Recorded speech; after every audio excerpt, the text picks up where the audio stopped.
You are my sunshine, my only sunshine. You keep me happy when skies are gray. You'll never know, dear,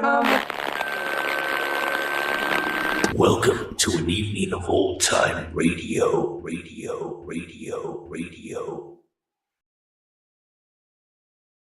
It's time now for Mr. Keen, tracer of lost persons.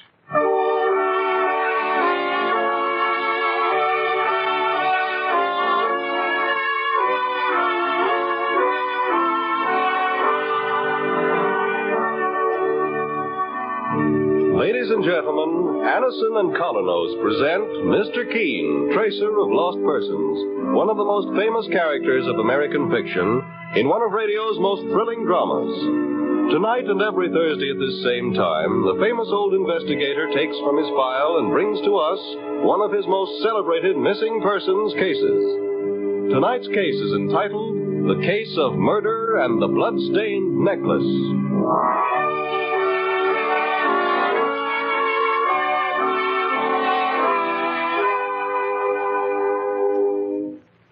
Believe anything you like about what this or that way to relieve pain of headache, neuritis, or neuralgia will do for you. But there's one important fact you can't get away from. That is, thousands of users of Anison tablets have been introduced to this remarkable product through their own physicians or dentists. Anison is like a doctor's prescription. That is, it contains not just one, but a combination of medically proven active ingredients. Next time you suffer from headache, neuritis, or neuralgia pain, try Anison. For most effective relief, use only as directed. I'll repeat the name, Anison. A-N-A-C-I-N.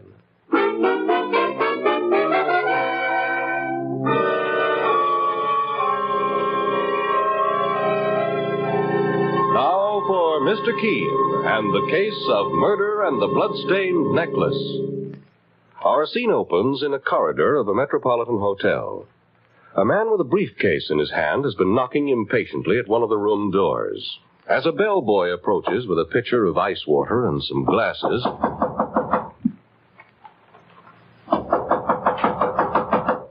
Excuse me, sir. Was that ice water ordered for this room, boy? Oh, yes, sir, for Mrs. Bradley. Well, I don't think she's in. I've been knocking for over 5 minutes. Well, that's funny, mister. She gave me the order herself over the telephone, told me to bring the ice water right up. My name's Austin. I have an appointment with Mrs. Bradley. Have you got a key to this room? Yes, sir. Well, open the door, then. You don't think there's anything wrong, mister? Now, don't ask questions. Just open the door, please, and let's have a look inside.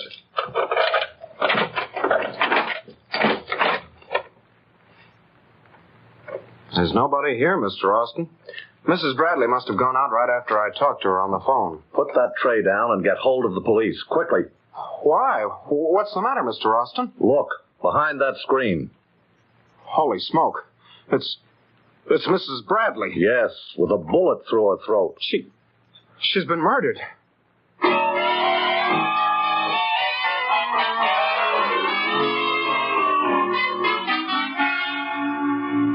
And now, later, we find a friend of the murdered woman, a Mrs. Thornton, at the office of the great investigator, Mr. Keen, asking for his help. And she's saying... And that's how they found her, Mr. Keen, lying on the floor of her hotel room. My friend Grace Bradley had been murdered in cold blood. I read the details in the newspapers this morning, Mrs. Thornton. My partner, Mike Clancy here, thought the case most unusual. Oh, it's a puzzler, all right, boss. That string of pearls they found in the victim's hand, for instance. That hasn't been explained yet. Yes, I was just going to ask Mrs. Thornton about that myself, Mike. Tell me, what theory did the police have for the string of pearls your friend Mrs. Bradley was clutching in her fingers? They had no explanation for it, Mr. Keen. And they were even more puzzled when they heard Mr. Austin's story. John Austin is a well-known jewel expert and appraiser. I remember reading about him in the newspaper account of the murder. He had an appointment with Grace Bradley to make an appraisal of some jewelry. But he said the string of pearls Grace had in her hand when he found her body were only cultured pearls and worth no more than $100. Mrs. Bradley would have hardly called him in for an appraisal of something that cheap. That's what the police thought. Well, maybe the pearls were switched and the killer took the real ones. I'm sure the police must have thought of that immediately, Mike. They did, Mr. Keen. But when I appeared to identify the body, and they questioned me, they decided that perhaps it wasn't the right answer. Why, Mrs. Thornton? Because I told them that, to my knowledge, Grace Bradley never owned any valuable jewelry. It's true her husband was wealthy. He died only a week ago. But Grace was a simple woman who hated ostentation. She often said she had no use for jewelry, and she never wore any. Well, Mrs. Thornton, you say Mrs. Bradley's husband died a week ago? Yes, of a heart attack. The Bradleys lived in Louisville. He was a paper pulp manufacturer and very successful. After his death, Grace decided to come to New York to live, and she left right after the funeral. They had no children. When did you find out she was in New York, Mrs. Thornton? The morning before she was murdered. She phoned me and told me she'd been in town for several days and was living at a hotel. Did you see her after she phoned you? No, Mr. Keene. When I arrived at her hotel room that afternoon, I found the police there and discovered that she'd been murdered. I see. Mr. Keene, I knew Grace Bradley for many years in Louisville before I married and moved to New York. A finer and more generous woman never lived. When times were hard for me before my marriage, Grace came to my aid. She did everything she could for me. And if I could pay her back in some way, even in death, I'll do everything I can. I can see you were very attached to her, Mrs. Thornton. I thought of her almost as though she were a younger sister. Mr. Keene, I could offer you money for your services, but I know your reputation. I know that no amount of money could make you accept a case unless you felt you were helping someone in need or working on the side of justice. In this instance, I feel that Mike and I would be doing both, Mrs. Thornton. Then you'll do what you can to help solve the case, Mr. Keene? You can depend on it. Mike? Yes, boss. Get hold of the car and meet me downstairs in 5 minutes. I think our starting point should be at the office of Mr. Austin, the jewel appraiser, the man who discovered Grace Bradley's body. I'll give you his address, Mr. Keene. Good. I'll also need information regarding Mrs. Bradley's friends and acquaintances in Louisville in complete detail. Mike, we got our work cut out for us. It won't be easy, judging by the circumstances. But we won't rest until we brought Grace Bradley's murderer to trial.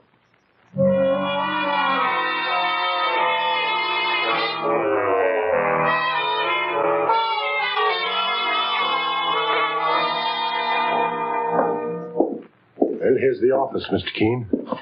John Austin, jewel importer and appraiser. Now, let's go in, Mike. The ruby is genuine, Mr. Albright, but the ring isn't as expensive as you judged.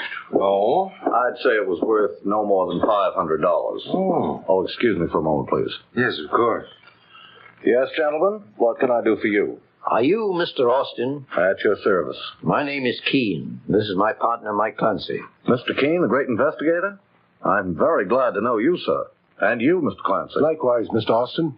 Perhaps you can guess why we're here, Mr. Austin. I presume it's in regard to the murder of Mrs. Bradley. Yes, I thought perhaps you might be able to supply us with some information, since you were the one who found her body. I only wish I could help you, Mr. Keene. But I've told the police everything I know.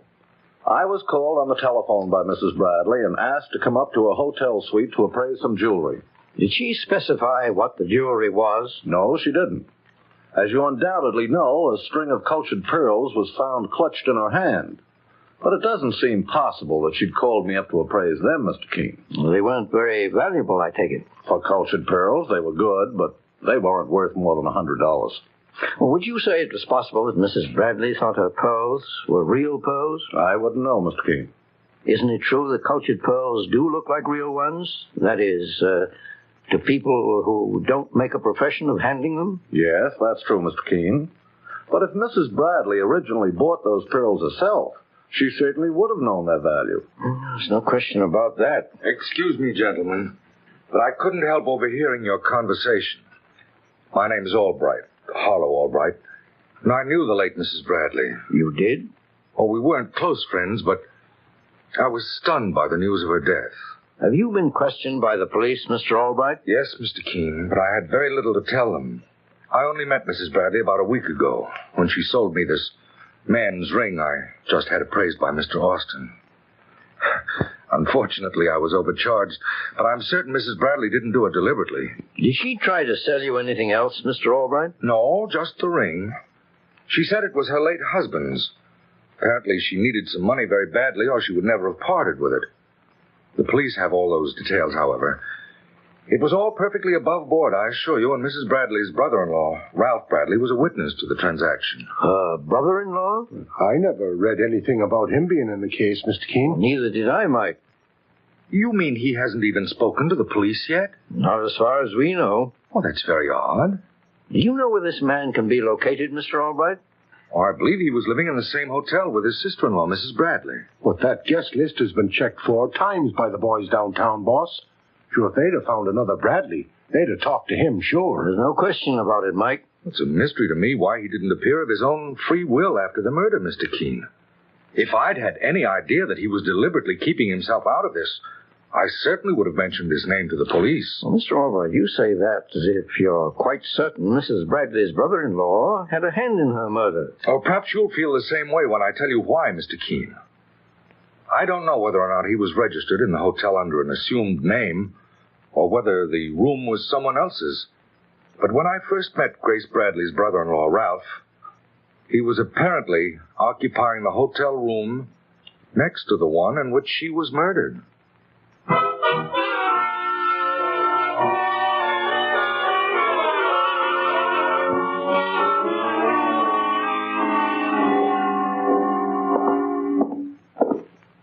Here's the room Mrs. Bradley had, Mr. Keene and Mr. Clancy. I was the bellboy who found her body, with Mr. Austin. It's a corner suite, I see, with no adjoining room on the left. And according to the register, the room here on the right was rented by a Miss Lola Smith. She's a good looker, too, Mr. Clancy. I've seen her lots of times. Looks like a showgirl. Here, young man, we won't need you any longer. Thanks a lot. Gee, wait till the guys hear I met Mr. Keene, the famous investigator, in person. All right, Mike. Now let's introduce ourselves to Miss Lola Smith, the girl who occupies the room to the right.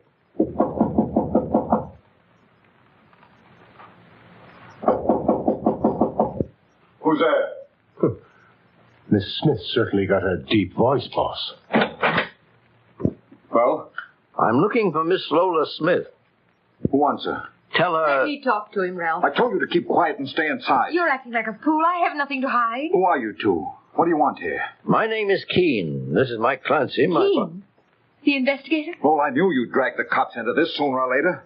Okay, do as you like. I'll have no part of it. Just a second, mister. Not so fast. Take your hand off me. Are you Ralph Bradley by any chance? No. Ralph, for heaven's sake. Shut up, Lola. Now, just a moment. Okay, you asked for it. Saints preserve us. He's armed to the teeth. Look at the size of the gun he's toting around, Mr. Keene. Big enough to blow your head off if you stand in my way. Ralph, don't you see you're only making things worse for yourself? If it weren't for you, Lola, I wouldn't be in this fix. But you can shift for yourself now. I'm playing this my own way. And if anyone tries to follow me, I'll shoot to kill. Quick, Mike. The phone. Give me the front desk. This is an emergency. Desk, there's a man on his way down carrying a gun. Get hold of the house detective and alert the policeman on the beat. Make sure he's stopped. I'll be right behind the boss. He won't get far. Be careful, Mike. He's dangerous. Well, I guess Ralph Bradley's in trouble. He's not the only one, Miss Smith, if that happens to be your name, which I doubt very much. You're in this, too. Apparently, we found the first link in the chain surrounding Grace Bradley's murder. In a very short time, I hope to weld the chain completely around the killer's wrists.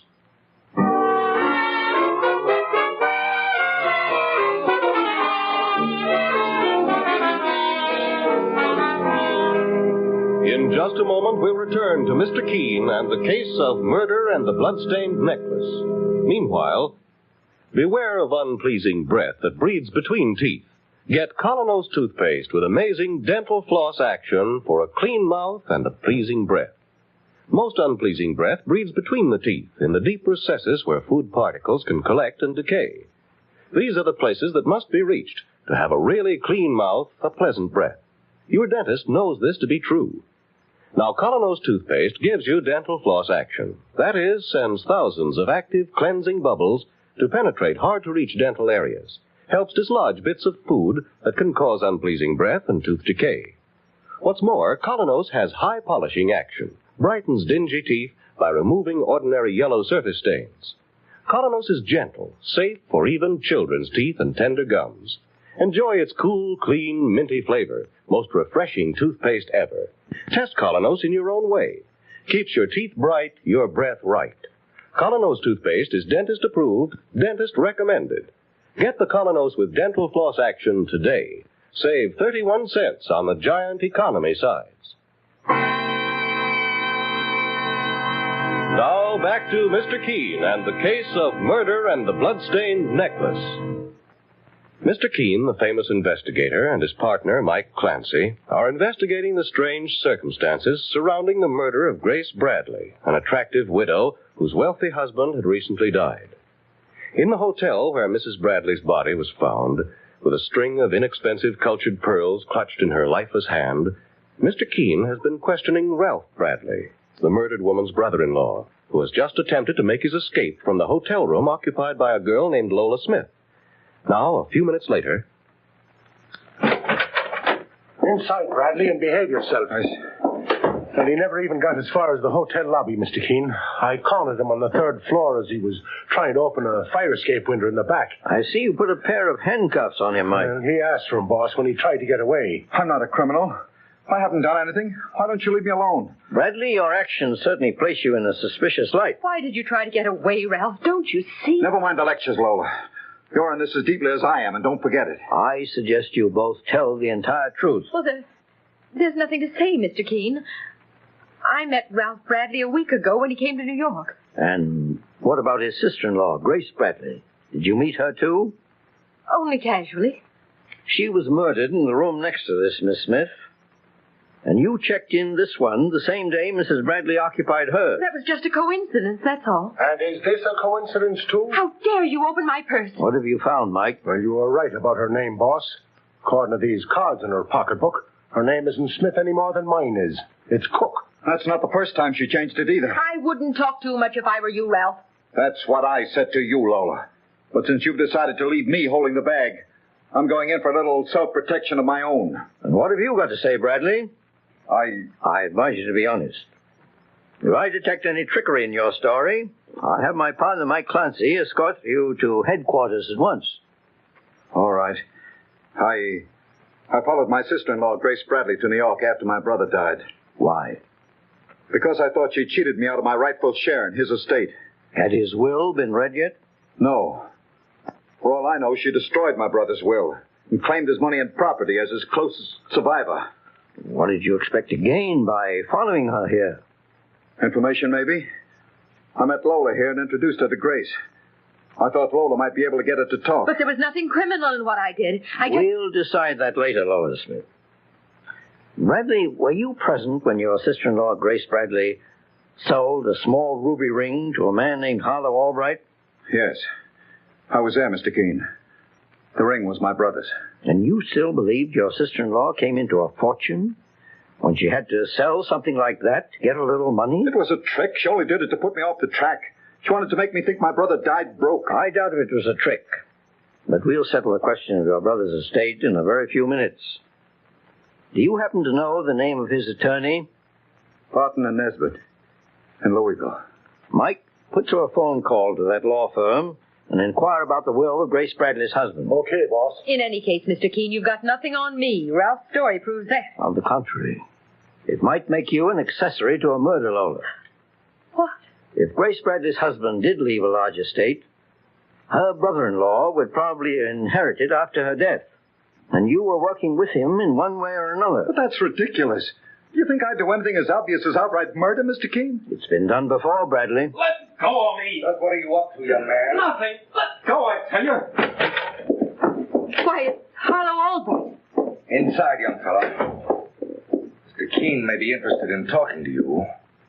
Mr. Keene, I found this bellboy with his eye to the keyhole as I came up to the door. I just wanted to see what was going on, that's all. The little spy. I caught him doing that once before. Don't you talk, girlie. You're in enough hot water yourself. Well, stop your face. Stay where you are, Lola. He's just trying to get back at me. He's been flirting with me for a week, and I haven't even looked at him. Mr. Keene, I see you put a pair of handcuffs on Ralph Bradley. Tell him I had nothing to do with Grace's murder, Mr. Albright. You know I'm innocent. On the contrary, Bradley. Grace told me once that she was afraid of you. It's something I forgot to mention to Mr. Keene. That's why I'm here. Did she say why she feared her brother-in-law, Mr. Albright? He followed her here from Louisville. As I understand it, they never got along. Incidentally, just how did you come to know Grace Bradley? Why, we met here in the hotel. I have a suite of rooms upstairs. I recognized her as a woman of breeding almost immediately. A woman who was used to the finer things of life. I see. Well, when did you see her last, Mr. Albright? 3 days before she was murdered. That was when I bought her ring. According to her husband's will, he died almost penniless. I offered to lend her money, but she refused. Instead, she asked me to buy a few trinkets from her. You're sure that was all the jewelry she had? As far as I know, Mr. Keene, she'd gotten a few pieces of costume jewelry from her brother-in-law, Ralph Bradley, here. But they had little value. I suppose he's told you that he sells costume jewelry. No, he didn't tell me, Mr. Albright. Bradley, were there any cultured pearls in your stock of costume jewelry? You're trying to trap me, all of you. But I'm through answering questions, understand? I'm through. Boss. Just a second, Mike. I'll be right with you. Mr. Albright, will you see these people remain where they are? It'll be a pleasure, Mr. Keene. Mike, keep your voice down. Did you phone the law firm in Louisville? Yes, Mr. Keene. And the will of Grace Bradley's husband was read the day she was murdered, according to the lawyers. They wired her that her husband had died in debt. He even lost his money because of bad investments. It's beginning to add up now, Mike. Come in here with me. Bradley, I'm placing you under arrest. You can't hold me, Keene. The whole thing's a frame-up. We'll let the police decide that. What about me, Mr. Keene? Honest, I didn't do anything. Maybe I was snooping a little, but I'll lose my job as a bellhop. Young man, I think you've learned a lesson on eavesdropping you won't forget too soon. You can leave and tell the house detective to get hold of a squad car for Bradley and his accomplice, Lola Smith. Anything you say, Mr. Keene. Well, then, I'm under arrest, too? I'm afraid you'll have to be detained, Miss Smith, along with Ralph Bradley. Oh, Mr. Albright, would you accompany us to police headquarters, please? Not as a suspect, of course, but merely to give the police additional information. I'm glad to be of help in any way, Mr. Keene. Then I suggest we get started. Okay, Bradley. You and the lady walk out ahead of us. And don't try to make another run for it, unless you think you can travel faster than a bullet. Mike, 1 second. I just want to make sure they're all out of earshot. I've got some instructions for you. What is it, Mr. Keene? The case isn't finished yet, but will be shortly. I think we'll all be due for a little surprise. Now, when the police have taken over, meet me downstairs in the lobby. We're going to find the final link in that murder chain.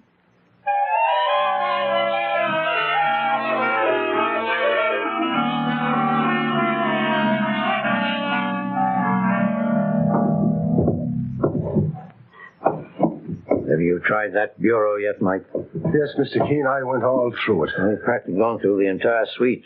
There couldn't be any secret drawers, not in a hotel room. And certainly the killer wouldn't carry what we're looking for around with him. Let's go back to the living room.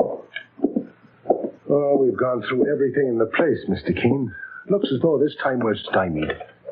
Mike. He's coming back, boss. He's opening the door. Yes, I was expecting him. Come in, Mr. Albright. You should have told me you planned to visit my hotel suite, Mr. Keene. I would have supplied you with a key. The desk clerk obliges us, Mr. Albright. I've spoken to the police. They're holding Ralph Bradley and his lady friend on suspicion of murder. They won't be held for long. Oh, no? You see, I believe that they're both innocent. Well, then, why did you have them sent to police headquarters? I wanted to search your suite undisturbed. And it was a convenient way to get you out of here. Did you find what you were after? Yes. That's very interesting. Mike, cut the covers off that sofa in the corner and go through the ticking. The sofa, boss? Yes, and thank you for your help, Mr. Albright. What do you mean? When I said I found your loot, you couldn't help glancing at your hiding place. I don't think we have to search any further. Search the inside of the sofa carefully, Mike. Leave it to me, boss. I must say you put up a very good front, all right. Was this suite furnished by some of your past victims? Mr. Keene, look at this. Bring it over, Mike. It's a string of pearls, boss. And look at the size of them. And they're genuine, too. Worth a king's ransom. They belong to Mrs. Bradley, and Albright murdered her to get them. Are you quite certain of that, Keene? You first aroused my suspicions, Albright, at the jewel appraisers. I imagine you went there to find just how much Mr. Austin knew about these missing pearls. This conversation's beginning to bore me. But you made a mistake when you mentioned knowing Mrs. Bradley was penniless. She didn't learn the contents of her husband's will until the day she was murdered. You couldn't have known about it unless you saw her at that time and not several days before, as you contended. She knew she was a pauper even before the will was read. She sold me that ring to get some money, didn't she? Yes. You bought it as part of your plan. You learned she owned a string of fabulous pearls. You never had money enough to buy these pearls, so you decided to steal them. You asked to see them once more before Mr. Austin, the appraiser, came, then tried to switch them with a string of inexpensive cultured pearls. But Grace Bradley caught you, and you shot her. So you put the cultured pearls in her hand, hoping it would implicate her brother-in-law. There's one thing you still haven't proven yet, Keene. How do you know these pearls were Grace Bradley's? I may be able to prove that even faster than you think. There. What are you doing? Breaking the string that holds the pearls together. Mike, take a look at this. Why, there's dried blood on parts of that string, boss. Yes. Mrs. Bradley was wearing the pearls when she was shot in the throat.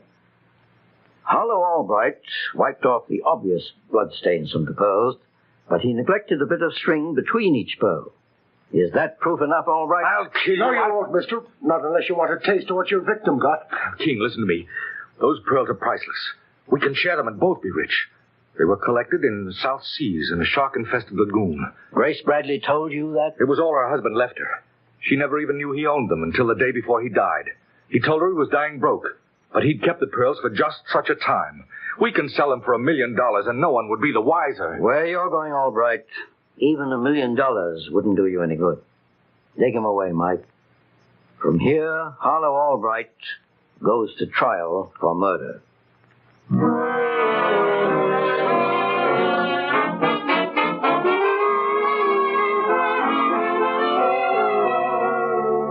And so Mr. Keene finds the solution to the case of murder and the blood-stained necklace.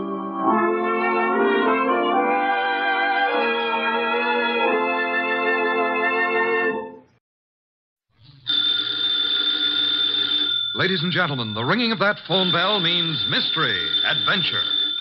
Nero Wolf's office, Archie Goodwin speaking. What? You're expecting Mr. Wolf at your place in 3 hours? Your place is where? Yes. Well, I'm expecting Hedy Lamar in 15 minutes. Yeah, but mister, we're both out of luck. Archie, what are you babbling about? There's a character on the phone who's laboring under the naive delusion that you're about to make a trip upstate. His name? Finley, he said. In that case, he's quite correct. Yeah, he's quite the, yes, Mr. Finley. Mr. Wolf will be there. Yeah, goodbye. I shall need some beer, Archie. The bottle opener's in the right-hand drawer. Thank you. What one of us needs is a psychiatrist. You're voluntarily leaving your happy home, exposing yourself to the elements, entrusting your only life to a savage automobile? I am. Oh. Somebody's offered you the United States Treasury, huh? Mr. Finley happens to grow orchids. Among them, he has developed a plant possessing spurred labilli. I have an opportunity to purchase a couple of the plants, therefore... I don't believe it. But, Archie, according to the reports I have received, he has produced a strain of black cypripedium. Oh, well, in that case.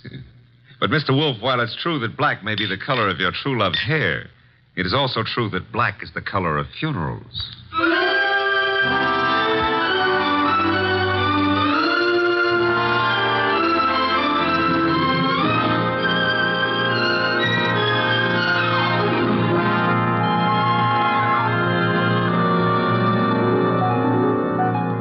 Ladies and gentlemen, it's the detective genius who rates the knife and fork the greatest tools ever invented by man. The ponderous, brilliant, and unpredictable Nero Wolfe. Created by Rex Stout and brought to you in the person of Mr. Sidney Greenstreet.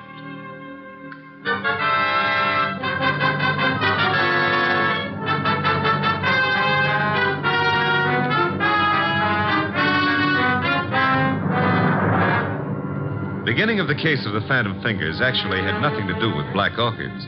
The first act was played in an old house at the end of an old dirt road. It was short and simple. As short as life. And as simple as murder. Joe, I didn't believe the letters I got. Didn't believe them until now. I've been a lonely man. No wife, children. Joe, it was all coming to you after I died. There was no need for you to steal from me. All you had to do was wait. Joe, that gun. Put it down. No.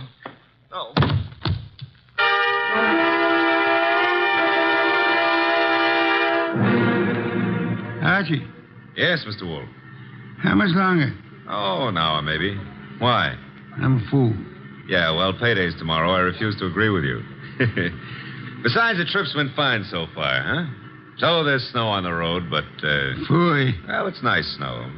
Pretty soon it'll be spring, and in the spring... If you mention old Tidmarsh once more, I shall strangle you. No, it's against the law.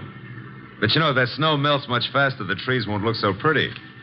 Trees, are they really necessary? Uh-huh. People cut them down and make paper out of them. And they take the paper and make dollar bills.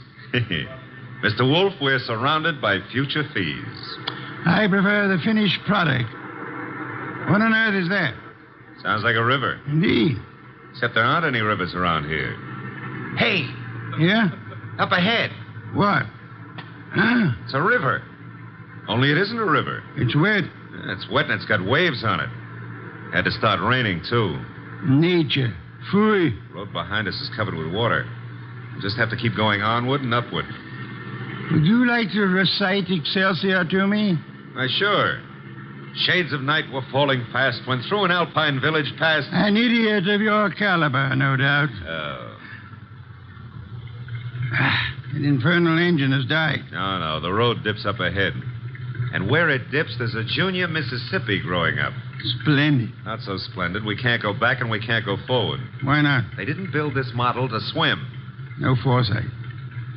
What do we do now? Well, we could abandon the car and, Walk, are you mad? Are you seriously suggesting I indulge in a foot race with the flood? Yeah, well, not seriously, but, Oh, you've decided to give the car a swimming lesson? No. There's what looks like a cow path leading off the highway. To your right. Maybe it's a road. We progress. We now follow the footstep of the cow. Ah, it is a road. An old dirt road. Not only that, it goes up. Is that good? Theoretically. We might get above the water that way. And if the theory fails? Mr. Wolfe, how are you on the Australian crawl? Hey, there's been another car on this road before us. You can see the tire tracks in the mud. Interesting. An indication that there are other maniacs about. I myself would not have chosen this particular spot to picnic in. Well, it's not that. There's somebody lying on the road. People have peculiar habits. Ignore him and drive on. Hold on a moment.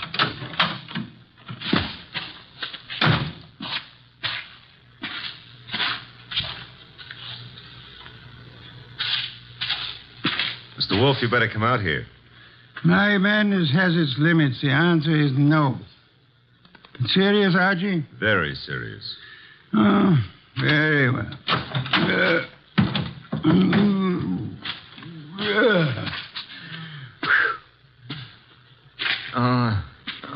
Good heavens. Yeah, still alive, but... The man's been shot. He's mumbling. Joe. He's yelling for Joe. Be still. Don't forgive stealing. Don't... So much for that. Pick him up, Archie. Put him in the car. Might be bad for him to be moved. No. There is nothing that can be bad for him. He's dead.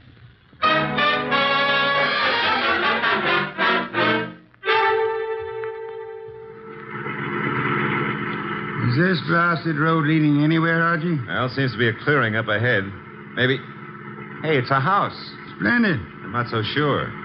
It's perched up on top of a cliff, surrounded on three sides by nothing.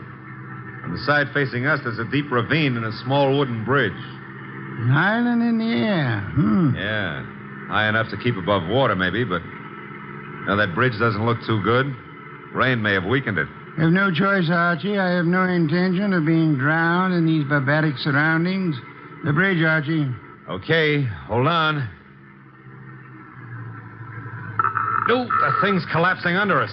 How momentum, sir? Well, if it doesn't, 37 blondes are going to be wearing black. Correction, 38. I forgot the one in Gimbel's bargain basement. Hey, we made it. The bridge will never be the same, though. There's a car ahead of us in front of the house. The car from which our dead friend, was thrown. Only one set of car tracks in the mud along the road, and here... And all we have to do is walk in, ask for the owner of the house, and, Possibly, and possibly not. Archie, go through the corpse's pockets. Oh, that's not cricket. Yeah, all right. I'm going through. There's not much on him. Handkerchief, silver, driver's license. The name was, James Miller. Address Garner Lane. Walden. You know, I've got an idea this is Garner Lane, Mr. Wolf. In which case, someone named Joe was looking after the house for him, committed theft, and murdered Miller. Miller's body was then dumped on the road in the hopes that the floods would wash the body away. No one at the house seems to have noticed our arrival. Nope. Well, let's go in and ask for Joe, huh? Very well.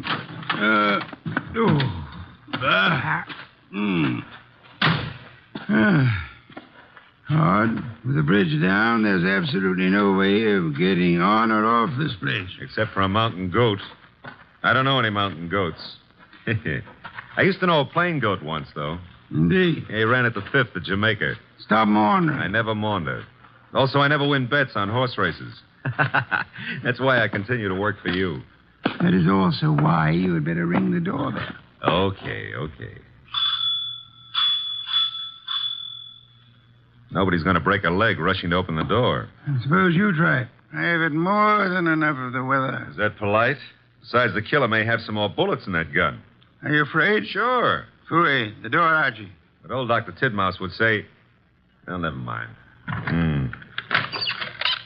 Hey, somebody was careless leaving the door open like that.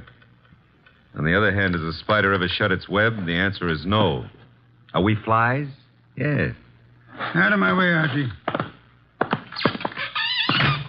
There are lights up ahead. Must be the living room. Excuse me. Sure. You're excused. Do you live here, sir? Do we... No, don't you? Of course not.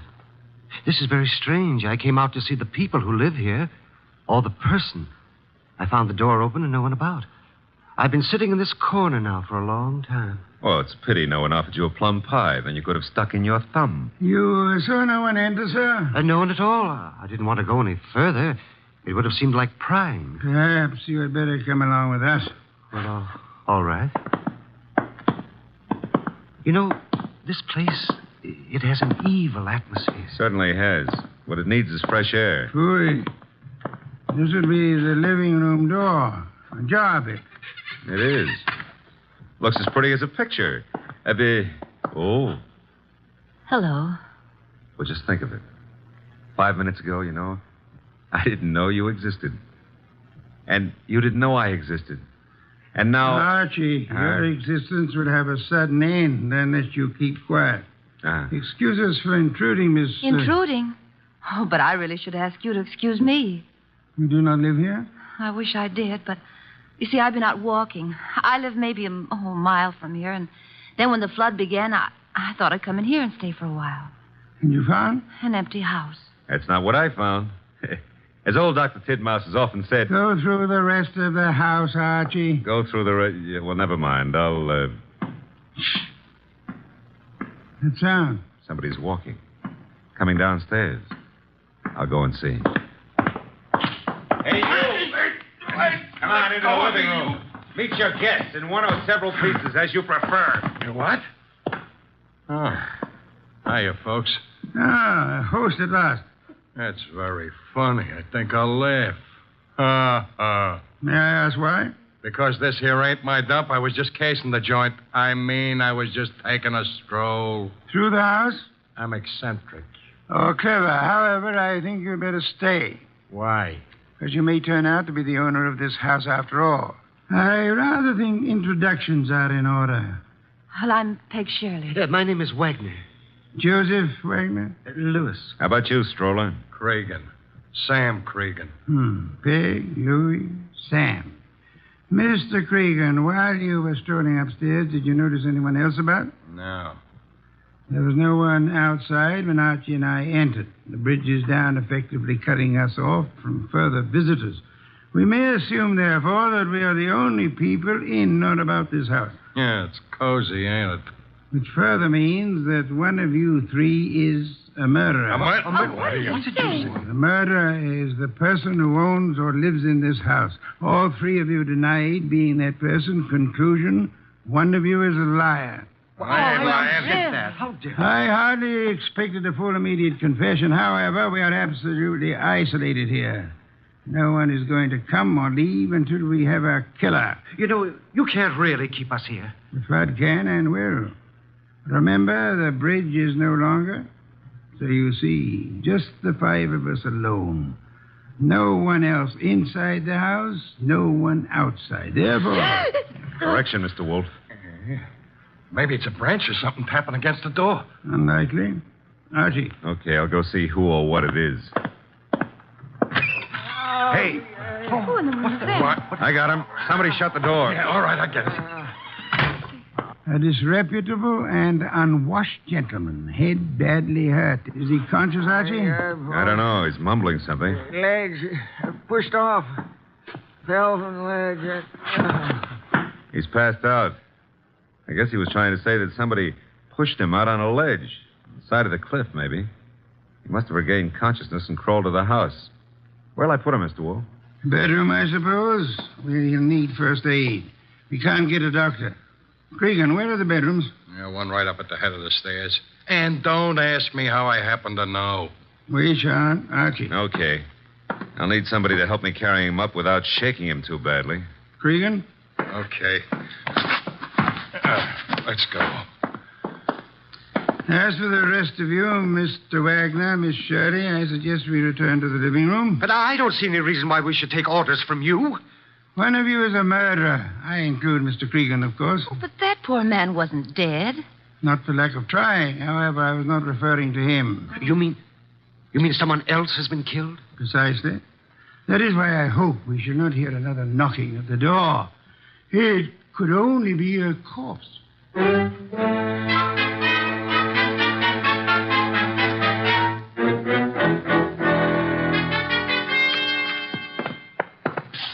Archie. And Cregan. Yeah. The injured man? Still out. Probably got a concussion. Did he say anything further? Well, he babbled a bit. I don't know if... We shall assume we're among friends, Archie. Exactly what did he say? Well, he was pushed over the edge of the cliff because he saw Miller killed. Did he also see who? No. Passed out before he had a chance. He's an old tramp, Mr. Wolf. He was bumming his way through the country when he saw the murder. He must have decided on a touch of blackmail and receiving a concussion instead, which may last for hours or for days. Somebody's playing with the lights. Some fool. The switch was over this way. Lights are on again. Whose idea was that? I had nothing to do with this. Me neither. Miss Shirley, why did you scream? Well, someone brushed against me in the darkness. You were standing? Near the table, this table. Archie? No, nothing on the table except a bunch of keys on a ring. Something screwy.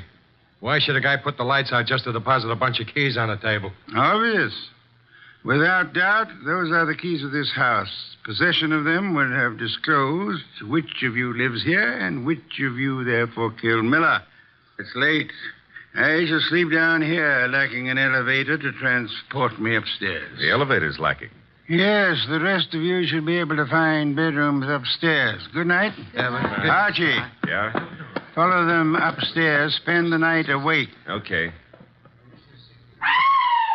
Good heavens, Archie. On my way.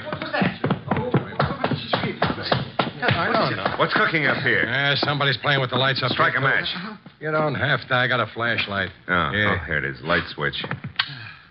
You know, this putting out of lights is getting to be somebody's bad habit. Well, all three of you seem to be okay. Stay here. Where are you going? Tramp's room, right here at the head of the stairs. Think of all your good deeds while I'm gone. All right, downstairs again. What, again? Oh, dear. What happened? Well, it was more than a bunch of keys this time. Oh, that knife. There's blood on it. There should be. I just pulled it out of a man's heart. Well, Mr. Wolf, one of these three babies doused the lights, popped into the tramp's room, deposited the knife in his chest, and popped right out again. The knife you're holding? Yeah. Intelligent of you to wrap a handkerchief around the handle. Well, whoever killed the tramp didn't have time to fool around with gloves, so... There should be prints on the knife handle. Satisfactory, Archie. That's mild enthusiasm. Archie, on that desk, an ink pad. Yeah. Miss Shirley, you carry face powder, of course? Yes, I do. Archie will need it to bring out the prints on the knife. He will then fingerprint each of you. Compare your prints with those on the knife, and we shall have a murderer to hand over to the police. Archie, will you begin, please?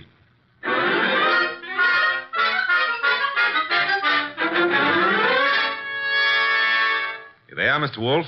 3 cards labeled with Miss Shirley's name, Cregan's, and Wagner's.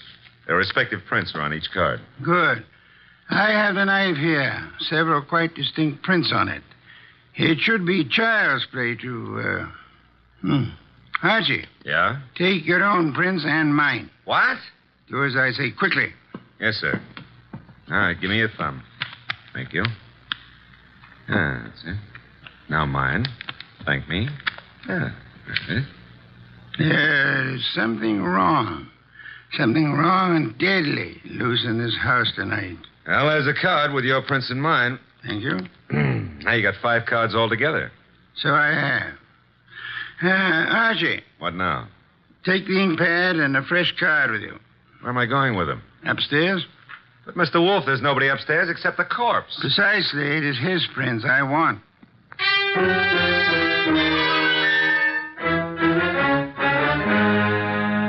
This is so ridiculous. It's over with. Tired of Archie? Yeah, I got the dead man's prints. Will all of you please sit? All right, but Good heavens, young woman. Be careful. We want no accidents. Sorry, I caught my high heels in the rug. Archie, the card with the corpse's prints on it. Yes, sir. Thank you. You know, I've had quite enough of this nonsense. Have you, Mr. Wagner? Yeah, and so have I, Mr. Wolf. Also, I don't think you know what you're doing. Perhaps not. However, I have something rather interesting to tell all of you. There is no one in this house besides yourselves, except, of course, for the dead man upstairs. There is no one on the rock on which this house stands, except for another dead man in our car. Look, we already know all that. Bear with me. We may rule out secret passages, unusual hiding places, or anything of that esoteric and childish nature. We may also rest assured that no one has come to or left this house or rock within the last few hours. Well, that means we're kind of hermetically sealed here, huh? Meaning also that whoever was here when the tramp was killed is still here. Still here in this room. Correct, Archie. Now then, I have checked the dead tramp's prints against those on the knife. Theoretically, suicide was possible. However, the prints do not match. That guy was in no condition to kill himself anyway. True. And I checked Archie's prints and mine against those on the knife. No similarity. Oh, but no one suspected either of you. Thank you, but I had to be thorough. That left only the 3 of you. I compared your cards and the prints on them with the prints on the handle of the knife. And? I want you to remember one thing very clearly. We are the only living people in this house or on this rock of land. No tricks are possible and may be ruled out. All right, so what? This. The prints on the handle of the knife that pierced the heart of the man upstairs do not match his prints or the prints of anyone in this room. Yeah, no, mine wouldn't match. Would you mind saying that again? He doesn't have to. And those cards, Mr. Wolf, has the prints of everybody here. And yet none of them match the prints on the knife handle. But, well, in that case, who or what killed him? Why, there must be someone else in the house. I give you my word, there is not. Hey, you thinking about ghosts or something? Ghosts never leave fingerprints. I've got to get away. I can't stand this. Me too. Come on, lady. But I'll come along with you if you don't mind. Mr. Wolf. Let them go. The bridge is down. They can't get far. Okay. But I don't get it. Get what? Well, the fingerprint business. And who killed Miller plus the tramp? The identity of the killer, Archie, is quite obvious. It is? To who? To whom? Who's whom? That's a joke. Yeah, I'm stalling for self-respect. You know? Of course I do.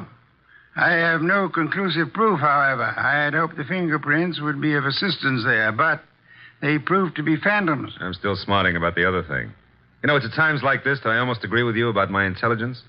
Lack of intelligence? Yeah, well, don't rub it in. Don't rub it in. Just go ahead. Yeah, well, maybe you better rub it in. From now on, you may refer to my brain in the negative. In the negative? Bless you, Archie. What I've just done, I don't know, but can I have a raise? No. I'll take it back. You can't. Get the others in at once. Mr. Wolf, you now have the appearance of Mr. Wolf being surrounded by several dozen bottles of beer. What have I done? You've explained the fingerprints, Archie. Hurry. I don't want to keep the killer in suspense.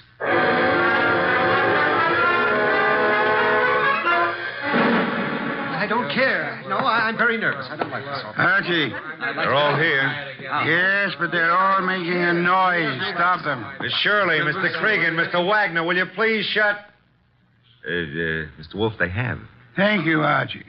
Now then, I have known for some little time which of you killed the tramp and Miller. I lack proof, however. And you have it now? I will admit for a while I was flummoxed by the negative evidence of the fingerprints. They seem to indicate that the tramp was murdered by a phantom. However, the word negative itself has solved the minor problem. Minor to who? To whom? Never mind. Shh. Archie, what is the salient feature of a film negative? Well, I suppose it's the fact that the darks are light and the lights are dark, huh? Precisely. A reversal, then, of the actual appearances. Now, are there any similarities between filmed images and fingerprints? Oh, in a way. You could call the whorls and hollows that determine the individual characteristics of a fingerprint the lights and darks, huh? You could. I shall. Miss Shirley, would you help in an experiment? Well, of course. Thank you. Archie, I want you to take Miss Shirley's fingerprints once again. Okay. Pad and card. Here you are, Miss Shirley. All right. Archie, quick. Huh? Grab her arm. I got it. Well, Usually I don't have to be coached, but... let go of me. What are you trying to do? Miss Shirley, you already had pressed your fingers on the ink pad once. Why were you about to do it a second time? Well, I just wanted to make a better impression. Phooey. Archie, wipe some of the ink off her fingers. Oh, but then it won't be any good. It'll be very good, Archie. I've done it. And take the print. No, let go of me. Maybe. I never hurt women if I can help it, but right now I won't be able to help it. Mr. Wolf wants your prints all over again, so down on the nice white card. No. There, thanks. Will you let me have that card now, Archie? Sure. In the meanwhile, hold on to Miss Shirley. A pleasure. Indeed? Would you continue to think so, Archie, if I told you that Miss Shirley's first name is not Peg, but happens to be Josephine, for which the diminutive is Joe?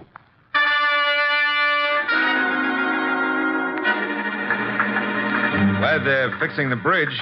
I was beginning to think we'd be here forever. Phooey, we have been. You know, if those black orchids have been holding their breath waiting for you, they're going to be red in the face. Hey, new breed, red orchids, huh? Archie, must you talk? Well, it's fun. Also, you've been holding out on me about the case. I surrender. Okay. You know, when we compared the new prints of Josephine with those on the knife, you could have knocked me over with a sash weight. They were identical. Naturally. She stabbed the tramp. Yeah, but what was the fingerprint gag?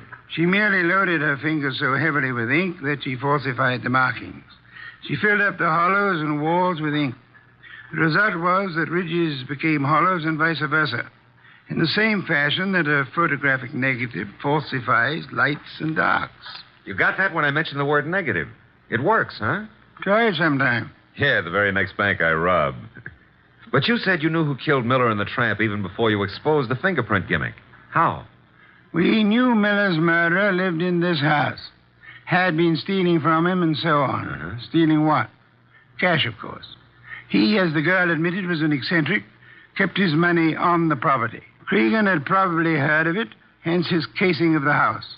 Yeah? Our problem, therefore, was to discover who lived in this house. All three suspects denied it. Josephine Shirley told us, as you may remember, that she'd gone for a walk and then been driven by the flood to this house where we found her. Well, that's what she said it could have been. No, because as you may also remember, she tripped at one point over the living room rug and mentioned why. Sure, she said she was wearing high heels. Uh-oh, because out in the country there are no pavements, so girls don't go for a walk in high-heeled shoes. Therefore, she hadn't gone for a walk. Therefore, she was lying. Therefore, she killed Miller, and... I should have noticed those heels myself. You should have, Archie. Your trouble, I suspect, was that you didn't notice the feet for the legs.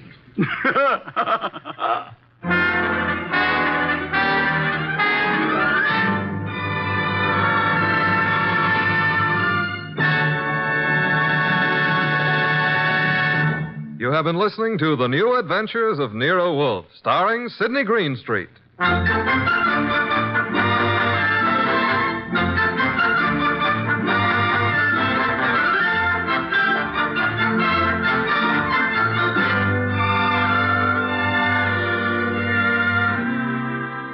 Tonight's transcribed story was based on the characters created by Rex Stout. This is an Edwin Fadiman program produced and directed by J. Donald Wilson.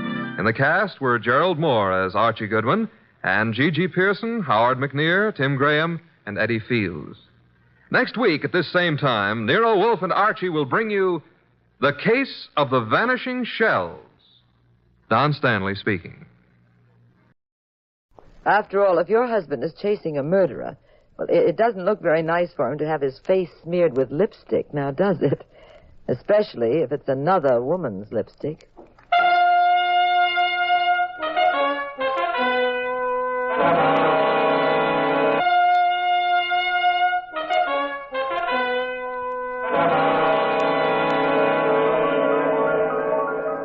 The National Broadcasting Company presents The Adventures of the Abbotts, starring Claudia Morgan and Les Damon as Pat and Jean Abbott, the nationally popular characters of detective fiction created by Francis Crane. Pat and Jean are brought to you each week at this time by NBC, inviting you to join them for another recorded adventure in romance and crime. And here is Jean Abbott to set the stage for tonight's puzzle in murder, a story entitled The Rickshaw Red Lipstick.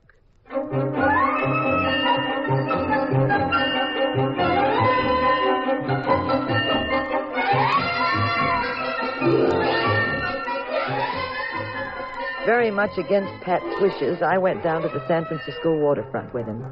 Even though we live in the town, he usually forbids my going there. We went to a dilly of a place. It was a rough-and-tumble bar and cabaret for longshoremen. We'd gone there to look for an old friend of Pat's, Frank Svensson, a retired sea captain who owned the property.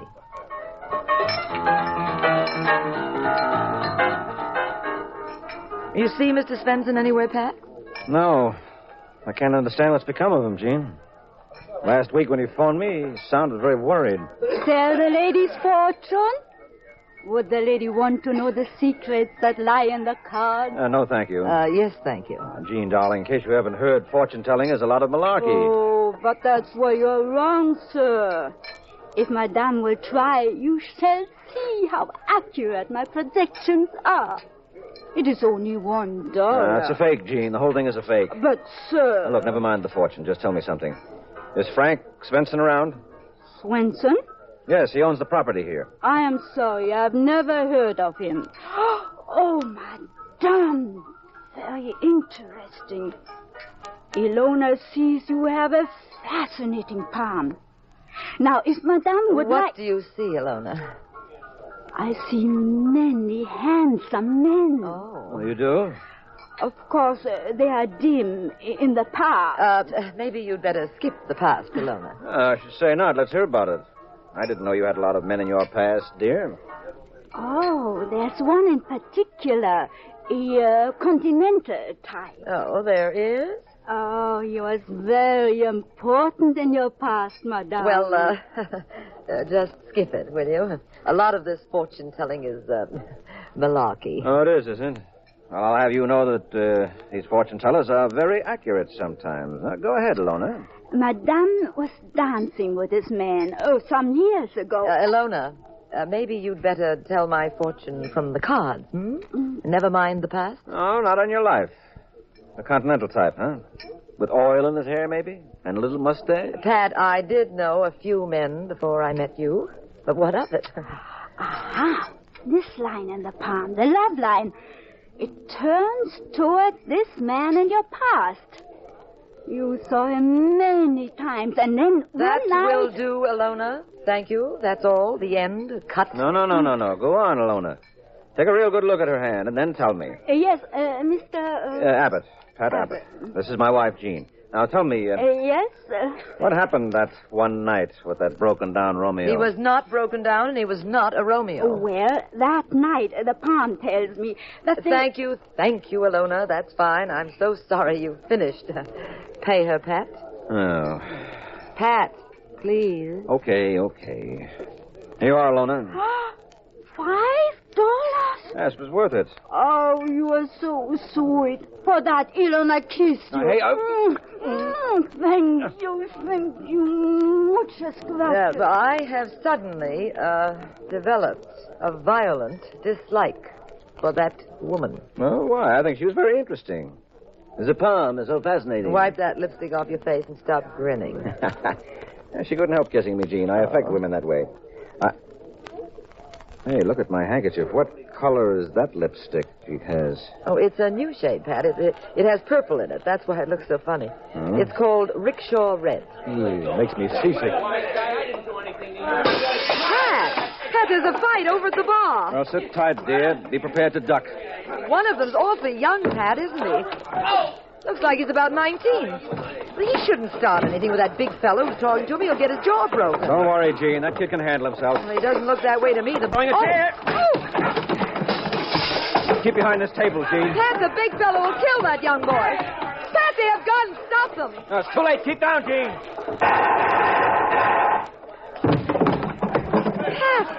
Pat, the boy killed him. He shot the big fellow. Oh, no, he didn't. The kid had a gun, all right, but if you look at that big lug's body lying there in the sawdust, you'll see he didn't die of bullets.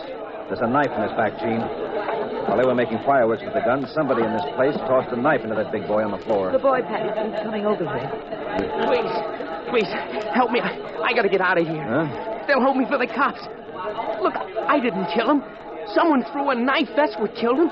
I just aimed for his arm. You've got to believe me. All right. Come on. While this crowd's running around, maybe we can duck out the back door. It's this way. Please help me. Stay with me. Someone's got to listen to me. Down at Pier 7, we've got to stop that boat. What boat? What's wrong? I'll tell you on the way. We can stop them if you're game. Game? Yes. You see, they're liable to kill anyone who steps on board.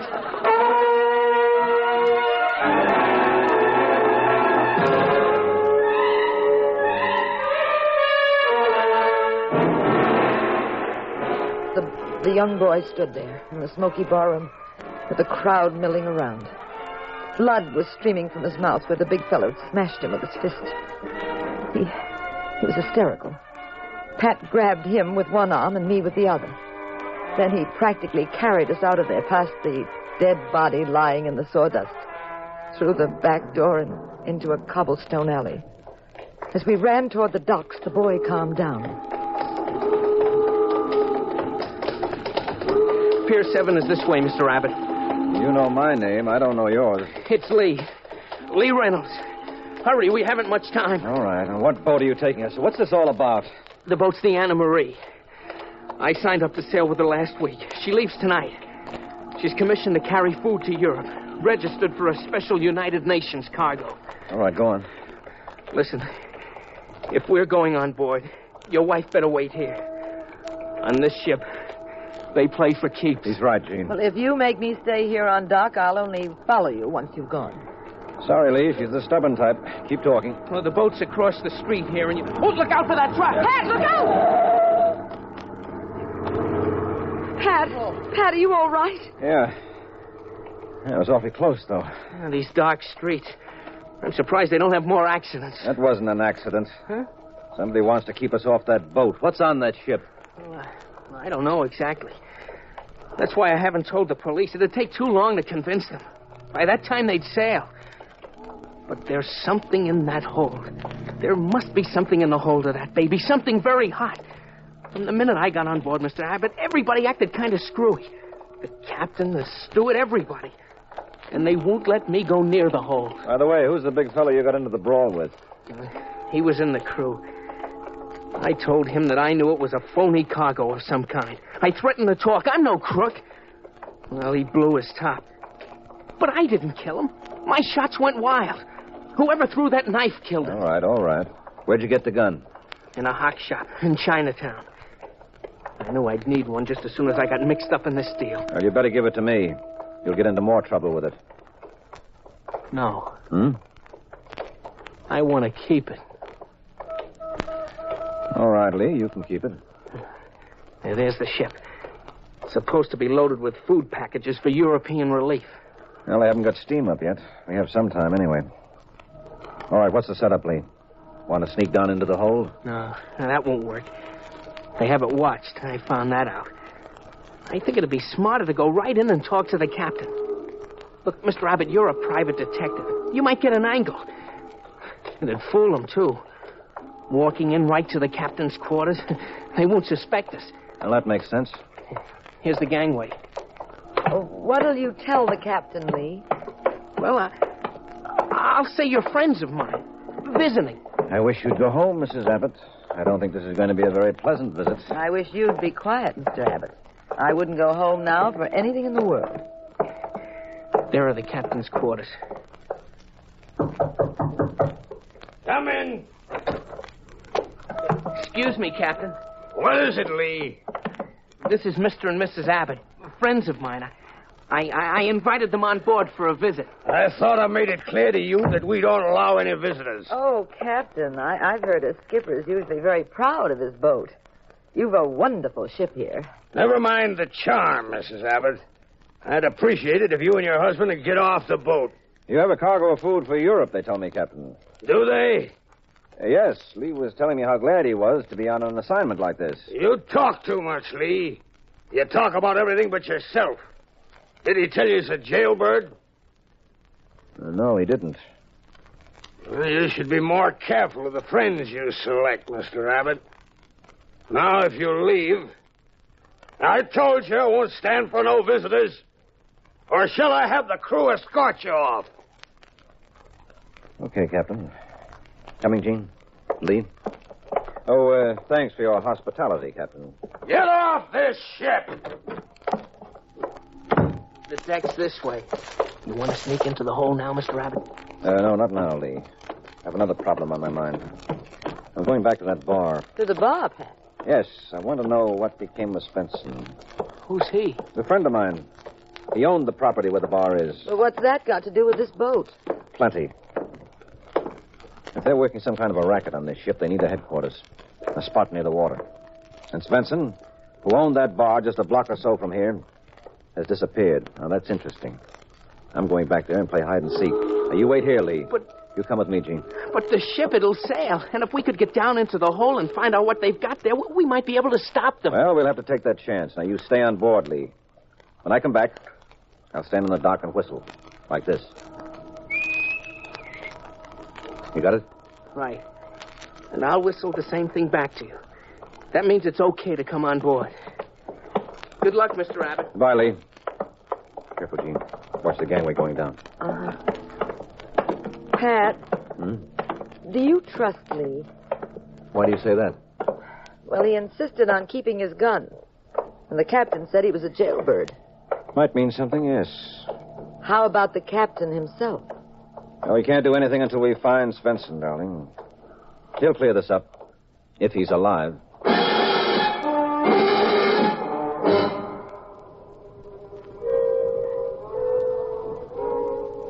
We sneaked back through the dark streets. This time, Pat was doubly careful for trucks or any other fake accident. Then, in the bar...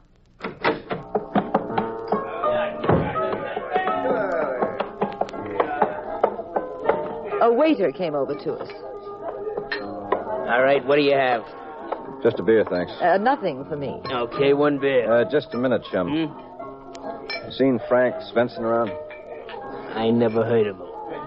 I'm anxious to know where Svensson is. It'll be worth a lot to me. Sorry, bud. Might be worth $10. No dice, pal. 20? Look, I got a bad memory. It takes plenty to get it working. All right, how's 50? Where is he? Right here. Now, where's Svensson? That I don't know. But I can tell you this. I went walking with Swenson the other night.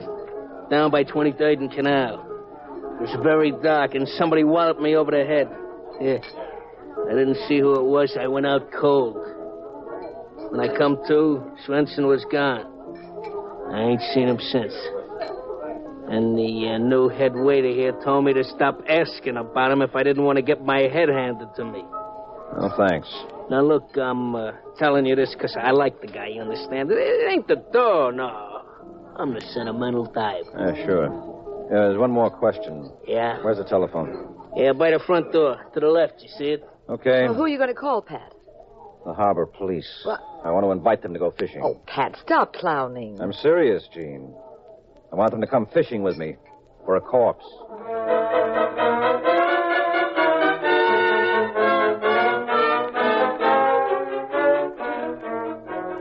In just a moment, Act Two of tonight's mystery, The Rickshaw Red Lipstick. What do you know about your government? What, for example, do you know about the work of the Interstate Commerce Commission? Some 75 years ago, there were approximately 150 different time zones in our country, each of which was set up regionally. In order to erase such confusion, the Interstate Commerce Commission was established. It divided the country into 4 standard time zones, so that railroads, planes, buses, and the mail could run on a uniform schedule. The Interstate Commerce Commission also makes rules and regulations for all forms of interstate transportation. It makes certain that railroads, truck lines, barges, and boats are operated safely, charge reasonable rates, and give dependable service. Yes, when it comes to the regulation of national time and the protection of national travel, the Interstate Commerce Commission is always at the service of the American people. That's how your government works. And now for Act Two of The Adventures of the Abbotts, The Rickshaw Red Lipstick.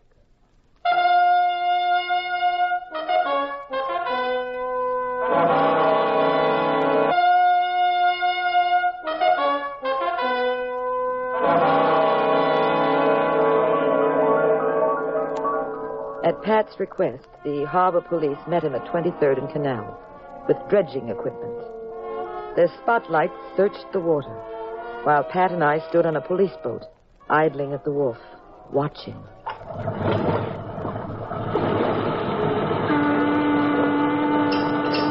I hope my hunch was right.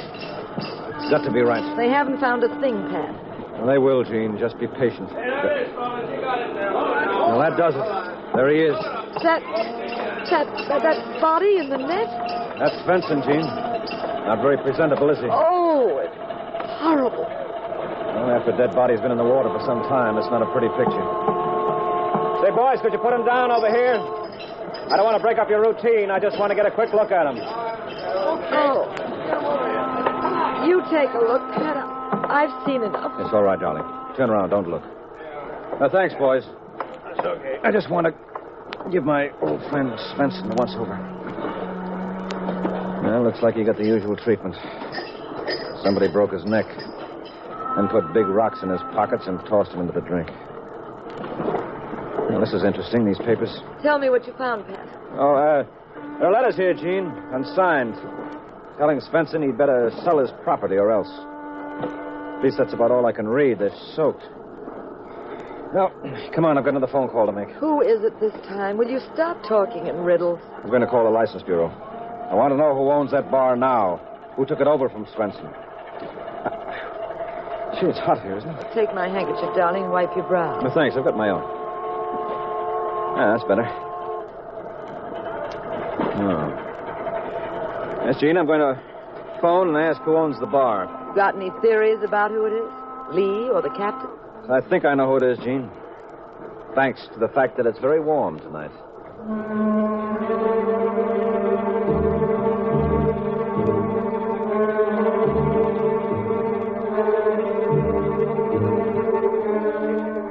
As usual, my strong, silent husband wouldn't tell me another thing. I begged, I wheedled, I threatened, but it didn't do any good. He wouldn't tell me why the warm weather gave him a tip about who was behind all this. The bureau told him the name of the owner of the bar over the telephone. Of course, he wouldn't tell me that either. He was in one of his reticent moods. Then we stole back to the dock, to Pier 7. It was pitch black.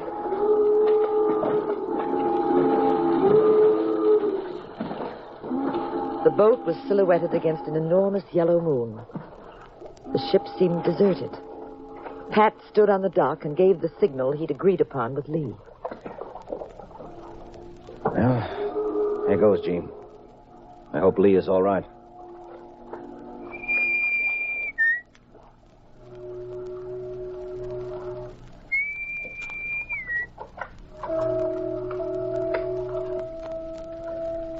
I'm going on board. Well, if you think you're going alone, chum, you... Easy. Let's get up this gangway. Pat, can you see anything? No, not much. The moon is bright, but it's awfully dark here. Look, the number 3 hold door is open. I'm going to jump in. You stay here and tell me if you hear anyone coming. All right. But be careful, Pat. I will. Here goes.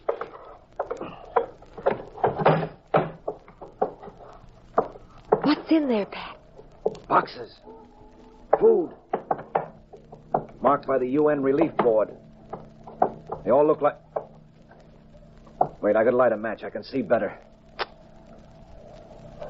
They're all boxes. Wait a minute, I'll open one. What's inside? Hey. Hurry, Pat, tell me. Tell me. This box had a red mark on the outside. Some of the others didn't. You know what's in the box? Darling, what? For goodness sake, stop stalling. Well, what's in that one? Fountain pens and lipstick. You get it, Gene? They're smuggling stuff into Europe, hidden under the food. Fountain pens, lipsticks. American cigarettes in this one. I have half the boxes in this hold are loaded this way. They could make a fortune in Europe. Do you know what this stuff is worth over there? They've got those color code marks on about every third box.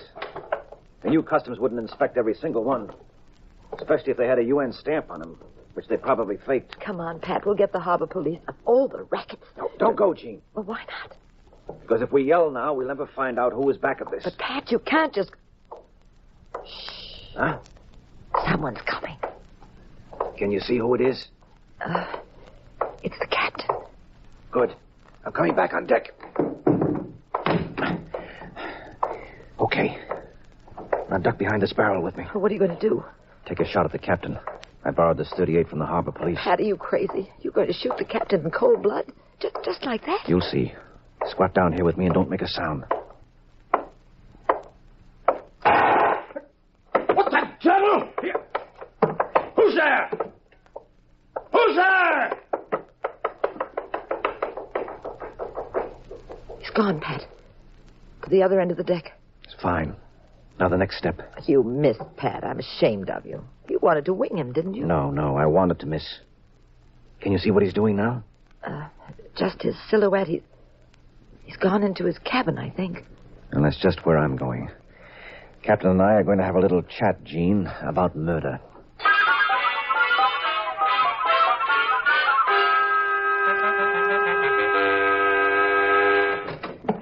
Good evening, Captain. Abbott, what are you doing here? I thought I told you... You were a bit rude during our last visit, Captain, but I don't think you should die for it. Me? Die? Yes, we learned a lot about you, Captain, but you don't know much about me. I'm a private detective. As I came up the gangplank just now, I heard a pistol shot. Shall I tell you what it was? What do you know, Abbott? I know all about the little smuggling deal that's going on. I know that whoever the head of the ring is just took a shot at you. Ah, you're out of your mind. A member of your crew was killed tonight in a bar near this dock. Frank Svensson was killed, too, because he wouldn't sell the property where the bar is located. The head of this outfit, Captain, tossed a knife into that seaman and also did away with Svensson. Now you're next. Go on. You're next because the boss has decided to take all the dough and leave you out. Does that sound like I'm out of my mind? If it does, take a look at the sleeve of your coat where the bullet grazed it. They won't miss next time, Captain. We know a lot of odd stories, don't we? Now, you've got a chance to get off easy. Maybe turn state's evidence. Maybe get out of the rap for murder. You're in it now, Captain. You had knowledge of the crimes. You're an accomplice. How do I know you're on the level yourself? Don't you worry about me. Just take my advice. Get to the boss and straighten yourself out. If you don't get to the boss very fast, you're a dead duck. I told you the fireworks were just beginning, didn't I? All right. You wait here. I'll settle this, so help me, I'll settle it. If that dirty crook is trying to get rid of me, I'll... Where's he going, Pat? He's going to speak to the boss. My little trick worked. Oh? Come on, Gene, let's follow him. All right, he's going up to the bridge, see? The boss must be up there. Easy now. Let him go up alone. In a second, you'll see who's been running this setup. Let him go up the stairs. That's it. Now, we wait here and listen. Well, if I stand on tiptoe, I can see who he's talking to. Go ahead, then. It's Alona, the fortune teller. Right, Pat. But how did you know? Shh. I'll tell you later. Just listen to them. Yes, you tried to bump me off just now, didn't you? You're standing here giving me the applesauce about how everything is great. And when I walk away from you, you start taking pot shots at me, you rock. I did not shoot at you. Now shut up and get this boat out of here. They're waiting for the stuff in Lisbon. This boat ain't going anywhere. Not yet, it ain't. I'm no sucker. You think I'm going to turn my back again and give you another chance to get me out of the way? You got a habit of knocking people off, Alona. You threw Swenson into the river, didn't you? I got rid of Swenson because he was in my way. I like things to go smoothly, Captain. But since you have decided to shoot your mouth off, I am sorry... Put down that knife! Don't throw that knife! Oh! Sorry, I had to use this 38 to stop you, Alona. Abbott! I wasn't sure how good you were with a knife. You missed Lee at the bar tonight and killed that crewman by mistake. I wouldn't have minded especially if you'd hit the captain here, but you might have missed again and hit me or my wife. You know Jean, I believe. Oh, don't bother introducing us, Pat. We've Mr. met... Mr. Rabbit. Yes, well, you can relax now, Lee. You seem to have cleared things up a bit. Where were you? Well, I got frightened waiting out there on deck. I went to look for you. I see. Now, let's go, Alona. You too, Captain. All right. Oh, Alona, I wanted to thank you. Thank me? For what? For telling my wife's fortune. For telling me about that second-hand Charles Boyer she was in love with. He was not second-hand, and he was not like Charles Boyer. He took me driving a few times, and then one night... Oh, it's awfully hot tonight, isn't it?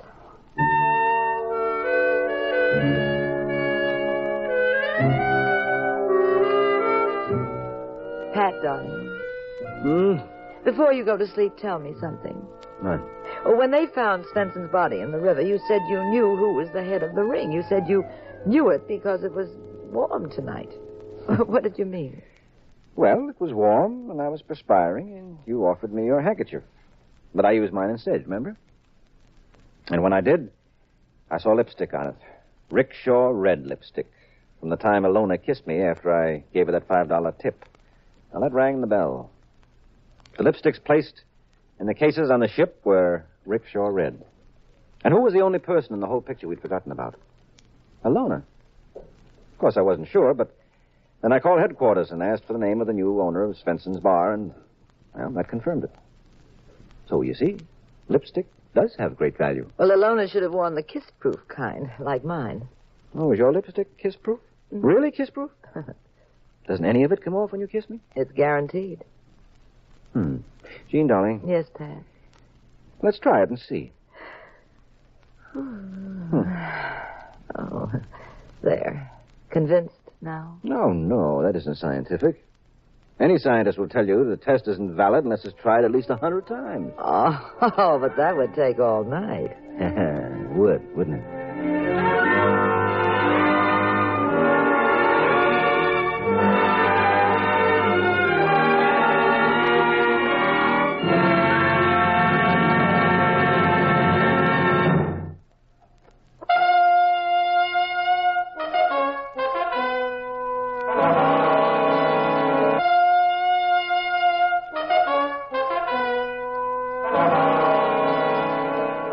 The National Broadcasting Company has presented The Adventures of the Abbotts, starring Claudia Morgan and Les Damon as those nationally popular personalities of detective fiction, Pat and Jean Abbott, created by Francis Crane.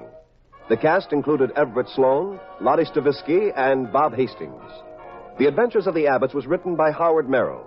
Original music composed and conducted by Dewey Bergman. Produced by Ted Lloyd and Bernard L. Schubert. Directed and recorded by Harry Frazee. Next week, same time, same station. Another exciting adventure in crime with Pat and Jean in The Adventures of the Abbotts. This is Wayne Howell speaking. This is the United States Armed Forces Radio and Television Service.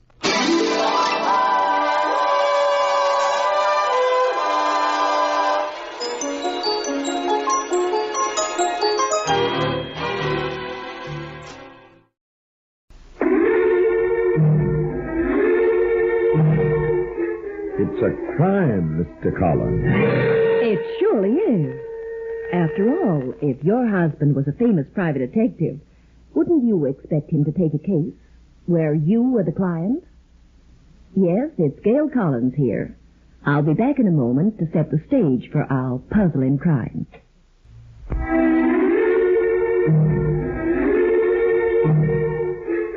It's a crime, Mr. Collins. You know, you've hit on something I've always wanted to know, Mrs. Collins. Does the wife of a private detective ever have need of her husband's professional services? Jack, the kind of crazy things that happen to Greg and me, I always seem to need him. For instance, you take New York. There's a city with something like 10 million people. Greg and I had gone there for a holiday to see the shows and such. Just 2 people in 10 million. Well, a day or 2 before we were due to go home, I went downtown to do a little shopping. I was getting on down towards Fifth Avenue, and I guess I must have been daydreaming, because the next thing I knew, I'd started to cross the street, and there was a great big policeman bawling me out at the top of his voice. Hey, lady! Hey, lady! Who? Me? I know you probably can't read or anything, so that's why we put those pretty colored lights up there for you. Light? Oh, light. What do you think that red is? A new shade of lipstick? Now get back on the curb before you get killed. Oh, I'm sorry, I didn't notice the light. Gravity, thank you. From the bottom of its heart. Okay, you guys, get moving. Well, you can imagine how I felt in front of all those people. I stood there and burned. And I guess that's why I can't tell you exactly what happened next. All I know is the heavy truck started to roar across the intersection. I turned my head away from the fumes. There was a movement in the crowd beside me, and suddenly... Look out, you fool! You'll be under that truck! It happened in a second. 1 minute it was a street scene. The next it was a tragedy. A man dead. Well, I gave my name as a witness, and then went home to Greg. What a rotten way to end your holiday, honey. He grabbed at my coat as he fell. Oh, Greg, maybe if I'd been a little faster, I could have saved him. You didn't even see the guy until it was too late. I don't suppose so. Anyway, a man on the other side of him tried to help, but he missed too. You say this guy, the one who went under the truck, grabbed at you? Uh-huh. I felt him tug at my coat. You're lucky he didn't pull you under with him. I hadn't thought of that. Well, now, let's all forget about it. We'll take ourselves downtown to the best restaurant we can find. We'll enjoy ourselves, and when we get back, it'll be over, huh? All right. That's a good. How fast can you change? Quarter of an hour? No time. By the way, I'm sending you a couple of suits for dry cleaning. You got anything to go? Oh, that coat on the chair, I guess, and this costume I'm wearing, too. I'll call for a bellhop now. They'll be ready in the morning. Now, hurry. I'm starving to death.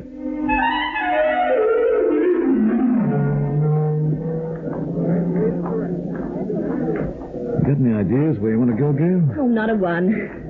I'd be just as happy walking down Broadway until we saw something we liked. Okay, please yourself. Only if I pass out, send for some Bernard dog with some plies. I'm hungry. You won't go far. Oh! I beg your pardon. I do beg your pardon. I'm afraid I wasn't looking. Oh, it's quite all right. It was my fault, But too. I walked right into you, and I'm no lightweight. I don't know what I could have been dreaming about. So very careless. Odd man. I thought he was going to give you the Purple Heart. Come to look at him, he's a hefty guy. Greg. I know him. Huh? He was the one, Greg. The one I told you tried to pull the man back. The guy who fell under the truck? Yes. And that fat man tried to grab hold of him. Well, that proves what I always said. New York's one of the smallest cities in the world.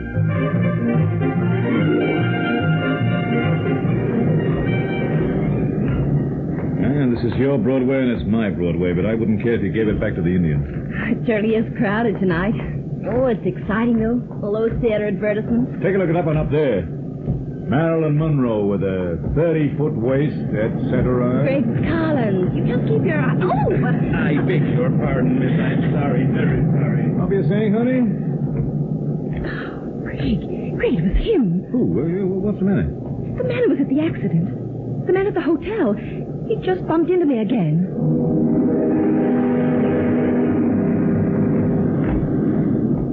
Honey, I keep telling you, even if there are 10 million people here, it's not unusual to meet the same guy twice. It's been 3 times, and I don't like it. Well, 3 times then, so what? I guess I'm unreasonable. I've had a bad day. Ah, look, there's a sign I know across the street. The steak club. I know it, too. You get a steak there so big, they just take the horns off and serve it to you. It's just what I need. Let's cross over. Wait for the traffic, Mrs. Collins. Oh, I'm sorry I've been such a bore, Greg. Just isn't my day. I like a dame. On holidays, she goes to pieces. When we're working... Hey, what are you trying to do? Kill yourself? Greg, I almost went under that car. That's all right, please. It's okay. You want to be careful, young lady. Those cars are lethal. Okay, Buster, just leave it alone. Say, what goes on here? It's the same man again. It was the same man, all right. Fat and pink and smiling. But I could tell from the way Greg went tense. He was getting set to wipe that smile off. So keep your ears pinned, friends. We'll be back in a moment with more of our story. 4 times I'd met this man, all in the space of a few hours. I was sure it was no coincidence. And I knew Greg didn't think so either. You should take better care of the little lady, my friend. She almost fell in front of that car. Well, there's one way to say it. Push might be another. Now, that's hardly fair. It was me saved her. If I hadn't grabbed you, madam, well, imagine for yourself. Suppose you come down out of the clouds and tell us what the game is. Game? I don't get you. We run into you 3 times inside 45 minutes. The average is too high for coincidence. Okay, so I call a cop and we can talk to him about it. You see, it all looks pretty hopeless, doesn't it, son? And then he just drifted away in the crowd, and there was nothing Greg could do to stop him. Well, there was no point in going hungry because of Mr. X. Greg said he wouldn't talk about him until after we'd eaten. And we were both down to the last cubic inch of steak before he started. Is that right, Gail? The first time you saw him was today at the accident? That's right. I told you all about it. Tell me again. A man was killed by a truck, and Mr. X was there. In fact, a man was standing between us. You sure? Of course I'm sure. Poor guy who fell grabbed at my coat as he went. I swung around, and there was Mr. X. I could tell from the way he was standing he'd try to save the man. Or maybe he'd pushed. What did Mr. X do after the accident? He ran out to where the man was lying on the street. Was he the first one there? I think he was. Well, yes, he was. He seemed to think so quickly compared to the rest of... Greg. What? Here. Oh, no, don't turn around. He just walked into the restaurant. Oh, honey, look, forget him for a moment. Pretend he's not here. How can I? I want to know what Mr. X did right after the accident, when he ran out into the street. He ran his hands over the man's body. He felt his pulse, and then he put his hand inside his coat and felt his heart. Now, answer me this. Could he have been searching the man's clothing? He could have, but... Well, yes, he could have. Okay, fine. Now, let's get out of here. Where are we going? You're going back to the hotel. I'm going to handle Mr. X my own way.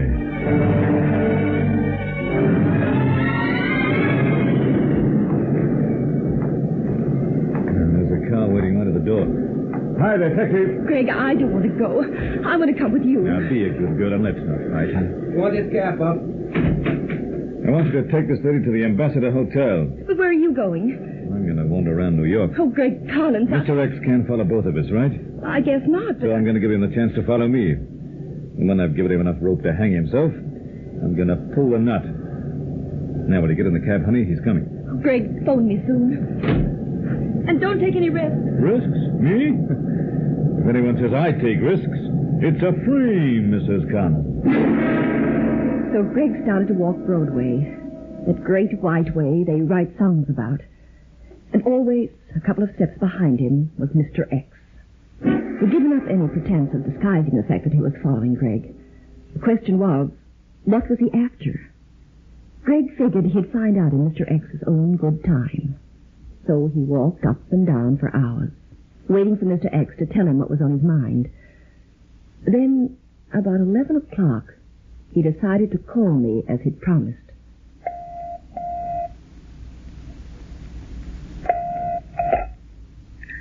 Ambassador Hotel here. Good evening. It's Greg Collins here. Just put me through to Mrs. Collins, please, room 1612. One moment, please. Mr. X. Who would that guy think he is following me around? My conscience? Hello? Who's this speaking, please? I want room 1612. This is Collins here. This is room 1612. Who do you want to speak to, Mr. Collins? I want to talk to my wife. Who else? Your wife? Well, there must be some mistake, Mr. Collins. Your wife isn't here. She hasn't been here all evening. That was when Greg went haywire. He slammed the receiver down and dived out of the telephone booth, ready to shoot Mr. X until his teeth rattled. Only there was no Mr. X. He'd gone. With no Mr. X to shake, Greg was really in a spot. He put me in a cab and sent me back to the hotel, and I hadn't arrived. So, what to do? His first idea was to call the police. His second idea was to hold off, wait until Mr. X played a card. So, he went back to our hotel room to wait. But he didn't have to, because when he opened the door and stepped on the light, there was Mr. X. So, you finally got here, Collins. I wondered when you would. You're the guy I've been looking for. Where's my wife? Keep your temper, Collins. If you feel like getting rough, remember I'm armed. See? Now listen, fat face. And let's not waste time being pleasant. I'll set your mind at rest right now, Collins. Your wife's safe. Where is she? That kind of information I sell. Sell? The only information I can afford to buy is written on a bus ticket. The bit that says not transferred. I don't want money. I want to know who you're working for. I don't work for anyone. I'm self-employed. It'll pay you not to try to evade my questions. Now, who are you? What's the idea of following me and my wife around all night? I felt it necessary to impress on you that your actions were not unobserved. That you're not dealing with fools. Also, since I can now tell you that cab you hired was driven by one of my men, you'll understand that we're very well organized. So now, let us proceed to business. Okay, pal. Whatever price you've been offered, I'm prepared to pay double. Price for what? Who cares anyhow? Anything I've got you can have for double. Let's be frank. I offer you double the price. The thought of this is crazy. Just send my wife back. That's enough. Of course, that's understood. We had to get hold of her to make sure she'd passed my property on to you. And she said she had. You don't deny it? Anything my wife says I've got, I've got. In that case, give it to me now. No. You're rushing the deal, buddy-duddy. There's a little matter of my wife. She has to be returned in good order and condition, like she was when you collected her. I'm prepared to have her here in 2 hours, if you will undertake to return my property. And what are you wasting time for? Get her here. Very well. But remember, please, there is often a slip betwixt the cup and the lip. Don't try to double-cross me. Oh, by the way, have you examined my property? No. No. What business is it of mine? Excellent. Well, let me warn you not to do so. It would not be in the interests of Mrs. Collins. You see, I have her interests at heart, Collins. I hope you have, too. I'll be back in 2 hours, Mr. Collins. I hope you're waiting for me. Now, look, the fact is I don't have any idea what you... Oh, for Pete's sake, what goes on? I haven't got that guy's property. Gail must have told him that to gain time. Maybe something was sent here to us. A desk here, Mr. Collins. Could you tell me, please, has a parcel or maybe a letter or anything like that arrived here for either me or Mrs. Collins? No, sir. Nothing's come here for you. I see. Okay, thanks. That's fine. Now what? He's back. Well, that settles it. I never knew a situation yet. A thump in the air didn't help. Now, see here, fat boy. Mr. Collins? Yeah. Collins? You ever seen this card before, Mr. Collins? Let's see. The FBI. That's right. Mind if I close the door? Oh, boy, am I glad to see you guys. Glad, Mr. Collins. Yeah, it's about my wife. She's missing. Missing?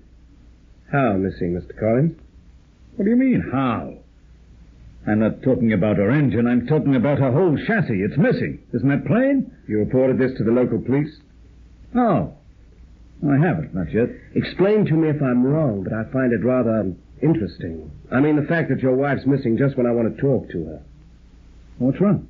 I want to talk to her about a guy named Regan. She doesn't know any Regan. Funny. He left your room about 3 minutes ago.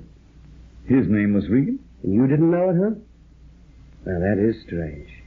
He had a pass key to your room. Yeah, I know that, but he stole it. You reported that to the police? No, I haven't. Well, how can I report to the police when it... Go on. Nothing. What did you want to see Gail about? She was witness to an accident today. She gave a name to the police. That's right, yeah. Well, he wanted to question her about the guy who was killed. Now, I've seen for myself how pally you and this Regan guy are. I'm interested. Why? Is there some law against Regan? The man who was killed today, pal, was an FBI man. He was carrying evidence, important evidence. But it wasn't on him after he was killed. See? The evidence was interesting to a certain guy named Regan. Your pal. You've got something on Regan? What about that evidence, Collins? Are you sure your man had it? I didn't come here to answer questions. What time do you expect Mrs. Collins back? I don't expect her back until the morning. How's that? Visiting her poor old mother? I just don't expect her back, that's all. Okay. I'll call on her tomorrow. Hey, before you go... Were Yeah? you the guy who answered the phone when I called earlier tonight? That's right. Why? I'm taking a survey. I want to know how many people are using my hotel room when I'm away. Tomorrow, pal, or maybe even tonight. Just to check. Tomorrow? Regan's coming here in 2 hours. He expects me to hand over that evidence. Tomorrow we could be dead and I can't say a word to the police. So now Greg knew what Regan wanted from him. The evidence he was searching the FBI man for soon after he'd been run over by that truck. The evidence he believed I'd passed on to Greg. The evidence Greg had never laid eyes on. Oh, it was a Jim Dandy setup. And in a moment we'll bring you the climax of the case. In 2 hours, Regan was coming back for the evidence he thought Greg had. The evidence I'd told him Greg had. Greg, of course, couldn't tell the police anything because Regan was holding me. And even though Greg was pretty sure I was only stalling for time, he started to search our room just in case. An hour and a half later, it looked like a high wind had passed through, but no evidence. Which was when he started to pace the floor. Regan must be sure she has that evidence. Well, it's crazy. Just forget about whether it's crazy or not. Why does Regan think so? Gail never laid eyes on him before, so why does he think she's got the evidence? It doesn't make sense. Let's start again. There's the FBI man. He's walking along the street behind Gail. She stops. He stops. Regan stops. And then... That's it. That's the only way it could have happened. Now, Greg had a bee in his bonnet. And 2 minutes later, he was down at the reception desk of the hotel, trying to get some sense out of the sleepy desk clerk.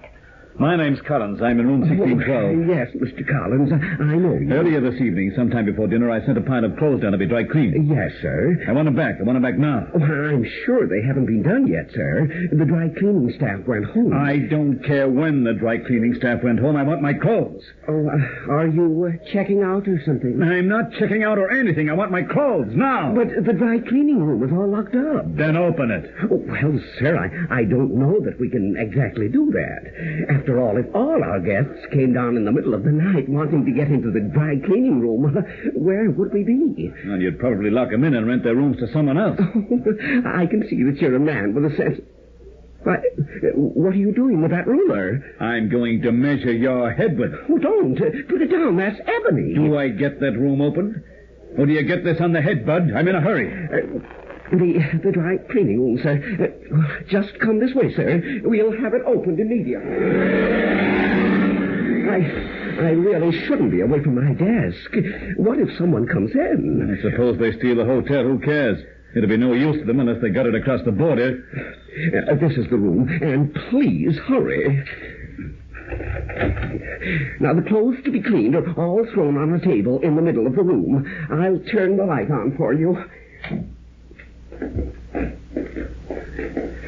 There they are. That pile on top. They're what I'm looking for. Well, if you'll just kindly bundle them up and get out of here. Don't worry, I'm not taking them with me.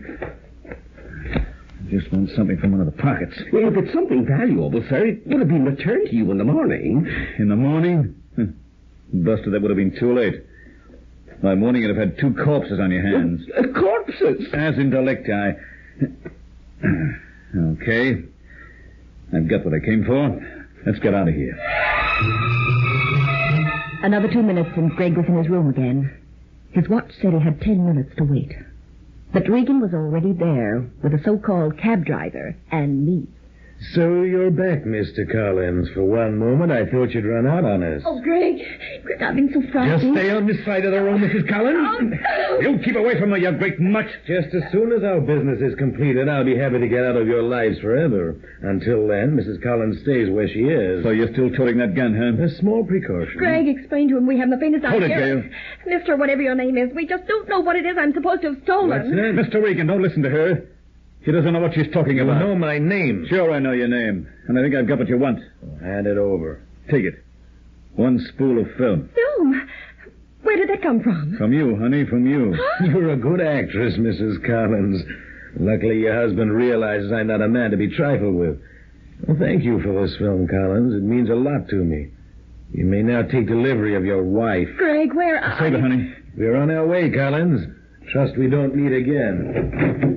Oh, by the way, do you know what's on this spool of film? I'll tell you. Evidence that'd send me up the river for a long, long time. They give you a lot of years for tax fraud in this country.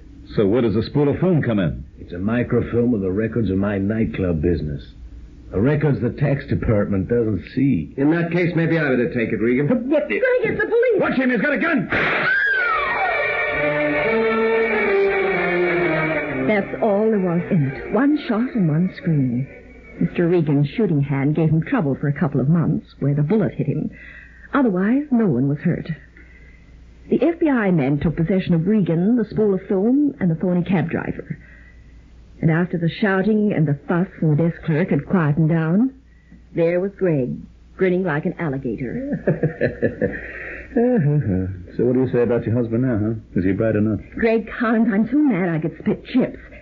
You had what Regan was looking for all the time. You must have. That spool of film, you must have had it. Darling, you had it. I never laid eyes on it until about 2 minutes before I saw you in here with Regan. Oh, don't talk nonsense. I'd never seen that film until... I know you hadn't seen it, but you had it. Look, remember what you said about the FBI man, the one who went under the truck? What did I say about him? You said he grabbed at your coat as he fell. Well, he did. He didn't grab at it. He had his hand in your pocket. What? He knew Regan was tailing him. He had to get rid of that film somehow. The way I figure it, he was working undercover. The time wasn't right to reveal his identity, so he got rid of the film. Honey, I must have been right. The spool of film was in the pocket of that coat you sent for dry cleaning. But how? I mean, how did you figure that out? Simple enough. I asked myself why Regan should pick on you as the one who had the film. He must have had some reason. The reason was you were standing next to the FBI man. He wouldn't just throw the film away. He must have passed it on. That made you the only logical contender. I just don't know what to say. If you hadn't worked things out the way you did. Oh, Greg. Oh, come here. Now, what do you think this thing is on my shoulder? Oh, it's a face again. It's a head. And inside that head, well, it ain't sawdust, you know. It's a brain, Mrs. Collins. Don't go away. In just a moment, we'll be back with you. Adventure, the last film. Be sure to visit us next time for another puzzle in murder. For where there is crime and romance, there you'll find Mr. and Mrs. Collins.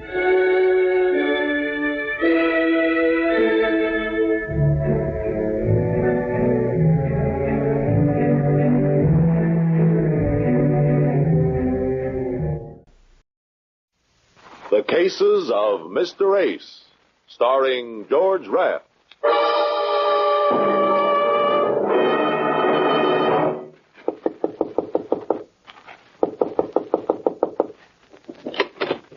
Mr. Ace, come in. I'd given you up for the night. You're not alone, Dr. Gale. There were a couple of minutes back there when I'd given myself up for good. As close as that? Closer. Well, come on into the kitchen. Coffee's perking.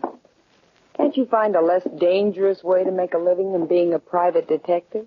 Sure, but then who'd supply you with your material for your book on criminal psychology? Sugar? Sweet and black. Here you are. Thanks. Incidentally, the book is coming very well, thanks to the unorthodox point of view I get on the criminal mind through your eyes. Well, what happened to you tonight? What happened tonight seems to have started with a man named Judas. Judas? You mean Judas Iscariot from the Bible, of course. That's the guy, Dr. Gale, the world's most notorious stool pigeon. But it took 2,000 years for it to catch up to me. Well, I'm listening, Mr. Ace. I'm listening.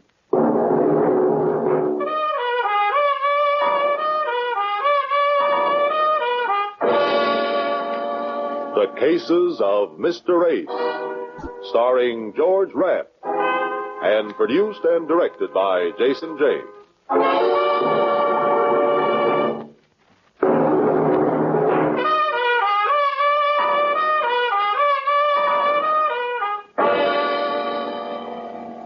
I hadn't been in my office over on 6th Avenue for more than 10 minutes when the hall door opened just wide enough to admit a man's eye. From where I sat, I could see it was steel blue, and when the door opened a little wider, I could see that the eye belonged to a very tall, very thin, very blond man. I waved him in.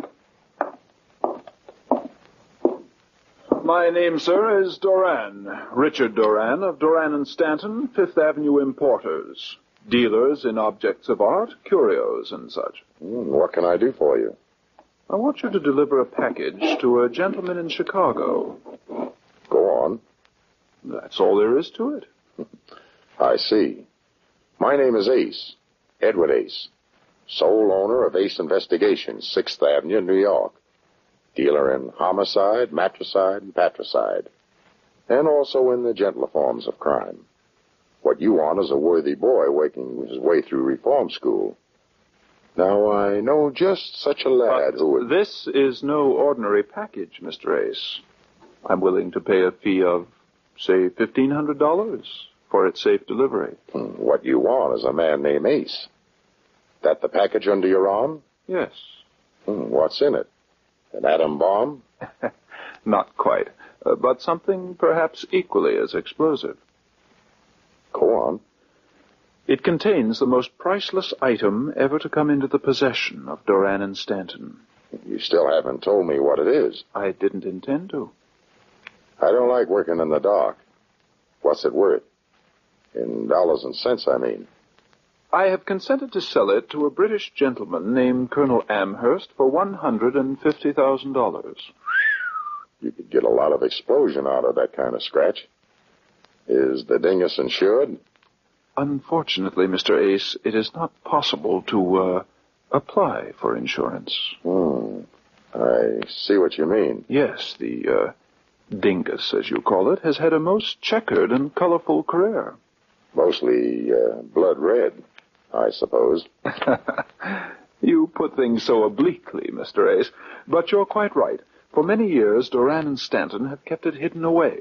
Now, Colonel Amherst may have the joy of possession and the fear. You will find him registered at the Ambassador East. Deliver the package, collect the money, and return to me here in New York. Why don't you take it to Chicago yourself? Or have the colonel come here? I will be frank, sir. Neither of us wishes to assume the risk. I would advise you to go armed, if you accept the assignment. Shall I give you a check for your fee? How much cash do you have with you? $250. Why? I'll take that. The balance when I return from Chicago with your money. Excellent. Here is your retainer, and here is the package. I also have your transportation. You leave on the Commodore Vanderbilt tonight, car 57, compartment E. Good luck, Mr. Ace. Just one more thing, Mr. Durand. How do you know you can trust me?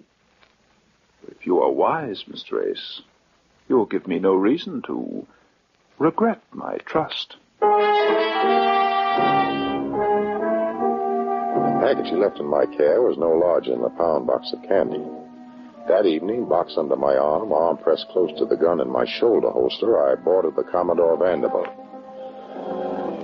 I just relaxed in my bunk when the door to my compartment opened. I looked up from my berth into the face of a small, fragile-boned man. His hair was glossy and deep black. His eyes were glossy and deep black. But it wasn't his bones or his hair or his eyes that really interested me. It was his right hand. In it, there was a gun. From where I lay, it looked mighty big.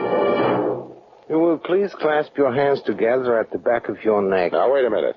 I never even met your sister. I intend to take the package. If you make one move, I'll be forced to shoot you. That makes a problem. You can't get the package unless I do move. It's under my mattress. Oh, how clumsy. This place is so small. I forgive me. I am reluctant to permit you to rise.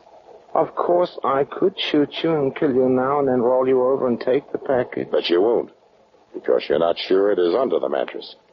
And if you don't find it there, I won't be alive to tell you where it is. Yes, I suppose you are right.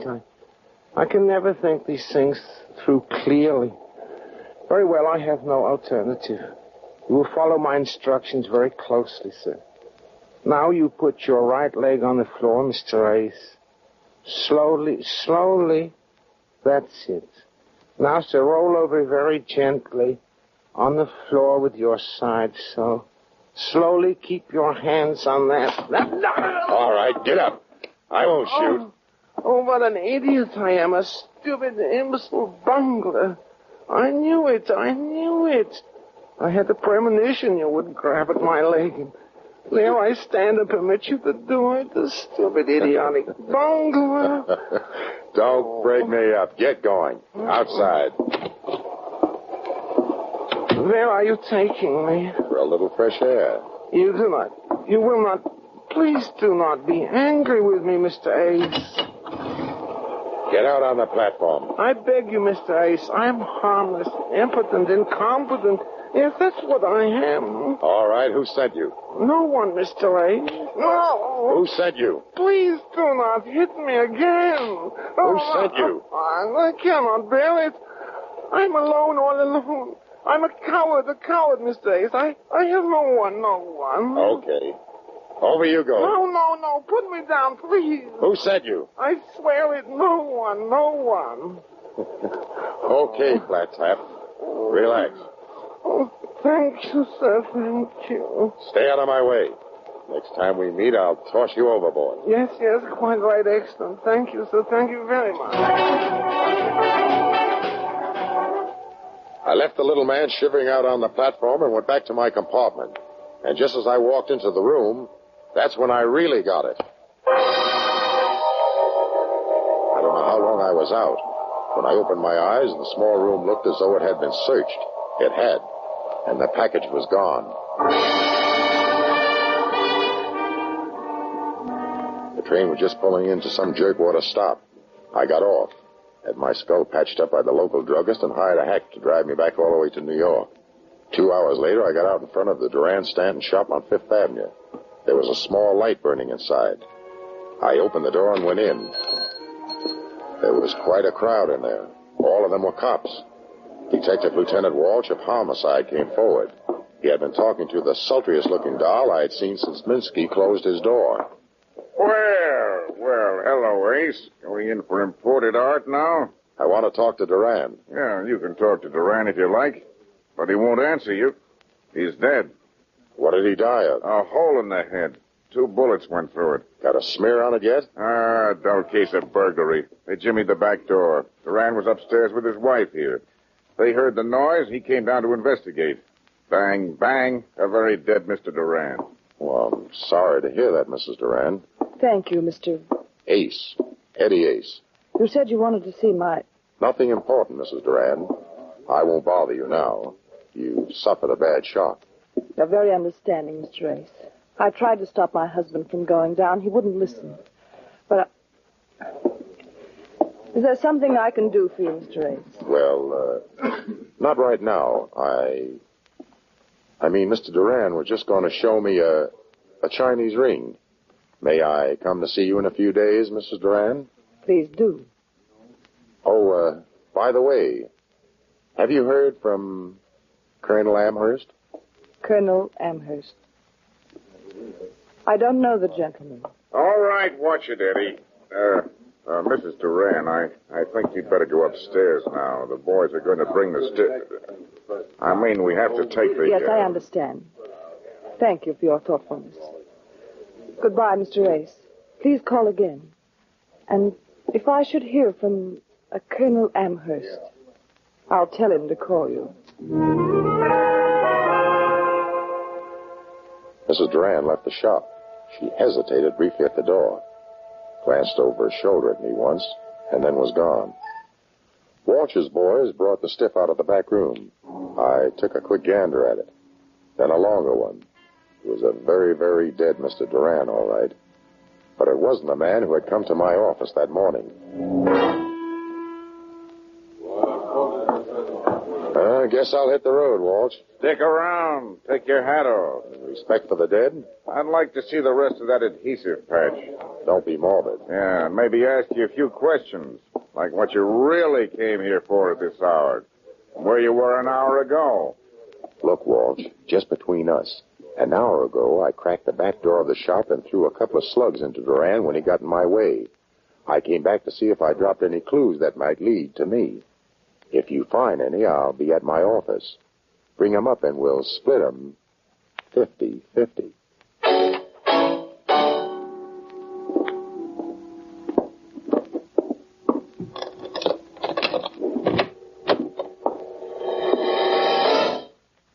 Well, the little man with the big gun. I thought I took that away from you on the train. I have many of them, Mr. Ace. First, I must ask you to forgive the liberty I took in entering your office to wait for you. Where else to find you, I did not know. Eventually, you must return here. All right, eventually I did. What's your problem? Mr. Ace, I have a grievance. On the train, you caused me a great humiliation. Yes, you did. You slapped my face. You did not even have the decency to punch me. Man-like. Next time, I promise to punch you. Hard. There will be no next time, Mr. Ace. For you, I have the greatest resentment. Yes, I have. If you give me the slightest provocation, I promise to shoot you. Really, I will. All right, once you're cute, twice you're a nuisance. Oh, you will come with me, Mr. Ace. Where are we going? He's waiting to speak to you. Who? Colonel Gregory Amherst.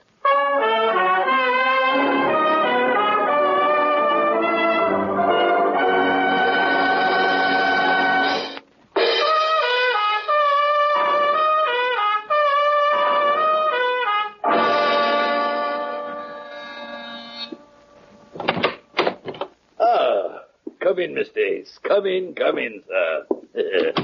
Well done this time. Well done, Leonidas. Oh, thank you, Colonel. Thank you. It was simple. Well, sit down, sir. Sit down. Thanks. Nice layout you got here.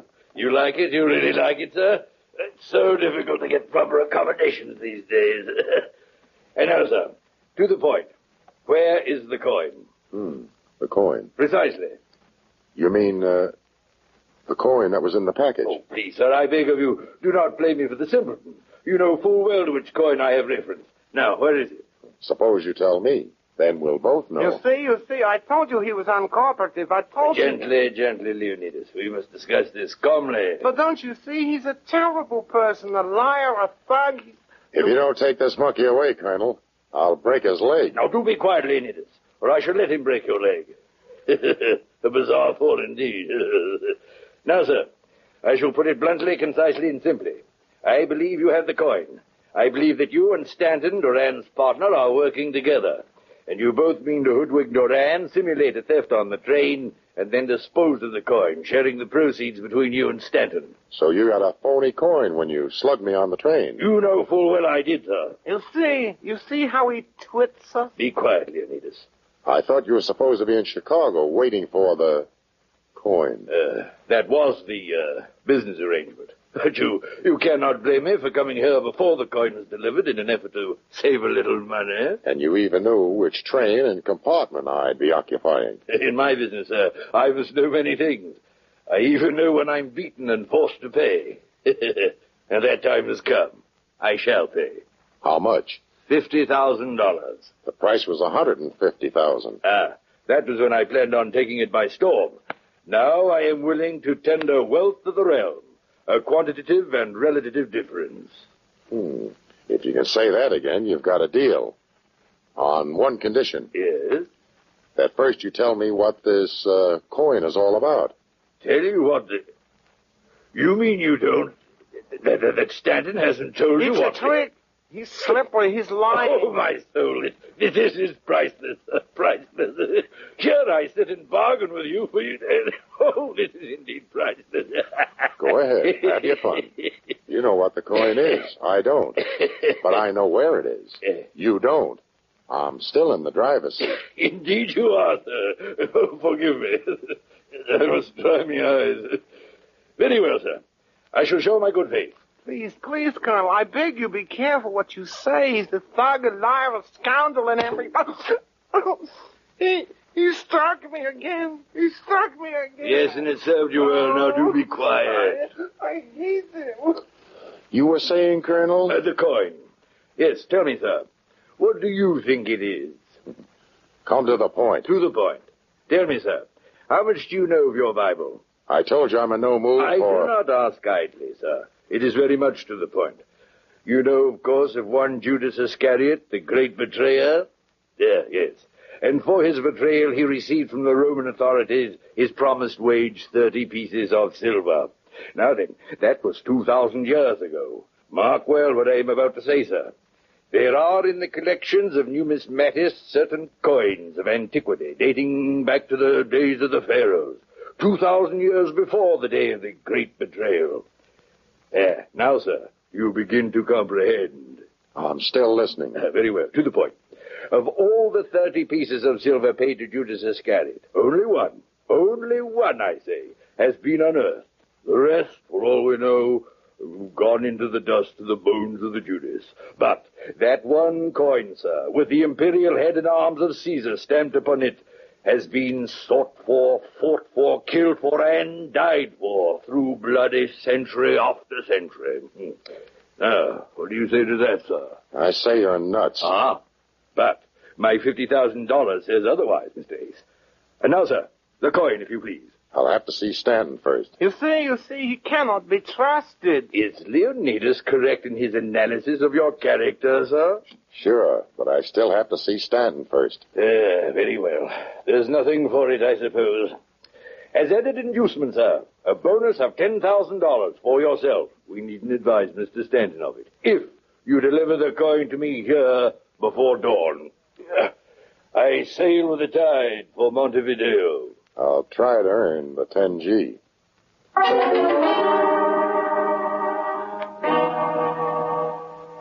Amherst didn't have the coin. Stanton was on the loose. He might or might not have it, if it existed at all. It had to be someplace. I hustled on back to the shop of Duran and Stanton. I never got a good look at the little man who was tailing me. Every time I glanced back, he had his face draped in a foreign language newspaper. I made sure he was still pounding along behind me when I turned in at the door of Duran and Stanton. I didn't expect it to be opened.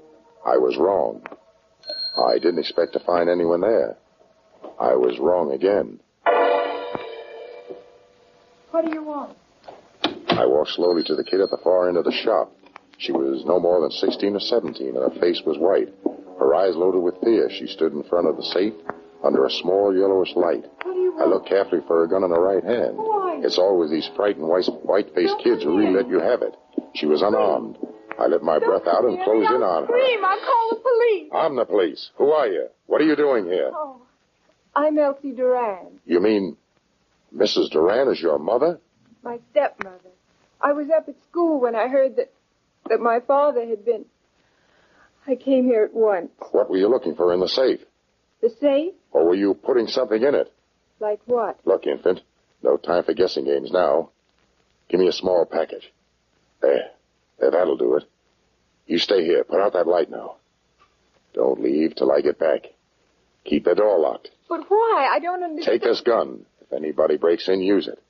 And tuck that gold chain you're wearing around your neck and side of your dress. It might tangle your gun arm when you need it. But I've never fired a gun before. Baby, you'll be surprised how natural it'll come to you if you have to.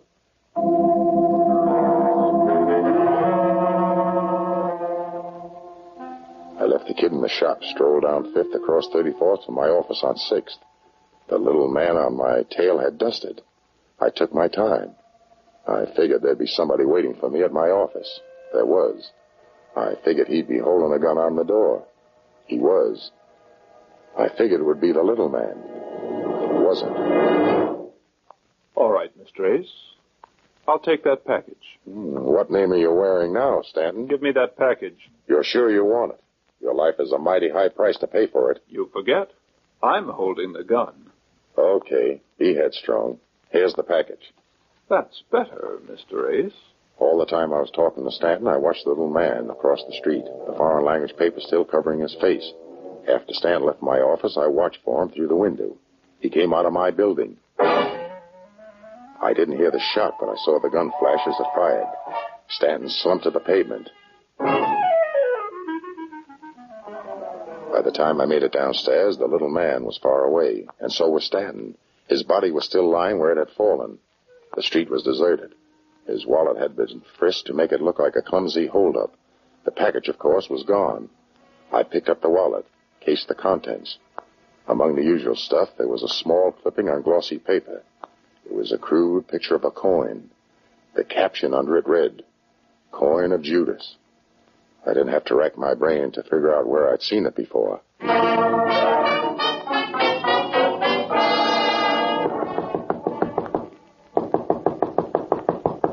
Who is it?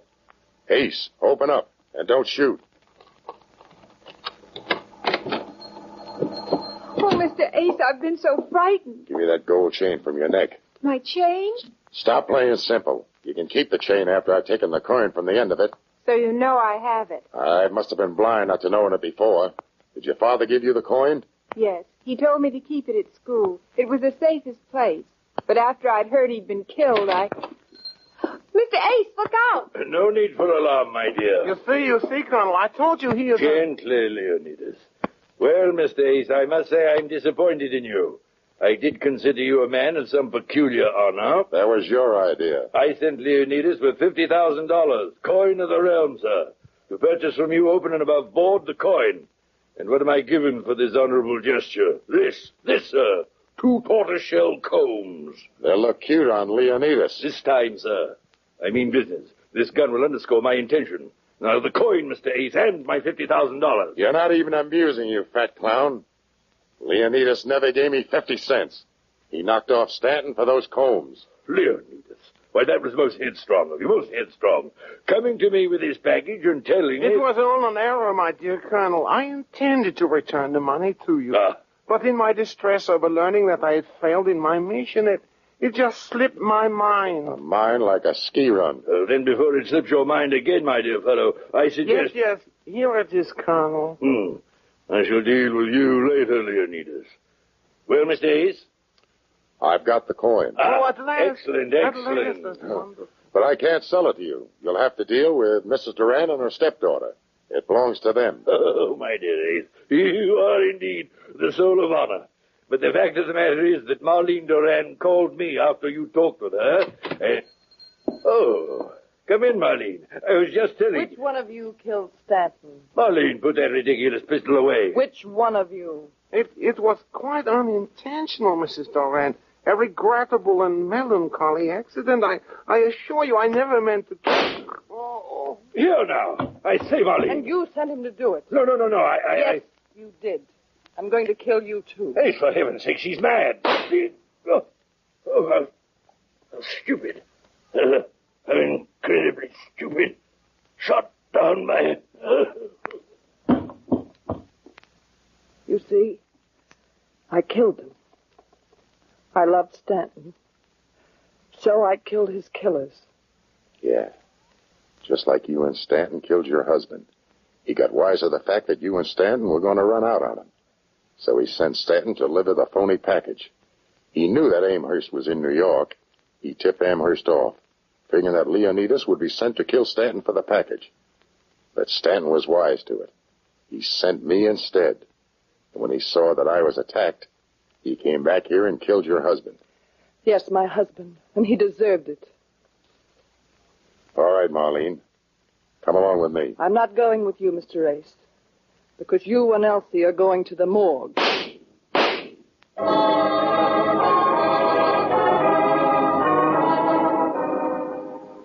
And so Elsie used my gun to send 2 bullets into Marlene. How do you like that? I'd forgotten the kid was holding it. But what about Elsie? Won't she have to stand trial for... No, it's been settled down at headquarters. After all, Marlene did kill 2 men and then threaten Elsie and me with a gun. So, Elsie will be okay. And what about the coin? Does Elsie keep it? Yeah, but she's having it melted down. Into what? A small silver crucifix. I see. I like that.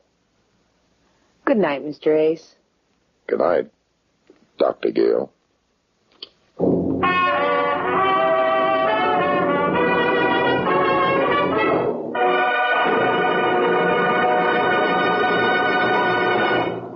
In a moment, George Raff will be back as Mr. Ace to tell you about next week's case. But first, a brief word from our sponsor. Thank you. Next week, I'll be telling Dr. Gale about the man who was forced to help his wife's murderer. Thank you, George. We'll be listening.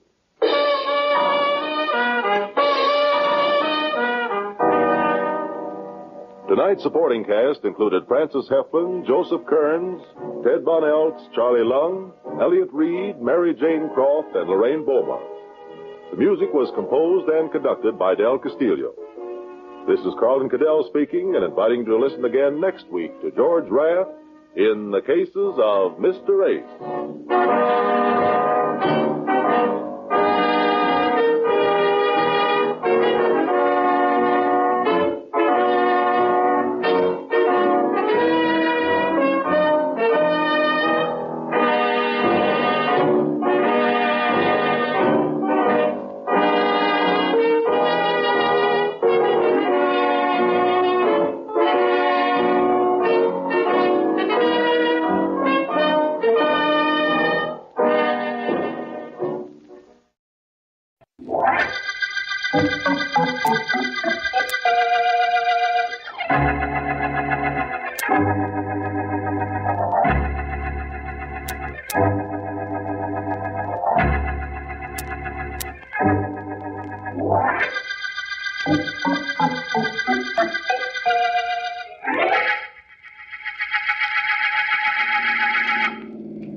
That'll be $4.20, lady. Here you are, driver. Please keep the change. Thanks, lady.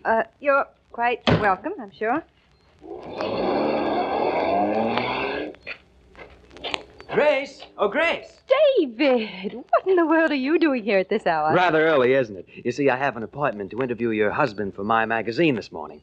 Where did you come from? Oh, I've been away for a few days. My train just got in a little while ago, and I took a cab from the station. Really, darling? The fare from the station is about $2. Didn't the driver say $4.20? Did he, David? He must have come the long way. Come on to the house. Oh, I'm supposed to meet your husband out by the pool. He's going to demonstrate some tricks on trout fishing, which our readers will positively drool over. Well, that magazine of yours gives you a good living, David. I wouldn't belittle it if I were you. Come on, I'll walk to the pool with you. Well, if it gave me a good enough living, you'd be married to me. Instead of Morton? Instead of J. Morton Zachary. You think it's his money I married? It certainly wasn't because you were in love with those specimens of deep-sea fishing which are mounted in his den. Or with the fact that he was perhaps the leading authority on the use of wet coachman flies for trout fishing. You're quite sure I would have married you if you'd had Jonathan's money? Reasonably.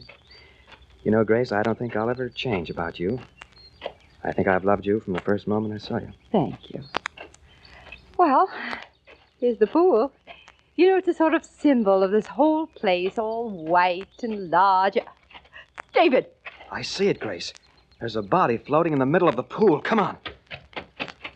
It's Jonathan. Look what's lying on the edge of the pool. A fishing rod. A trout fishing rod. And the hook is attached to Jonathan. David, do something. I can't very well, Grace. There's nothing anybody can do for him. Now.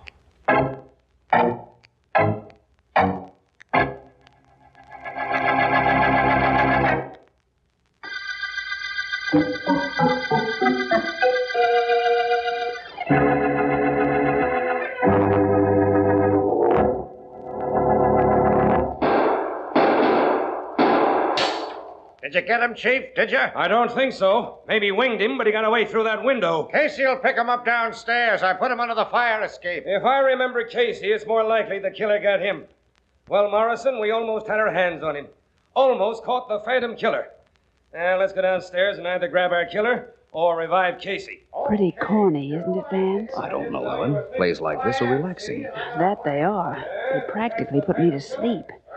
Oh, Vance, look, that usher seems to be looking for somebody, and you left word at the box office where you'd be sitting. Boy, are you looking for Philo Vance? Yes, sir. There's an important phone call in the office. It's District Attorney Markham. Markham? Ellen, will you excuse me a moment, please? A moment? I might as well say goodnight right now. If it's Markham, it's a murder. And if it's a murder, I know I won't see you until morning.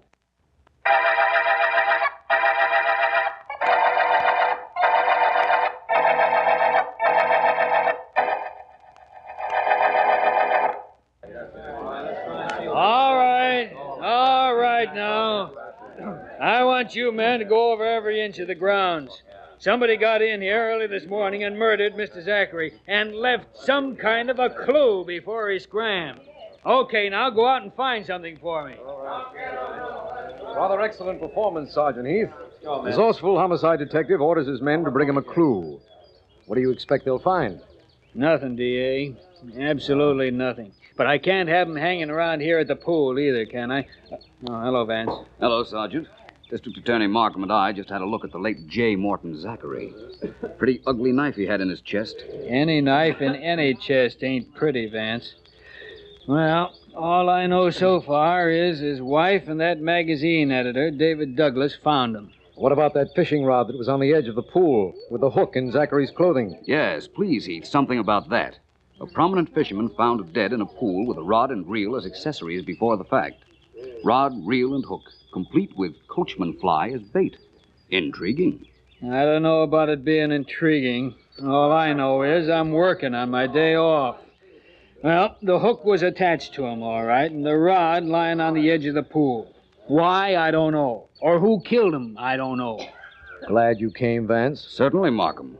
I admire mystery plays. Ellen and I were seeing one when you phoned me. But I'm more partial to unusual real-life murder cases. No, I gotta go to work. Hey, Morgan. Yeah? Get in that overgrown bathhouse and see what you can find. These articles on the ground here, the ones in the sergeant's handkerchief. I imagine they were found on the dead man. So I understand. A handkerchief, wallet with nothing unusual in it, and these keys. Oh, funny thing about these keys, Vance. Wonderful example of colonial architecture, Markham. The house, I mean, and beautifully kept grounds. Vance, I was saying there's a funny thing about these keys. Yes, I know. One of them doesn't open any lock belonging to Zachary. Do you know there's a definite resemblance between colonial Now, wait a and minute, Southern... Vance. How could you possibly know that about that key? It's true, isn't it? Yes, it is true. Heath tried every one of them. Each one is for some different door or Zachary's office or car. But that shiny one in the middle, that's the one that opens nothing. Only how did you know? Because it's the shiny one, Markham. Either it's a new key to an old lock, or it fits some door that was just constructed. Neither of which is very likely. Or it doesn't belong to any of Zachary's locks. Where's Mrs. Zachary, Markham? In the house. Sergeant Heath asked you to hold herself available for questioning. He wasn't thinking of my questioning, I don't suppose, but I'm grateful just the same.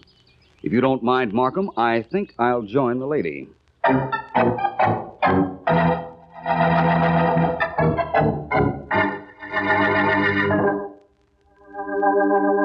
You were away for 3 days, Mrs. Zachary. Came home this morning.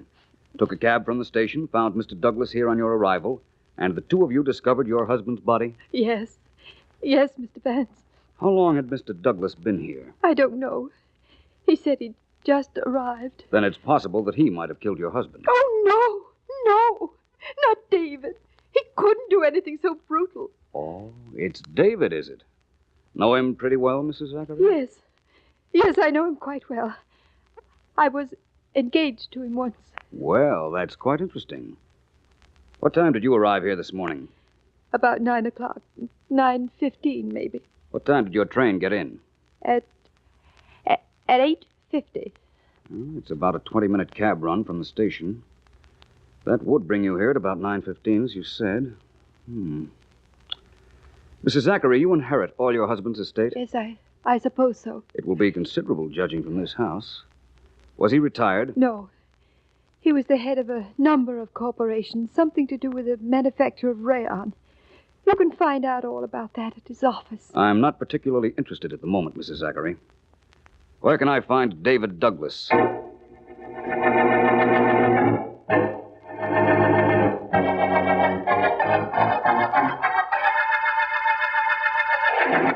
If you've come to arrest me, Vance, arrest me.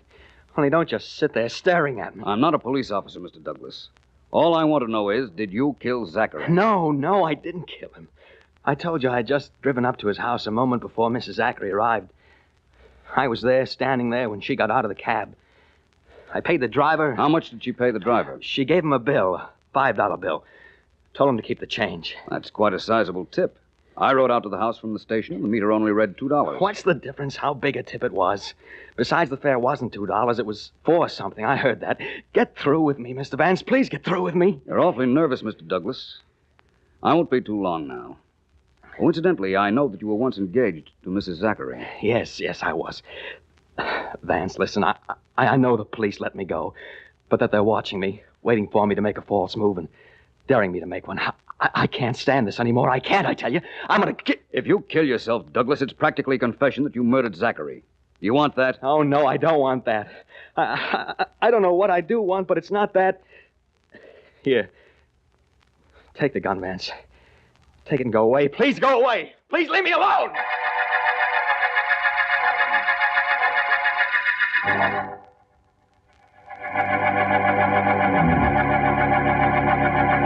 Thank you very much, sir. Goodbye. Well, Ellen? Well, Vance, you were right in your hunch. The railroad information just told me that there is no 8:50 train that Mrs. Zachary could have taken. There was a 7:50, though. So she arrived at her house an hour before she said she did. And she gave the cab driver $5 for a $2 run. Well, let's see now. She could have arrived at her home about 8, killed her husband, had the cab driver wait, then drive her around a while, and back to the house in time to meet Douglas. Oh, got yourself a prospect, Vance? 3 prospects. Mrs. Zachary, David Douglas, and a certain Hastings. What, may I ask, are Hastings? They're people. And this particular one is George Hastings, assistant to the late Mr. Zachary. Have you seen him yet? No, I tried to, but he sent out word that he was too busy. I think I have an idea how to talk to him, though. It seems important to find out just what Zachary's rayon business means. Well, when you get that certain look on your face, you mean business yourself. A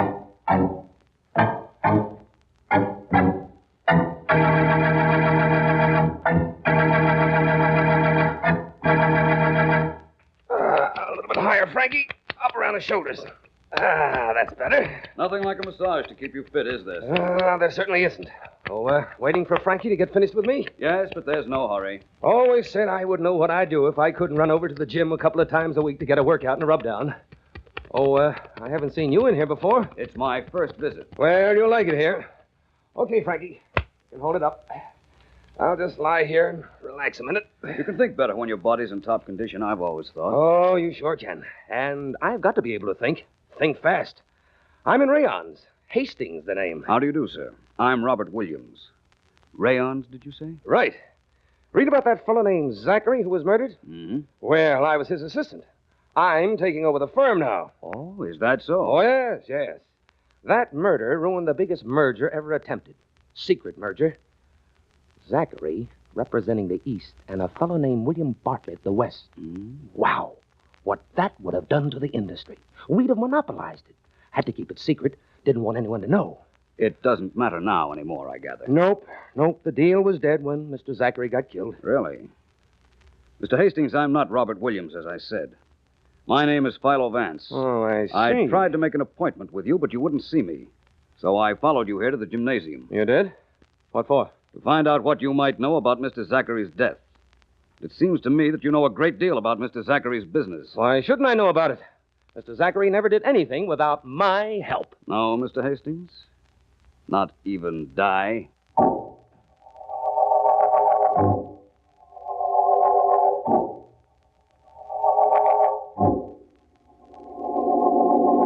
I'm glad you came with me to pick up this David Douglas, D.A. I like having you along on cases when Vance isn't along with you. I don't know why that is, Heath. Vance never objected to you. Why should he object? I never outsmarted him, did I? This is the Douglas apartment right here. Wait a minute. I'm pretty sure he did it, D.A. Just found out he was engaged to Mrs. Zachary before she married her husband in that rod and reel business. That'd be right up his alley. Come on, open up in there. Open up. Oh, that shot came from Douglas' apartment. Break down the door, Heath. Here, I'll help you. Right. Once more, I think we've got it, Heath. All right. They're in, D.A. Oh, they're a little late. Look at him. Still holding the gun, too. Yeah, look around the apartment, Heath. And while you're at it, you might look around for another suspect who had as good a motive and opportunity to kill Mr. Zachary as the late David Douglas.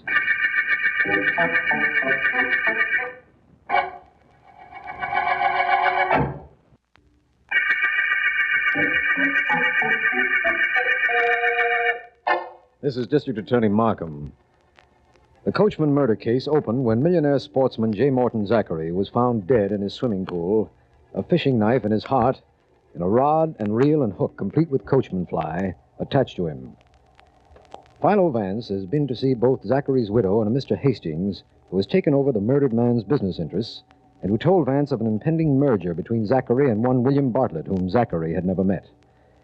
One of our men, Sergeant Heath, has just reported that Mrs. Zachary, who has not been detained by the police, has just had a visitor. This information has led us to... Miss Zachary, I'm sure sorry I never got to know your husband. From what you say, he sure was a grand man. He was. He was, Mr. Bartlett, the finest. It was nice of you to come down, especially since you'd never met either of us. It had to come, ma'am. Was going to be your husband's partner. I beg your pardon. Oh, shucks, ma'am. Nobody knew about it except him and me. We was going to have our first meeting up at my place, a meeting set up for today, and get real organized. Sure was a shame. Well, now, ma'am, if there's anything I can do... This is terribly rude of me, I know, but may I please come in? Mr. Vance. I apologize deeply for this intrusion. I did knock on the door, but nobody answered, and the door was open. Mr. Vance, this is Mr. Bartlett. How do you do? How are you, son? Glad to meet you. I wished it was under different conditions, but I'm glad to meet you. I was just going in case you got something to talk to Miss Zachary private-like. I'd like to talk to you, if you don't mind, Mr. Bartlett. Me, son? About what? About that merger you and Mr. Zachary were planning. Well, how'd you hear about that? I didn't even know about it until just now, Mr. Vance. A private investigator makes it his business to find out things that people in general don't know. In this case, it wasn't very difficult. Well, son, what do you want to know about the merger? Oh, I guess just why you were merging and some of the details. Well, why? Because we've been cutting each other's throats, Zachary and me, for years. One way to stop being competitors was to become partners. But we never did get to meet on account of, well, asking your pardon, ma'am, on account of what happened here yesterday. You'd never met Zachary, eh, Bartlett? I wanted to be sure of that. Nope, never. And now I'll be going. Please call on me, Miss Zachary, if there's anything I can do for you. Thank you very much. Bye, Mr. Vance. Nice to have made your acquaintance. Thank you, Mr. Bartlett. It was nice meeting you. Now, Mrs. Zachary, I think it's time you and I had a little understanding. According to what I've found out, you arrived here yesterday morning a little after 8 o'clock, not 9:15 as you said. You found that out? Yes. I also found the cab driver who took you out here from the station. He said he drove you here twice. Once about 8, then he waited for you, drove you around a while, and then back, at which time you met Dave Douglas here. Well? I want to know why the double cab trip, and why you told me your train arrived at 8:50. Very well. I told you that because I didn't want to be suspected. I did get here earlier. I went into the house. I looked out, and I saw Jonathan's body in the pool. And all I thought about was to get away so fast and as soon as possible. The cab was waiting, so I got in. I rode to town, and then I came back out here again. I believe that David Douglas thought you killed your husband, Mrs. Zachary, and committed suicide in the belief that he was taking suspicion from you. He must have loved you very much. He always said he did. But taking his own life was so unnecessary. I didn't kill Jonathan. I tell you. Perhaps you didn't. Perhaps the explanation of who did lies in that shiny key, the fishing rod, the reel, and the hook we found attached to your husband's clothes. We'll see, Mrs. Zachary. We'll see. And now, if you don't mind, I'd like to call Mr. Markham and have him invite some people to a meeting at your swimming pool.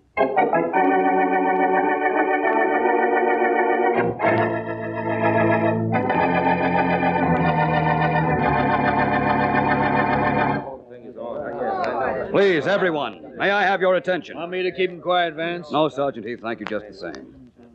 Now, we are in what I imagine was a combination bathing cabin and trophy room. Is that what it was used for, Mrs. Zachary? Yes, Mr. Vance, that's right. All of you can see that there is fishing equipment, mounted fish, and fishing knives in this room. And that one of the fishing knives is missing from the box on my right. That is the state's Exhibit A. It's the knife that killed Mr. Zachary. Vance, must you go into all the terrible details? I'm sorry, Mr. Hastings. Now, you'll notice that there's a door leading from this cabin to the pool. It's only a few short steps. Mr. Vance, I sort of wish you'd stop wasting time and get down to cases. I will, Mr. Bartlett, all in good time. Now, it is my theory that Mr. Zachary and his murderer met out here early on the morning of the murder. There was a quarrel, and in the heat of anger, the murderer seized a knife from this box and stabbed Mr. Zachary. Stop that, Mr. Vance, stop it! Vance, stop. Mrs. Zachary is fainting. Somebody run into the kitchen and get a glass of water for Miss Zachary. Thanks. The kitchen's right in there. Thanks very much, Mr. Bartlett, but it won't be necessary. Thank you just the same. I apologize again to you, Mrs. Zachary. I'm sorry, but I must continue. The murderer stabbed Zachary. He staggered back, as I'm doing now, and through this door. Well, please follow me, all of you. Yes, we will. That's fine. Thank you. Zachary staggered through this door. Teetered a moment at the edge of the pool, like this, and then fell in. Vance! Vance! Look at him. He's floating face down out to the center of the pool. Vance! I'm all right, Ellen. Don't worry. Oh, dear. Give me a hand, will you, Markham? Right here, old boy. Thanks. What in the world did you do that for, Vance? Because I already know who killed Jonathan Zachary. And now I know the reason for that fishing rod and reel. You can go now, everybody. Thank you for coming here.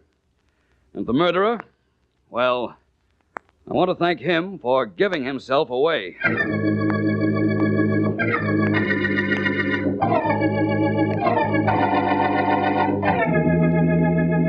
Well, Vance, we're here. You said to drive you here, and I did. Now tell me what this place is. It's the place, Sergeant Heath, that's going to give me the proof of who murdered Mr. Zachary. It's a hunting lodge. Look, you said after you fell in the pool that you knew who did it. I still know, but I need proof. You brought the key, Sergeant? The shiny one we found in Zachary's pocket? Sure. Only what makes you think it's going to open a door you never saw before? I'm the positive type. Come on, let's try it. Come on, Heath, if you want to watch. I'm coming, Vance. Okay, there's the front door. Go ahead. One key, one little lock, one little turn. Having trouble, Vance? It doesn't seem to fit. Can't understand this. Wait a minute. This lock is brand new. So? So maybe it's been changed since the murder. Heath, drive me to the nearest town so I can find the nearest locksmith. I refuse to admit a little luck can make me so very wrong.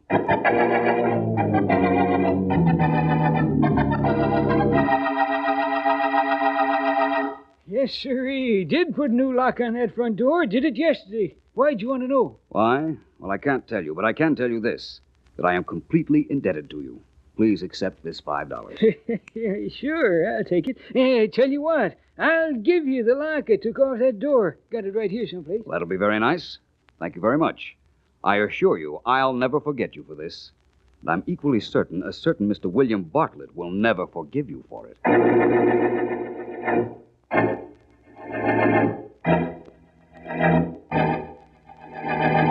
Now, look, Bartlett, it's 4 hours since we've held you here at headquarters. We've told you how we know you killed Zachary. Now, you tell us why you did it.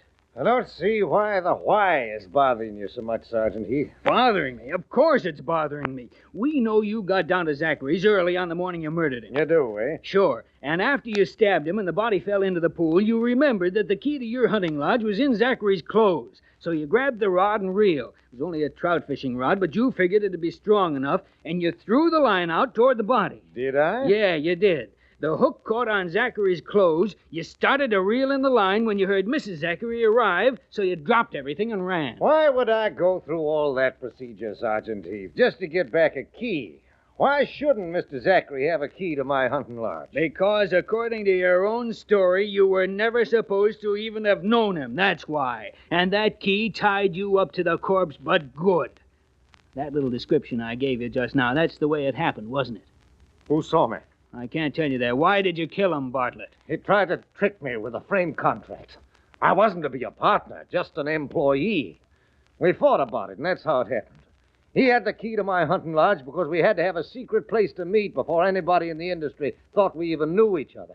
I had to get the key back, just like you said. Heath, tell me, who was it saw me? Mrs. Zachary? Tell you the truth, Bartlett, nobody saw you. Nobody? But they must have. You knew the whole story. If nobody saw me, how'd you know? I didn't know. Philo Vance knew. But how he knew? Well, you can search me.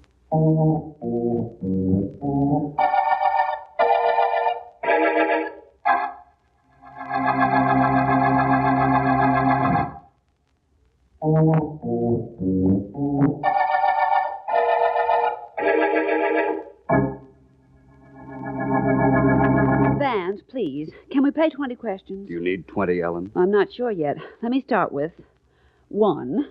How did you know it was Bartlett? Well, Bartlett said he'd never met Zachary. Yet he knew where the kitchen of the Zachary house was. Remember his telling Heath where to get a glass of water when Mrs. Zachary almost fainted? Yes, but did that prove that he murdered her husband? No, but it made it obvious that he and the murdered man had been meeting here. And if they had been meeting here, it might be that they'd met at Bartlett's lodge. It might still further be that the shiny key Zachary had was the key to the front door of the lodge. It was, even though Bartlett tried to throw me off with a new lock. And that's all the proof you needed? Well, I helped a little. I stayed away when you went to Bartlett's lodge, didn't I? Yes, you did. You know, someday, Ellen, our little enterprise here will be reading Vance and Deering, private investigators. I can see it just as plain. Now, I can see something even plainer than that. I can see that we're at the end of the Coachman murder case.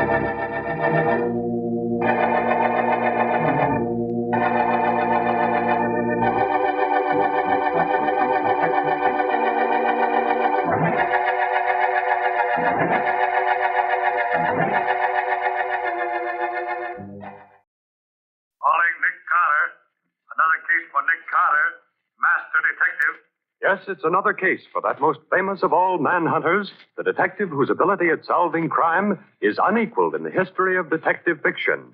Nick Carter, Master Detective. This week's curious adventure is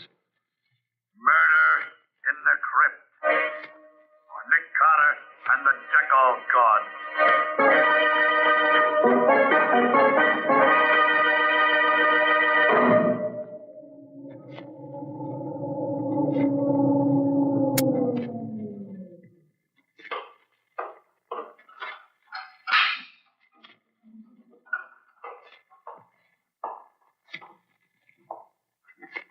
There. You'll never know that I came here this time any more than you did the other times I was here. Those footsteps.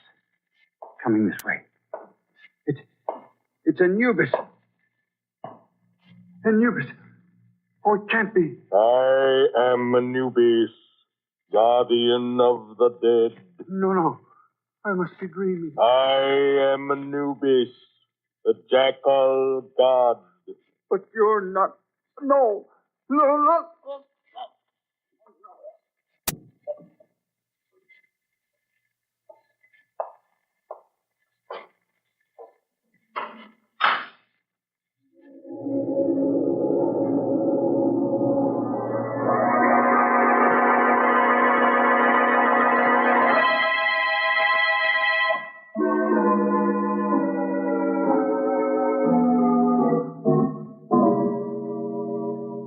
Three scarabs from Abydos, condition good. Come in. You, Dr. Waldemar? I am. I'm Lieutenant Riley from headquarters. You called me about a museum guard who disappeared? Of course. It's about Shelby, the chief attendant here at the Egyptian Museum. Where and when did this Shelby disappear, Doctor? He failed to report to me as usual before leaving last night. The guards on the door say he did not leave the building. We've hunted everywhere for him, but we haven't found him. Oh, you've hunted everywhere, have you? Yes, Lieutenant. Everywhere except in the crypt of Snefru. The what of who? The crypt of Snefru, an Egyptian king of the 4th dynasty. Where is this crypt? In the basement? No, it's on the 2nd floor, directly above this office. It was installed especially for Professor Glidden, the archaeologist. He alone has access to the crypt. It has a special lock on the door. Oh, you mean he has the only key, huh? Precisely. I called Professor Glidden's apartment a while ago, but he did not answer. I presume he is on his way down here now. I hope he can shed some light on this mystery.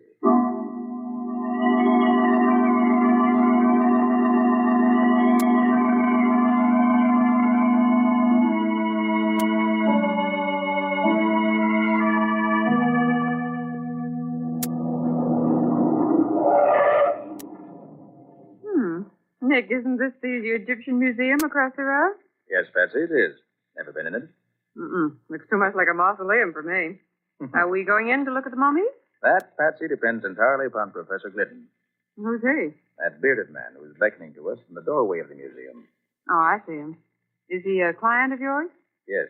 He phoned just before you arrived at the office this morning. What does he want? That, I don't know, Patsy. Suppose we join him and find out.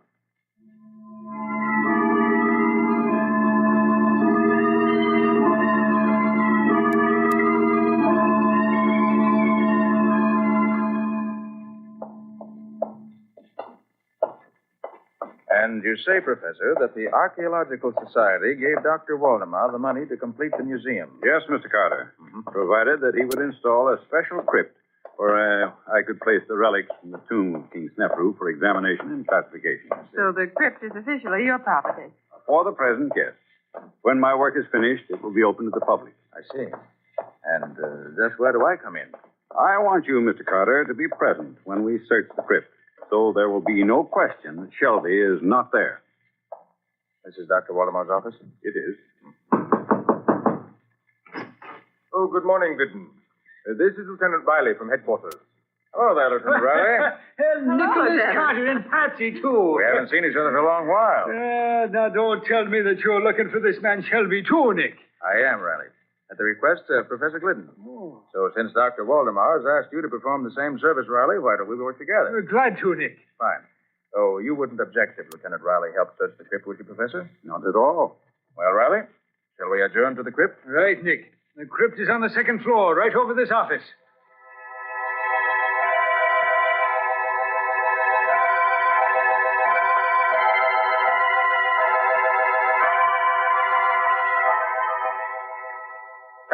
Come, Glidden. Unlock the door. This is an intricate lock, Waldemar.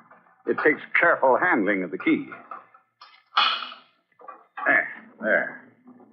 Where's the light switch, Professor Glidden? Just inside the door to the right. Very well, I'll... There. Well, would you look at that now? I never saw a statue to resemble that beast. The body of a man and the head of a dog it has. I'd call it the head of a jackal, Riley. Huh? Am I right, Professor Glidden? You are, Mr. Carter. That bronze statue is a life-size figure of Anubis, the jackal god. Anubis was the guardian of the dead, and his statue was set at the entrance of ancient tombs to keep out thieves. A jackal face is enough to scare anyone away. Come along, Riley. Let's look around inside the crypt. Okay.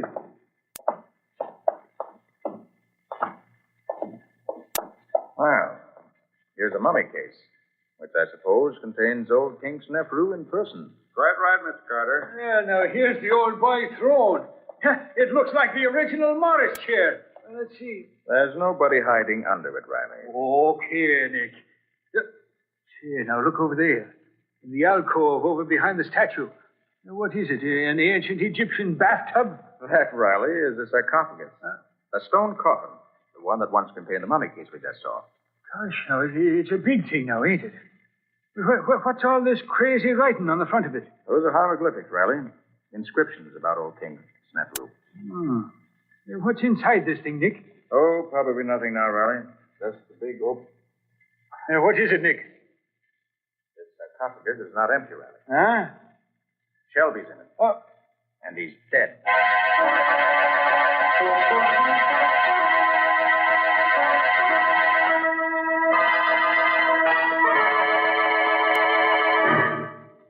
Once again, Lieutenant Riley, I must reply that I know nothing of this matter. As I've told you, I scarcely knew Shelby. Now, look here, Riley. Your evidence against my client is purely circumstantial. Nick, it's a disgrace to the memory of old Sim Carter, the way his one and only son tries to misinterpret the bald facts. The bald facts in this case is this, Riley. You have no proof that Professor Glidden even came to this museum last night. Look, all I want is one more bit of circumstance, Nick. Dr. Waldemar, can you think of anything else that might be, well, interesting in this case? Now, let me see. Look, Nick. A strange woman coming down the corridor toward us. She looks like something revived from ancient Egypt. She walks like a cat. You can't hear the slightest footstep. Quiet, Patsy. She's stopping close enough to overhear us. Lieutenant Riley, I have it. Ask the professor just how he knew that Shelby was missing when he telephoned Carter this morning. I shall answer that question, Dr. Waldemar. Where did you come from? Who is this lady, Dr. Waldemar? Allow me to introduce Madame Dackler, our librarian. Oh, you have a library in this museum? Oh, yes. The library is in the other wing near the elevator. I was the person who informed Professor Glidden that Shelby was missing.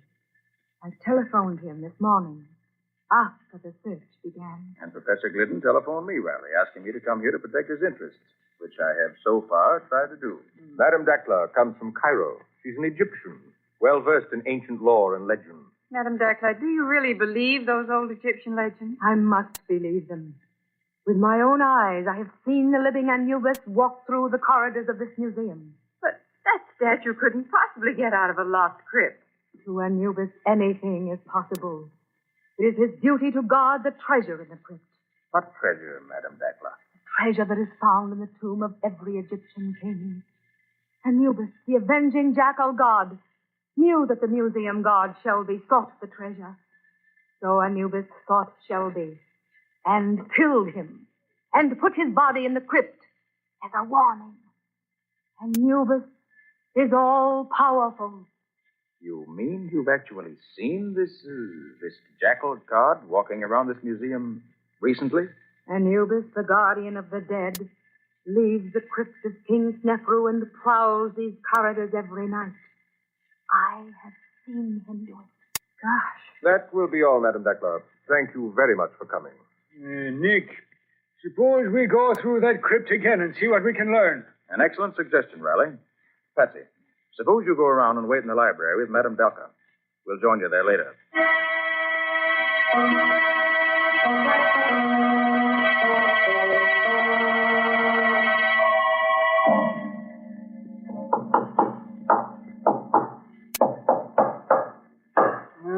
Nick, this crypt is as solid as a rock.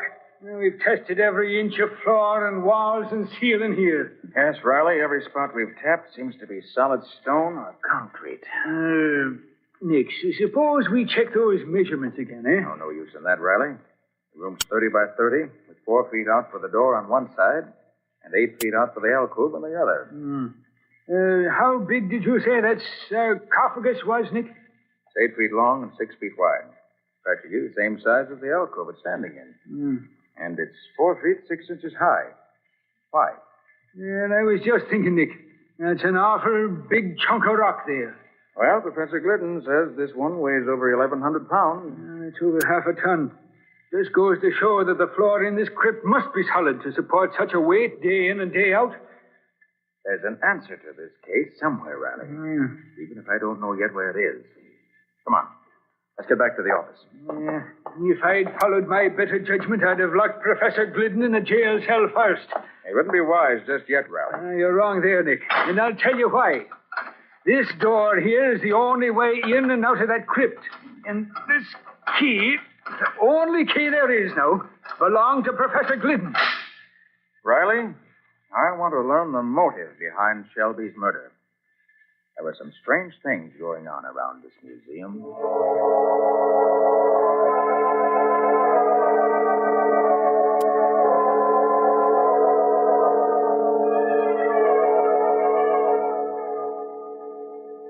Three ancient anklets, one jar of perfume. Come in, come in. Oh, it's you, Mr. Carter. Bowen. Yes. Well, are you convinced that only Glidden could have entered that crypt upstairs? I never like to accept the obvious, Dr. Waldemar. Oh, there goes the closing bell. I must put these Egyptian relics back in the vault. Oh, we're right ahead. A large vault, that is, Dr. Waldemar. Yes. The museum requires a large vault. I had this one built here in the wall especially. Was it included in the original plans for the museum? Well, no, not exactly. This wing of the building was still unfinished when the architect died. In completing it, we made some minor changes. I see. Doctor, do you think Madame Dakla... You must excuse me for a few minutes, Carter. I must speak to the attendants before they leave. It was one of poor Shelby's duties. It will only take a few minutes. By the way, Patsy, there's something on Waldemar's desk that should interest you. You mean that odd-looking jar? It contains some ancient Egyptian perfume, he said. Smells like roses. Very strong. You better put it in the vault, Patsy. Waldemar must have overlooked it. Can you smell it, Nick? Powerful stuff. Yes, I can smell it all right. Put it in one of the shelves in the vault. Oh. What's the matter, Patsy? I just tripped on a small step at the front of the vault.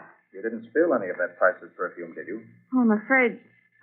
Yes, I did spill a few drops of it, Nick. Well, don't tell Waldemar. Oh, I hear him coming. Come out of the vault and look innocent. Okay. Well, Carter, another day is done. Oh, if you'll please stand away from the vault, Miss Bowen. I should like to close the door. Thank you.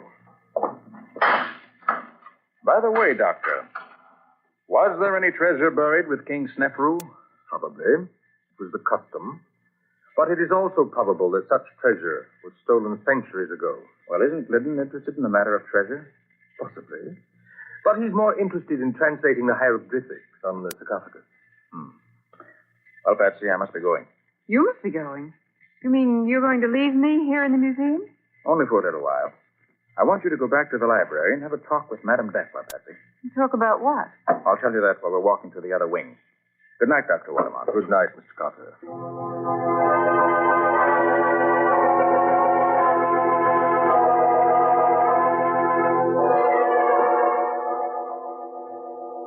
Mr. Carter isn't interested in ancient manuscripts, Madame Dakla.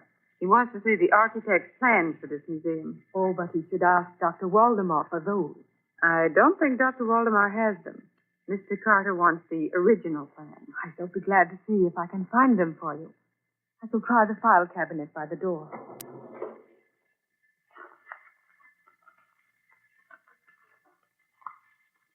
They're not under A for architect. And they are not under B for building plans either. I shall try under M. Museum plans. What's that clumping sound out in the corridor? Yes, here they are. In this folder. Plans for Egyptian Museum to be erected Look, in... coming through the door. Anubis. Welcome, Anubis. Anubis gives no greeting to those who defy him. I have never defied you, Anubis. You have sought the treasure that I guard. Never, never. I have always... Let go of her, whoever you are. Let go.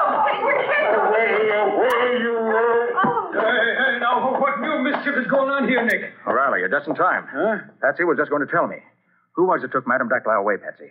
It was somebody who looked like Anubis, the jackal god. What? Really, Nick.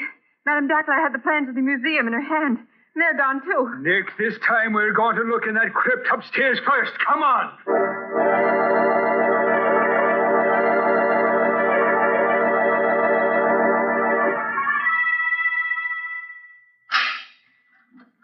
All right, find that light switch now, Nick. Right, Riley. Yeah, there she is, laying right at the feet of that creature Anubis there. You mean the statue of Anubis, Riley? It may be a statue now, Nick, but I am near to believing that the thing comes alive when it chooses. Madame Dacla alive? She's still breathing, Patsy. What do you make of it, Nick? She's been drugged, Riley. Quick, get her over to the door where the air is pressure. Yeah. That's right. She's coming around now. Where am I? You're all right, Madame Dacla. Oh, but I am in the crypt now. And the last I knew, I was in the library. I knew it. I knew steel doors are no barrier to Anubis. Help her outside, Patsy, so I can lock the door here. You lean on me, Madame Dacla. But I tell you, it is useless to lock that door. Anubis can pass through all barriers. Maybe so, but Professor Glidden can't. Come on, Madame Dacla, I'll take you back to the library. Then I'm going to put the professor in jail where I can keep my eye on him. From now on, there'll be no fooling on this. Patsy. Hmm? When Riley opened the crypt just now and found Madame Dacla, did you notice the peculiar fragrance in the place? I must have been too excited to notice it, Nick. What was it like? It was the perfume of roses, Patsy. Musty, ancient roses. You should have recognized it. You mean it was like the perfume from the bottle I stole in Waldemar's office? Yes, Patsy. It smelled exactly the same.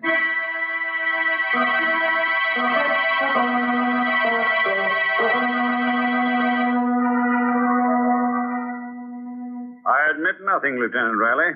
I can't tell you how either Shelby or Madame Dacla got into the crypt. It's like I've been trying to tell you, Glidden. It's very simple. You had 2 keys, but you only gave me 1. And as I've been telling you, Lieutenant Riley, there was no duplicate keys. Stay out. I'm busy here. I said stay. Hello, Riley. Hello, Glidden. So it's you again, Mr. Nicholas Carter. Well, I don't care whether Professor Glidden is your client or not. We're not releasing him. I don't want him released, Riley. I just want to ask him a few questions. Tell me, Professor Glidden, when you sent those relics of King Snefru to the Egyptian Museum, did Dr. Waldemar have any chance to examine them? Why, no. They were all heavily boxed and crated. That is, everything except the sarcophagus. That was handled separately. Waldemar installed the sarcophagus in the crypt before I arrived. I see. I seem to recall that Shelby helped him set it up. The boxes and crates were all upstairs when I got back. But I opened them alone and set up everything myself, including the statue. That's all I wanted to know. I'm sorry, Professor, that you'll have to spend the night here. But I hope to arrange your release by morning. All right, Sergeant. Take the professor to his cell. Yes, sir. Come along, Professor. Say, Riley, will you do something for me? Why should I? Why shouldn't you? You'll learn something yourself, and that's always a help in a murder case. All right, Nick. What can I lose? Fine. Pick up Patsy. She has all my notes, and you may need them. And both of you go to the crypt. Where'll you be, Nick? I have to attend to another matter first. Now listen carefully, Riley. Here's what I want you to do. When you get to the...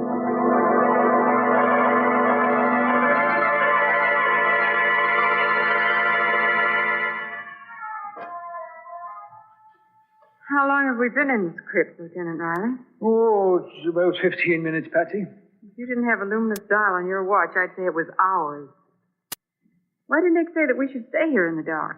You'll have to ask Nick that when he gets here, Patsy. Where did Nick say he was going? Well, no, it might be that he's calling on Madame Dackler. What? Oh, it's just a questioner, you understand. Oh, Riley, of all the ridiculous notions. Well, Dackler's boyfriend Anubis is right here beside us, Patsy. Do you see it? Yeah, the statue of Anubis must be solid bronze, Patsy. If nothing happens here, something will happen when I find Mr. Nick Carter.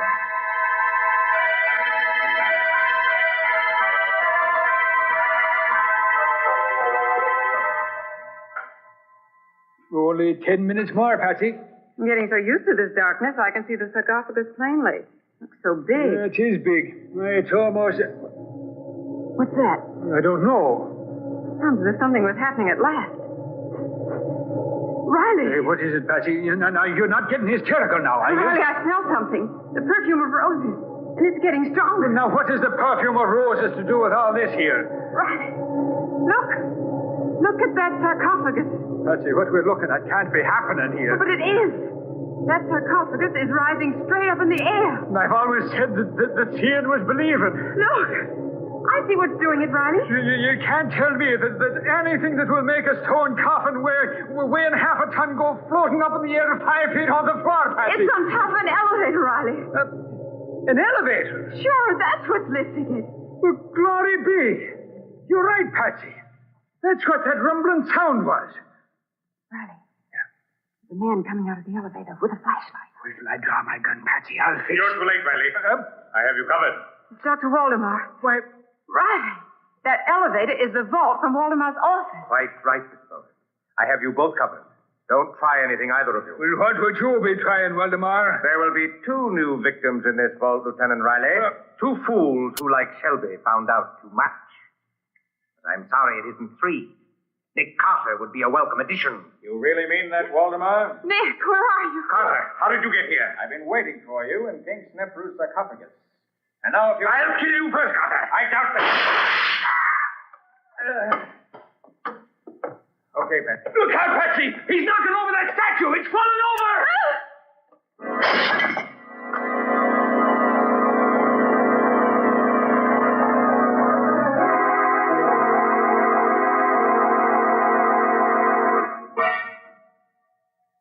The professor will be along in a minute now, Patsy. He called me at the hospital and asked me to meet him here outside the crypt in 15 minutes. Said he wanted to examine the elevator in the crypt. Was Waldemar dead, Nick? No, Patsy. I only wounded him. He knocked himself out when he staggered against the statue of Anubis. Waldemar made a complete confession when he recovered consciousness. He's admitted that he was hunting for the king's treasure and wanted to find it before Professor Glidden finished translating the hieroglyphics. And he was using the elevator to make secret trips between his office and this crypt. Exactly, Patsy. When Waldemar completed the new wing of the museum, he modified the original plans and put his office at the end of the first-floor corridor. Then he built this crypt on the second floor, right over his office. Evidently, the elevator was already installed, and Waldemar brought the sarcophagus up on top of it. And there was a sarcophagus standing in an alcove that was really the elevator shaft. Mm-hmm. The elevator itself became the vault in Waldemar's office. He disguised it with shelves and loaded them with curios. But it was still an elevator. And you think Shelby found out about it? Shelby must have helped Waldemar arrange things, since it was more than a one-man job. And then later, Shelby decided to look for the treasure on his own. Apparently. Waldemar confessed that he murdered Shelby for those very reasons and left the body in the crypt to blame the crime on Professor Glidden. And Waldemar put Madame Dackler in the crypt so Glidden would be blamed again. Exactly. But he didn't have to kill Dackler. She knew nothing, you see. He merely grabbed Dackler in order to get the original plans of the museum. Here comes the professor now, Nick. Oh, hello, Professor. Right on time, I see. Oh, so glad to find you here, Carter. I wanted you to be here when I examined the crypt in the elevator. I want no more surprises. Well, I don't think anything else is going to happen up here, Professor, but I'll be glad of the chance to do a little extra looking around myself. There's that Anubis again. He's on his face this time. It was quite clever of Waldemar to disguise himself as Anubis. He really did resemble the statue. Well, look, Nick. Where, Patsy? There at the statue lying on the floor. Why, the head is completely turned around. Yes, the fall must have knocked it loose. Oh, give me a hand with it, Professor. We'll set it up again. Oh, certainly, Carter. It's pretty heavy, but... Yes, it is.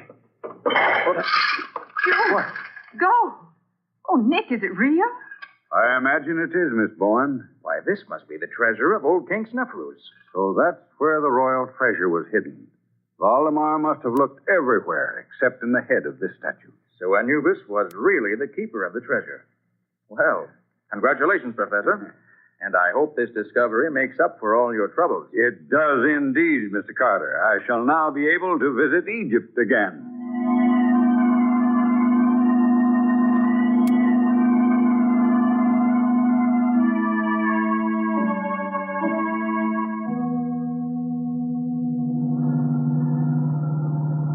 Well, Nick, there's just one problem that still bothers me. And I suppose, as usual, that the problem represents the crux of the whole case. It does. When I put that jar of perfume on the shelf, did you already know that the vault was an elevator? I did, Patsy. The elevator floor wasn't quite level. That's why you tripped as you went into the vault. But of course. But, Nick, what made you think it was an elevator in the first place? Quite simple, Patsy. There had to be an elevator to take the sarcophagus up to the crypt on the second floor. But, Nick, there's an elevator in the other wing of the museum. They could have taken the sarcophagus up that way and wheeled it across to the crypt. Patsy, how large is the sarcophagus?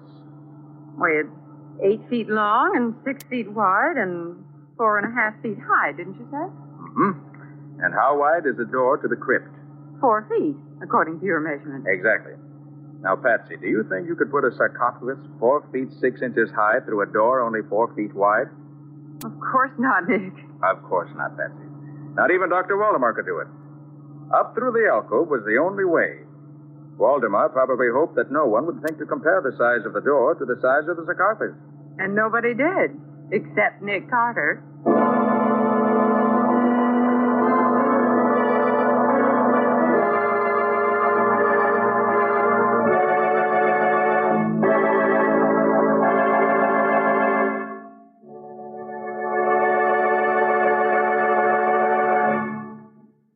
This was another strange experience of Nick Carter, master detective, called Murder in the Crypt, or Nick Carter and the Jackal God.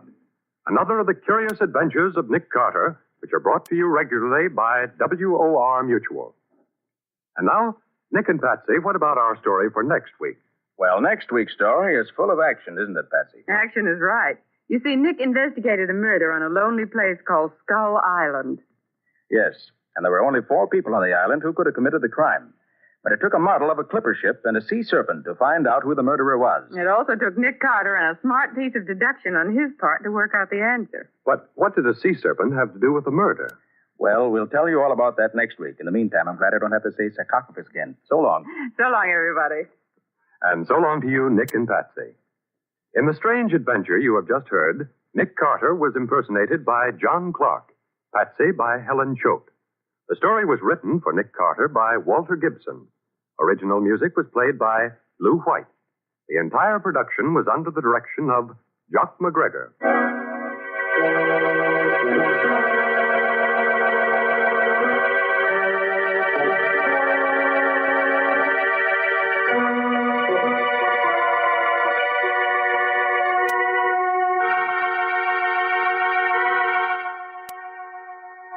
Next week at the same time, listen to another curious experience of Nick Carter entitled Murder on Skull Island, or Nick Carter and the Mystery of the Sea Serpent.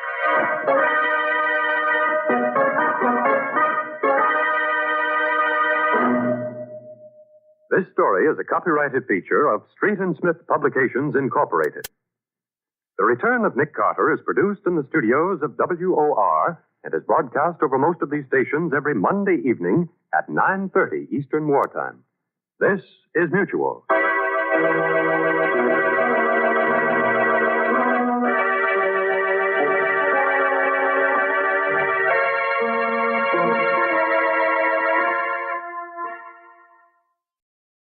Woodbury Facial Soap, the beauty soap for the skin you love to touch. You're lovely, never, never change. Keep that breathless charm. Won't you please arrange it? 'Cause you're lovely, just the way you look tonight. Woodbury, the makers of Woodbury Facial Soap, the beauty soap made for the skin alone, present The Adventures of Mr. and Mrs. North.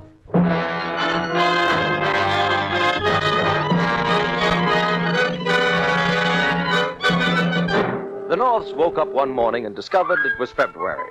Pam said, "Jerry, let's go to the dogs." "By all means," Jerry replied. "Where's the champagne?" But that wasn't what Pam meant. She meant the dog show at the Uptown Garden.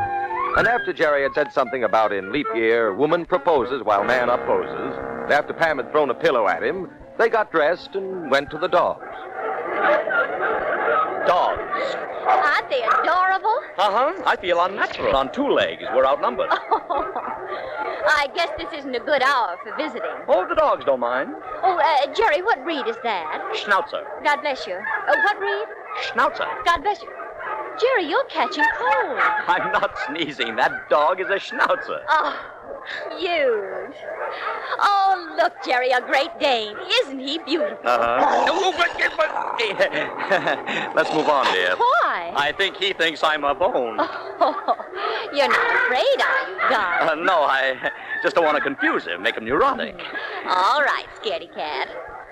Oh, Jerry, look. That's a Yorkshire Terrier. I don't care. That dog's been to the movies. Saw Veronica Lake and copied her hairdo, huh? I'm positive. The only thing is, this dog's overdoing it. It's got a peekaboo contraption in front of both eyes. Darling, the Yorkshire Terrier's long, silky hair was developed along the upland moors. Protects it from the rain and wind. Don't show off, dear. You've read a book. Oh, this one's cute. That French poodle, he looks as if a landscape gardener had worked him over. Oh, he's very distinguished looking. You see, he understands me. I've seen lawns better clipped than that. The tag here says he is Champion Peter Cavalier. I knew it. Did you also know he belonged to, let's see, La Comtesse de la Porte? Oh, I can just see myself now walking down Madison Avenue with Peter on the leash. Uh-huh. And I would bow to you and kiss your hand. Jerry, you silly. And I would say, Countess, you have the most beautiful dog I have ever seen. Please. There is nothing in the world I would love more than to pat your dog sometimes, Countess. Please. And not another word, Countess? But, Jerry, there's somebody breathing down the back of my neck. Huh? That's right. Hey, you, stop breathing down the back of her neck. I'm doing it only in the line of duty, pal. Jerry, there's somebody right behind you, too. No, friend, don't feign around. Introductions later. Hey, what is this? This is a snatch. You are acquainted with the term, Countess? Countess? Me? Jerry! Keep your voice low, little lady. Otherwise, Sam, who ain't poking you in the ribs with no clothespin, will have to shoot you. Oh, is that right, Sam? The Duke knows the words, Countess. Countess? But I'm Let not us leave the dogs. Come on. Jerry. Look, there's been some mistake One here. little funny move and you'll be making a mistake. Walk nice and quiet out the front door, both of you. That's right. Otherwise comes the hearse, and they'll be carrying you out nice and quiet.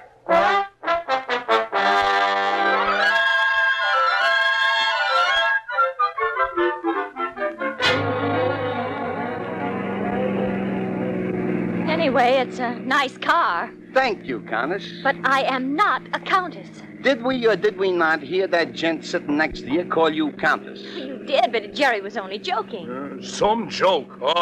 She's my wife. You the Count? Of course not. Then the little lady ain't your wife. Oh, wait a minute. Duke, if you... Yeah?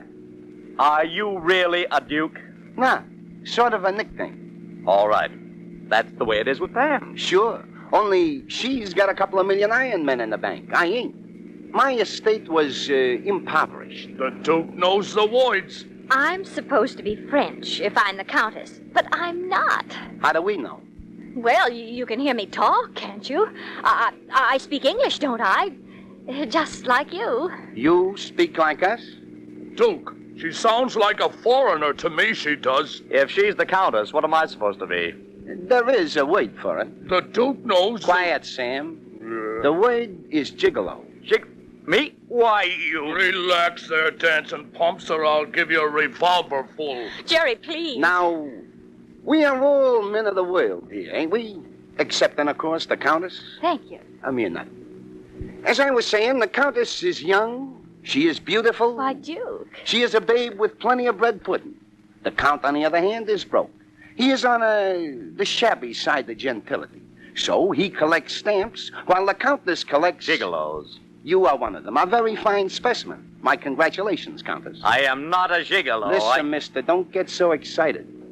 It's good work if you can get it. Hey, boss, we're leaving town. We gotta decide. Yeah, thanks for reminding me. Yeah. What do you have to decide? Well, you see, Countess Original, we didn't figure on snatching more than one. You.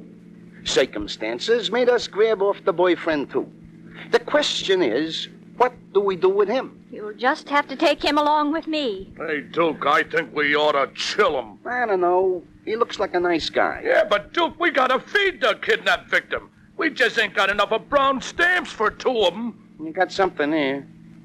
All right. We chill him. Oh, but you don't have to do that. Brown stamps are for meat, and Jerry's a vegetarian. Oh. What do you say, Sam? Well, in case he wants to eat grass, let him live. Yeah, what I was figuring. Besides, it'll kind of keep the little lady's mind occupied. In a kind of way, you could call it almost a second honeymoon.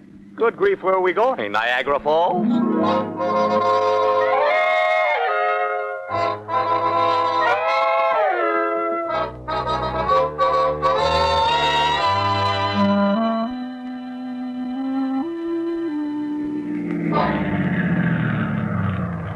Ah, the old homestead. Here we are. Yeah. Ain't it beautiful? If you took our blindfolds off, maybe we could appreciate it, too. We learned to love it. We couldn't have you see where we was taking you. Why not? Maybe you wouldn't have liked the place. Then we would have had to shoot you. Can we take them off now? Go ahead.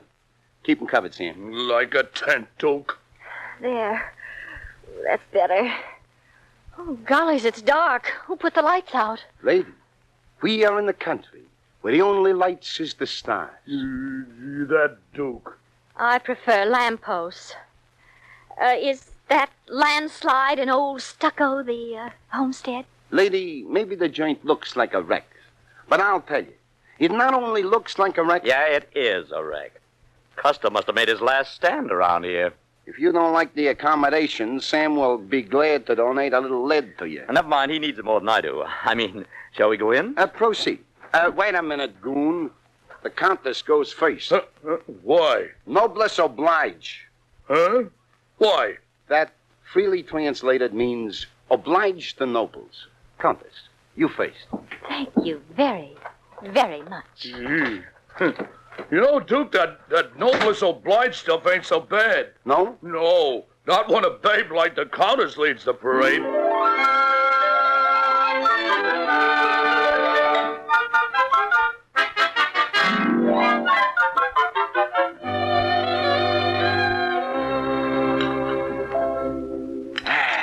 That was a nice dinner. Yeah, it sure. No, you don't, Gigolo. Oh, don't you hit Jerry's wrist with that gun. Well, I warned him not to reach for no meat. Sorry, I forgot myself. Yeah. Hey, I thought you was a vegetarian. I am. No? Well, no meat. Okay. Pass me another head of lettuce. Thanks. Now, Countess, the time has come when business has got to be discussed. We got to get sorted. You can do that with practically no effort. Thank you, Countess.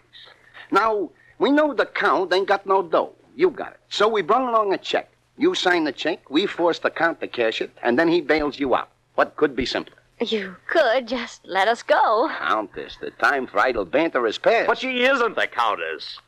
Duke, I told you we should have chilled him even if he ain't no meat eater. Jerry's right. I can't sign that check. Maybe your hand is numb? Well, no. You sign this check for 50 grand or you and the boyfriend will both get numb all over and permanent. Well, Jerry, you think he means it? He means it. All right. Give it to me. I'll sign it. Oh, I see you've got a whole checkbook. Yeah, we're careful. We don't want no typographical errors. Sign it, baby. Countess, if you please. Pen? Take mine. It's got a lifetime guarantee. Thank you. There. Let me see. Oh, but Countess, you signed this Pamela North. That ain't going to get us 50 grand. It's my name. It'll be a name on a tombstone first thing you know. Sign that check, Isabel de la Porte, or the lifetime guarantee on you runs out. If you insist. I insist. I thought you would. I hope you like my handwriting. Let me see. Countess, I got $50,000 worth of liking for it. Sam, take him upstairs and lock him up.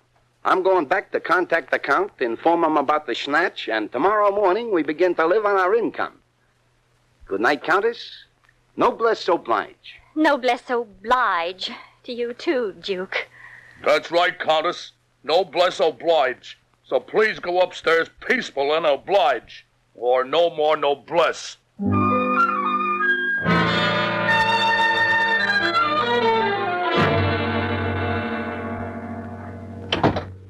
Closed in, locked in. The window, Jerry? Not a chance. One of Duke's ancestors must have been a little peculiar. What do you mean? Oh, iron bars on the window. And dear Sam at the door. I think we'll stay. Oh, darling. We are in a jam, aren't we? Well, there's a bed in the room. We can sleep anyway. Jerry, what are we going to do? Oh, I wouldn't worry about that signature. They won't give you more than 10 years or so for forgery. And I'll be waiting for you at the prison gate. That isn't what I meant, darling. Oh. When they find out, and they'll have to as soon as they try to cash that check, that I'm not really the Countess. They'll kiss us goodbye. Oh, no, Jerry. Not when we could be witnesses against them. I'm afraid, darling. Well, maybe in the morning when... Somehow, Jerry, I could wish that morning were a long way off.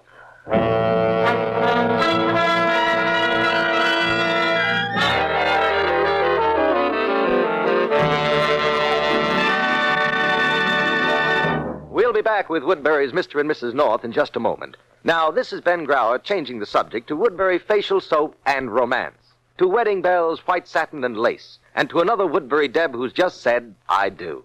She's lovely Martha Janie Baker of Toledo, and the lucky man is Private Charles L. Willoughby of Flint, Michigan.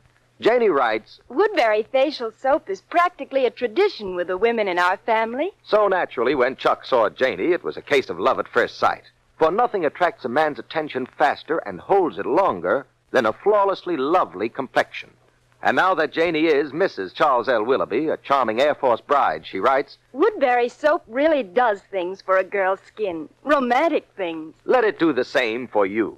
Give your skin the gentle care of the beauty soap that's made for the skin and skin alone.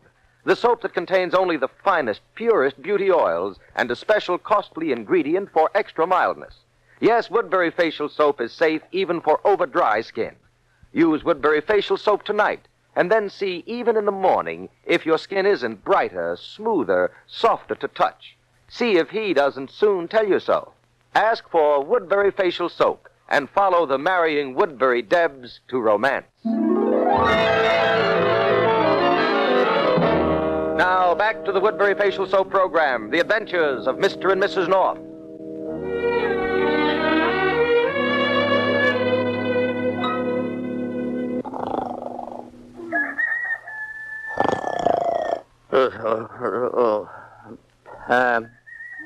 Yes, darling.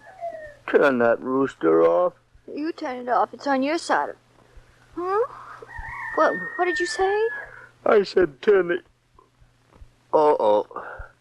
Somebody swiped our furniture. Not to mention the house. Darling, we're staying with the Duke. That's right. And I'm the Countess. I'm the King of England. What? I remember. It's morning, Jerry. Uh-huh. The Duke should be back from town any moment. Knowing that I'm not really the Countess. Well, that's his mistake, not ours. We told him. That isn't going to help much. Convenient going to bed in your clothes. You don't have to dress. Pam, come here. What is it, darling? This window looks out over the road. It's the Duke, Jerry. With a distinguished-looking man. Uh-huh. The Duke is showing him in. They came in that roadster. It's a foreign make. Jerry, that man's the Count. They snatched him, too. Well, looks that way, but I don't know. Well, good morning, Countess. Morning, slippery feet. Sam, tell me, does that revolver grow from your hand? Well, it's a nice thought. Come on down, the Duke's got company. I don't really feel like entertaining just now. We'll just stay here. Nothing doing, you'll go down. After all, it's about time the Countess met the Count.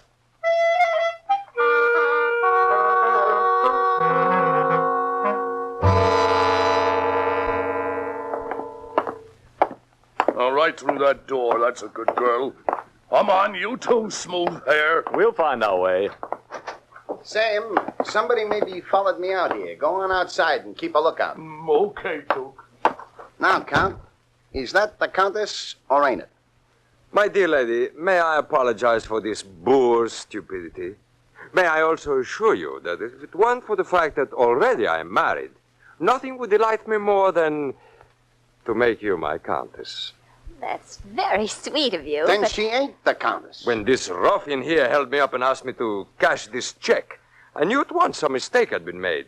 The signature is obviously not my wife's. All right, tear it up. With pleasure, sir. There. Take it easy, Count. I wouldn't like you to die too quick. You two, North, sit down. So I made a mistake. The lady resembles my wife somewhat, but that's all. I was never married to her, so I can't tell. Sam! Well, now that everything's been cleared up, we can all go home. I ain't so sure. We're liable for the rap even if we snatch the wrong dame. Well, what's up, Duke? She ain't the countess. And are you sure the guy with the mustache is the Count? Yeah, him I seen before. Sleepy fingered him for me. Oh, so we got 3 Boyds, huh? And none of them can sing. You might say 3 little bonds and no dividends. Yeah, but what do we do now? Close the books? Now, look here. Sit down, rosin souls, or I'll do it now. Jerry. I suggest we talk this over calmly. After all, why kill us? No talk, no rap. On the other hand, come over here, Sam. Now, you 3 are covered, so behave. Okay, Duke, what do you think? What do you think they're going to do? Hard to tell. I do not think they will kill us. You see, in a way, I am a goose. I beg your pardon. Oh, well, I mean, if they kill me, they can never try to kidnap my wife again. I think they like the golden eggs, so they will do nothing. I hope you're right about their bird-loving habits. Gents and the lady, me and Sam have just been in conference. Speech! Order in the court! What am I saying? Shut up, punk! Permit me to continue. We loused up this snatch good. Whose fault it was, we ain't for the moment interested in. But the snatch was loused up. Here. So, on account of we invested our time and abilities, while you guys been inconvenienced a little, I figure we're even. Bravo! Thanks. Anyways, we're gonna let you go. We're gonna blindfold you, a mere necessity of business, drive you back in the Count's heap, and let you go free when we hit the city. An equitable proposal. My words exactly. We ain't sore at you on account of the little lady ain't no countess, and you shouldn't ought to be sore at us on account of we're returning you to your loved ones safe and sound. The Duke knows the words. Like the poet says, let bygones be bygones. I thank you.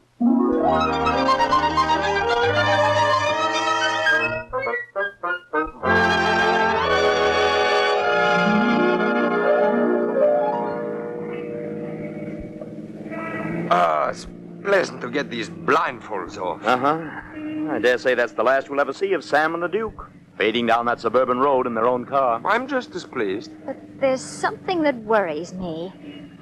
Count de la Porte. Madame? When the Duke showed you the check I signed, you knew it wasn't your wife's signature. Well, of course I knew. So you told the Duke that they must have kidnapped the wrong person. But there should have been another reason why you knew that. I do not understand. The Countess. The Countess? Pam means since the Countess wasn't kidnapped, she should have been home with you last night. Oh, that. Well, you don't know the Countess, my lovely wife, Mr. and Mrs. North. She's never home. Sometimes weeks pass and I don't hear of her. Still, the kidnappers knew that she was to be at the dog show. That means she is in town. That is a subject I do not care to discuss. Can I drop you at your home? No, I wish you'd do us a favor, Count. Stay on this street a few blocks more. I'll tell you where to stop. Of course. Some friends? No, Count. Some police.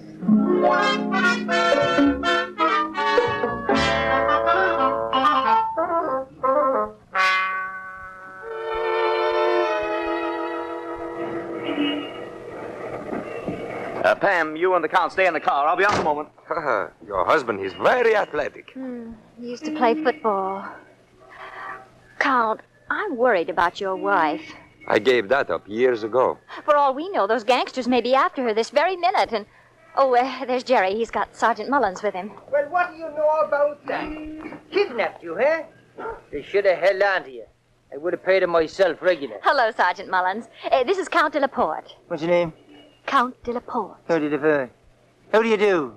You're lucky. What do you mean? Usually, when the Norths bring 'em in, they're dead. Mullins, we've all been worrying about the whereabouts of the Countess. That's why I got you out here. Heck, I don't know where she is. But you see, I think I do.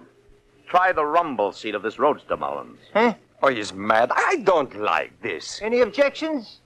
If there ain't nothing there, why... You may do so. Why, thank you. Just take a minute. Jerry, you think she's... Okay, Mr. North, I looked. And, of course, you found nothing. Not exactly, Count. Matter of fact, your wife is in that rumble seat. And she's dead.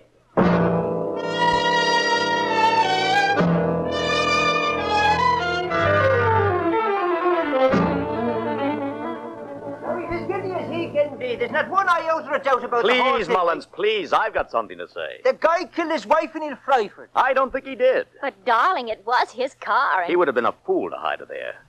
Count, you've got one chance. What chance have I got? A full confession. I thought you said he didn't kill her. Mr. North, I did not murder. No, but you still have a confession to make.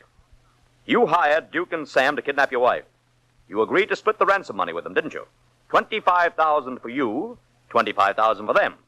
Because you had no money, you had to go to your wife for money all the time, and so you thought you'd get some this way. Am I right? I say nothing. I can prove it.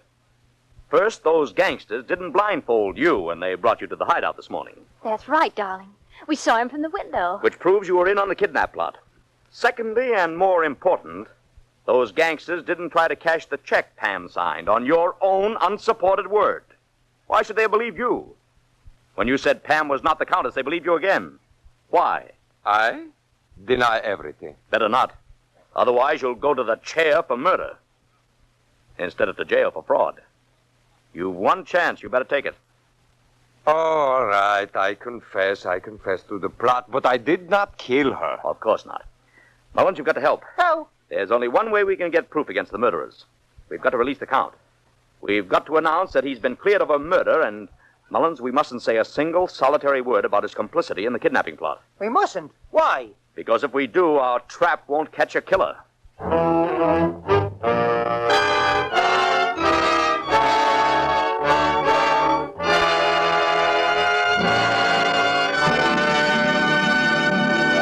Woodbury's Mr. and Mrs. North will be back in a minute. But first, this is Ben Grauer for Woodbury, the true skin soap.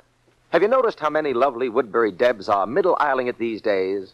One of the loveliest is Martha Janie Baker of Toledo. Janie became Mrs. Charles L. Willoughby at a fashionable wedding at the Lombardy in New York. Now, a brand-new Air Force wife, she writes, To keep him saying those nice things about my complexion, I always take my daily Woodbury facial cocktail. How I look forward to it at the end of each busy day. It gives me a new lease on love. You can care for your complexion exactly the way glamorous Janie does, like this. First, she pins up her brown curls safely out of the way. Then she works up a thick, creamy lather of Woodbury soap on her face cloth. Now she buries her face in its warm fragrance. Massaging gently, she works it well up to her hairline, down over her throat, and around to the back of her neck. Next, she rinses thoroughly with clear, warm water. Then, with fresh, cold water, she gives a final bracing rinse. As she says, it gives her a new lease on love. Try it. Ask for Woodbury, Woodbury, Woodbury, the beauty soap for the skin you love to touch.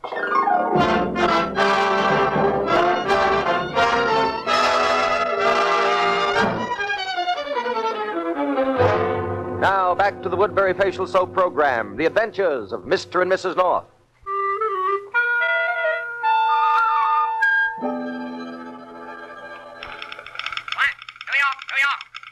Count de la Porte, according to the New York police, has been fully cleared of guilt in connection with the murder of his wife, the Countess Isabella de la Porte.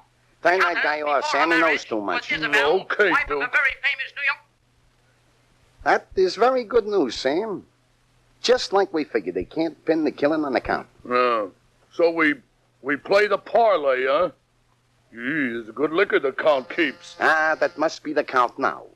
Answer the door, Sam. The butler is unconscious in the cellar. Certainly, me lord. Oh, hello, Carlyle. I'm so sorry. Duke? Yeah, and that ain't Carlyle. It's me. A pleasant surprise, Count. Take your coat off. What do you want? The Count is a real man of business, ain't he, Sam? Okay, pal, listen. Now the Countess is dead, you inherit her dough, right? I suppose so. We take half, or maybe 2/3. You're crazy. Otherwise, we go tell the cops all about how you hired us to kidnap your wife. Then they will reconsider your being innocent about knocking her off. Because on account of if you're such a low character you would kidnap her, you must have killed her. But I did not. It'd be a cinch to convince a jury. Oh, then you killed her yourself. Sure. Why try for 25 grand when we can make $1 million? Out of you. Sure. Sam dumped the body into the rumble seep when we was discussing life for the North. But if you had really kidnapped the Countess, why did you also kidnap the North? For witnesses tying you to the kidnap plot. Otherwise, who would believe us, poor bums, against your word? This way, you're tied to us. So you better prepare to share the wealth. The Duke knows the words. We know the music. Keep your hands up, both of you. We got him covered. Who brung the gendarmes? My husband. Isn't he cute? Oh, Duke, I told you he should have killed that guy. Besides, I bet he even eats meat.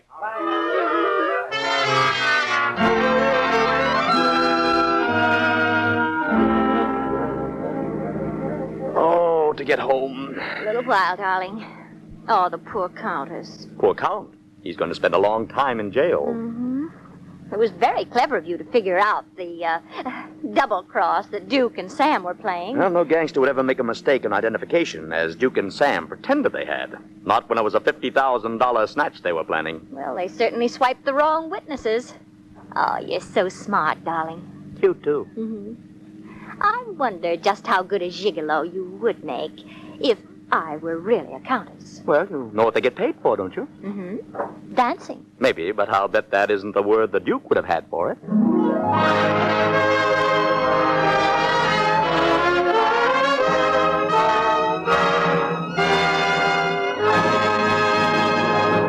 Friends, this is the most fateful year of the war. Across the Atlantic, the second front, the invasion starts now, any day. And for that decisive struggle, our armed forces will need more fighting equipment than ever before. To provide this essential equipment for victory, the fourth war loan is on. Our men in uniform are ready to give their lives. All you are asked to do is lend your money. You get back $4 for every 3, and there's no safer investment. So buy all the bonds you can. Buy at least an extra $100 bond. Do without things you need. Use savings. Buy bonds. Let's all back the attack.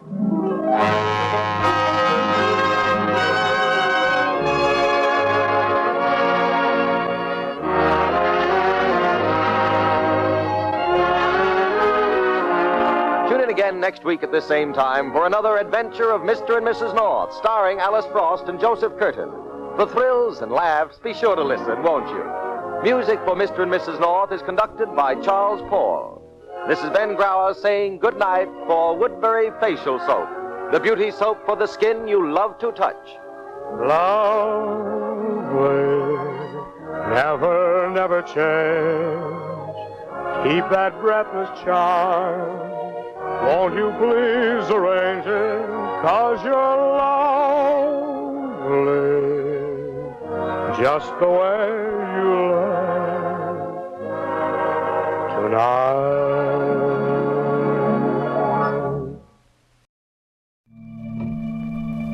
Yes, tonight the Mystery Playhouse is host to Nick and Nora Charles as they appear in another episode from The Adventures of the Thin Man. Well, to begin with, our mystery in the lighter vein is chock full of surprising and unusual occurrences. Take, for instance, the fact that it's 9 o'clock in the morning when our story opens, and Nick Charles, who usually can't be pried from the arms of Morpheus before noon except in case of fire or disorder, is not only up, but fully dressed. And it's in this extremely unlikely situation that he's found by his good friend Ebenezer Williams, sheriff of Crabtree County. Eb is very surprised indeed. In fact, you might say he's amazed. Well, all dressed. My Godfrey. You sure you're all right, Nick? Oh, come in, Eb. I've been going crazy. I've been up all night. What's wrong? Nora's gone. She left the house yesterday afternoon. I haven't heard a word from her since. Oh, so she finally come to her senses. Did she find another fella? Eb, this is serious. I called the police, the newspapers. There's not a trace of her. This never happened before. Oh, take it easy, Nick. Eb, I've never felt so miserable. Well, look at me. No dinner, no sleep, no Nora. Maybe that'll learn you to be nice to your next wife. I don't want a next wife. I want the one I got. You can't get that model anymore. What am I saying? Eb, do you really think she left me? Maybe. Oh, maybe that's the police. Maybe they found the body. Maybe. Shall I answer it? No, I'll face it. I have it coming to me. Hello? Hello. Tell Nora that Wolfie is calling. Who are you? Wolfie, you dope. Well, I'm Nora's husband. Don't worry. You won't be for long. Oh, how do you know? Because I'm the guy she's gonna marry. Who says so? She does. She proposed to me last night. Hey, what is this, a gag? What did you do to my wife? My dear fellow. Hey, come on, you pug, talk. I refuse to listen to such language over a telephone. Hello? Hello? Who was that? Some idiot Nora promised to marry last night. That ain't possible. She can't be married to two idiots at the same time. Guy screamed just before he hung up. Eb, what could have happened to Nora? Hello? Hello? This is Leo. Hello, Leo. What do you want? $200, of course. What for? The mirror, naturally. It's cheap. But that's Leo for you. Always a sucker for a beautiful dame. Listen, I don't know anything about this. Didn't your wife tell you about me? No. Oh, that's deceptive. Where'd you last see my wife? In Leo's. The gathering place of convivial spirits. She left after she broke the mirror behind my bar. Why? My wife didn't get home. I've been looking everywhere for her. Entre nous, bud. You shouldn't let a dame like that go around loose. That's just it. Was she loose? Well, I'd say she was tight. That's impossible. Nora never gets tight. Does she throw horseshoes at mirrors in her natural state? Where did she get a horseshoe? From a horse, naturally. Who was my wife with? One was a female lady of interesting design. The other was a male gentleman of designing interests. What are you talking about? The guy I know. His name is Bill Martin, and no good. The dame I didn't know. Listen, I'll be down to your place. Where is it? On 6th Avenue in the village. You know what I'd do if I had a wife like yours, bud? Oh, what? I'd lock her and me in a golden cage and throw away the key. Goodbye. Goodbye, Leo. Oh, Eb, this is the zaniest thing that ever happened. Nicky, darling. Oh, and Eb Williams. How are you, Ebby Webby? Fine, Norrie. And how are you? Oh. Or is it a military secret? I'm feeling deliriously hilarious. Have you ever walked on bubbles? No, dear. It requires the greatest delicacy, and it's hard to keep your balance. Kiss me, darling. Nora, what have you been drinking? I didn't touch a drop. All I had was one teeny-weeny cup of tea. Tea? With crumpets. Kiss me. Where were you last night? Kiss me first. There. Now, where were you last night? Oh, last night? Well, darling, I had tea with Joan Lawrence, and then I don't remember. Well, that's odd, isn't it? Well, don't you remember anything? Of course. I woke up in a nice, comfy hotel suite, and I tried to phone you, but the line was busy, so I came over, and here I am. Will you nail down that floor? Oh, catch me! Laura, she's out, Eb. Yeah. Well, I reckon that solves the mystery of your missing wife. No, Eb, you're wrong. I'm afraid we're at the beginning of another mystery. Huh? Look up Dr. Barton's name in the phone book. Tell him to get up here immediately. Why? Is there something wrong? Look at her eyes, Eb. Unless I'm crazy, she's been drugged. Nicky,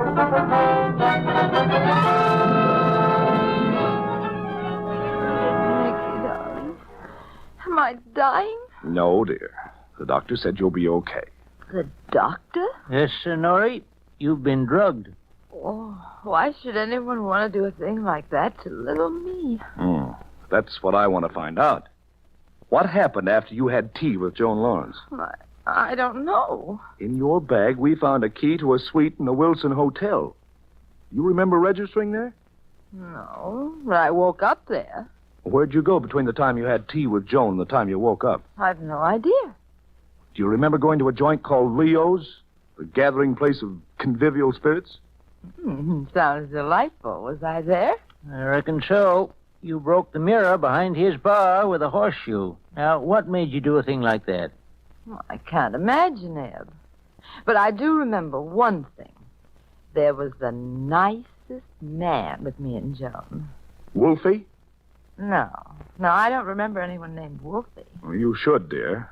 You asked him to marry you. You know, I must have had a wonderful time. Tell me more. You know a fellow named Bill Martin? That's him. He's the nicest man. Joan knew him. He's in business with her husband. Darling, did you call Joan? Yes, baby. No one answers at her Well, apartment. that's funny. Nick, do you think something happened to Joan? I don't know, darling. But I don't think you were drugged by accident. We're going to the Wilson Hotel and check that key you have.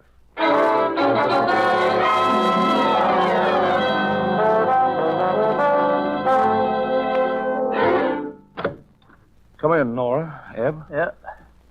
Was this the suite you woke up in? Mm-hmm. I remember. It looked a mess. Looks like a hurricane struck it. Isn't it a shame, dear? What? I evidently had the time of my life last night, and I didn't even know it. Hey, Mr. Russell left his bag here. Eb, will you help me open it? Okay, baby dokey. Say, that's sure an oversized suitcase. Looks more like a little trunk. Now she's opening it. Nick! Don't be frightened, baby. He can't hurt you. He's dead. But that's Bill Martin. He was the nicest man. The one that told you about. He's got a woman's compact in his pocket. Well, that's my compact. Wonder how he got it. Nora, did you kill him? Kill him? Yes, darling. Now, don't be afraid to tell me the truth. But I don't remember. Now, try to think. Did you stick a knife in his back because he got fresh? Well, I don't know. You sure he was killed with a knife, Nick? Well, yeah, you can see the wound in his back. Say, there's blood stains here near the telephone. Did you find anything more on his body? Just this watch. Oh, you can't use that, Nick. It's broken. Give it back. Just a second. Nick, could that be broke like that because a bullet hit it? That's what I was wondering, Eb. The hand stopped at 5:30. There are no bullet holes in this guy. Nora, you keep this watch. What's the name of the restaurant where you had tea with Joan Lawrence? The Bixley on Lower Fifth Avenue. It's near Joan's apartment. I'm going down there. Do you think poor Joan is dead, too? Maybe, baby. I want you and Eb to take a careful look around here and then go to Joan's apartment. Eb, use this collection of skeleton keys to get in. So long, darling. Take good care of her, Eb. All right. Eb. You don't think I killed him, do you? I don't know, Norrie. Say, will you take a look in them closets? I'm going over that other room. Careful.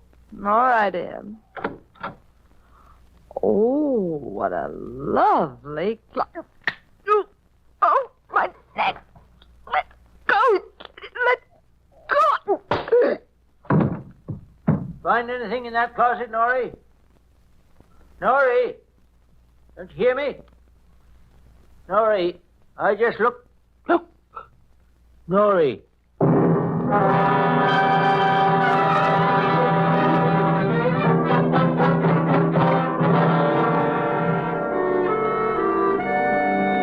Head waiter said you wanted to have words with me. Yeah, that's right. Were you on duty in this restaurant about 5 o'clock yesterday afternoon? Yeah. Hey, ain't you Nick Charles? That's right. Don't you remember me? Rayfield, the rat. Of course, I sent you up, didn't I? Yeah. I could have got 50 years, but you only let me get 10. Gee, you changed. You used to be a good-looking young fella. Well, I hope you've changed, too, Rayfield. Here, will you take a look at this picture in my wallet? Some doll. That's my wife. Did you serve her yesterday? What does the rest of her look like?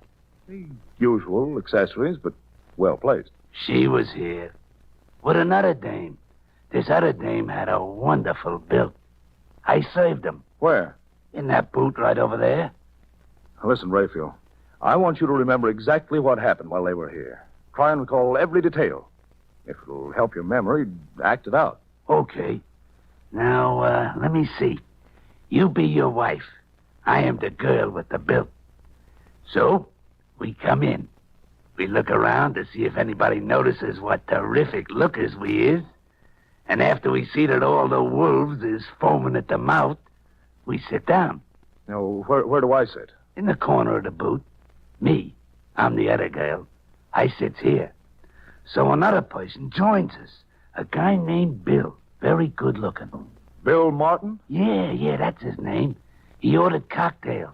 Now listen carefully. Did you see Bill Martin put anything in the girl's tea? No. But an hour later, they was all still here. Bill had lots of drinks, and they was all laughing like things was hilarious. Did you see any of them leave? Yeah, I left. I mean me, the girl with the bill. I comes up and asks me, Rayfield, where is the telephone booth? And I tell me. Then me, Rayfield, I see your wife and a man in the booth. How'd my wife look? Tired like. Sort of sitting in the corner, leaning back with her eyes closed. I figure she drunk some of the guy's cocktails. When did this girl return? In about 5 minutes. Did the man leave the booth at all? No. Why should he leave when he's got a good-looking babe like your wife there? About 6 o'clock, they all left together. They all walked with a wobble. Okay, Rayfield. Guess that'll be all. Thanks. Don't mention it. And if you need my help again, be free to call on me. Nothing's too much for the guy what set me up the river for 10 years.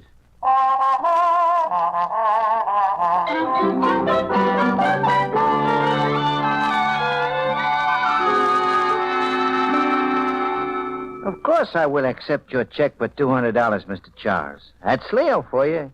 He'll take a check from anybody. You mind if I ask you a few questions, Leo? Not at all. I personally am a convivial spirit, and I like conversation. At what time did my wife break that mirror? At precisely 2 a.m. What makes you so sure? I was waiting to hear the war news. You know, they have it on the radio every hour. Bill Martin and this girl were with my wife all the time? Yeah. Why'd you say Bill Martin was a no-good? Did you ever hear of Pedro Gonzalez? Sure, he used to have a bootlegging mouth. It's black market now. This guy, Bill Martin, was connected with him. He tried to sell me some tax-free liquor once. Oh. Leo, can I use your phone? Sure, go ahead. Take a tip from me, pal. Don't fool around with Gonzalez. He ain't no convivial spirit. I'm just trying to find out if Martin drugged my wife. Hello? Hello, Eb. How long have you been there at Jones' place? Oh, a few minutes, Nick. Say, I'm glad you called. The killer was hiding in one of the closets. Did you get him? No, the killer got us. What? He socked Nori on the head. But she's all right now. Oh, good. He sneaked out the side entrance. Well, did you find anything important in the apartment? I reckon so. We found another corpse. Who? Joan? No, her husband. Shot full of bullet holes. And plenty murdered.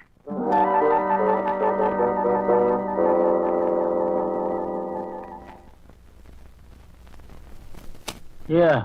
All right, I got you, Nick. All right, Nick, I'll do like you say. All right. Did Nick find the killer, Eb? No, but he was telling me about the information he dug up. What are you doing there, Eb? Just looking at this corpse's pocket, Nori. There's a bullet hole into it. I didn't notice that before. Is it important? Maybe. Now, that's the vest pocket, where a fellow usually carries a watch. You know, I think this fellow was not only killed, he was robbed by Godfrey.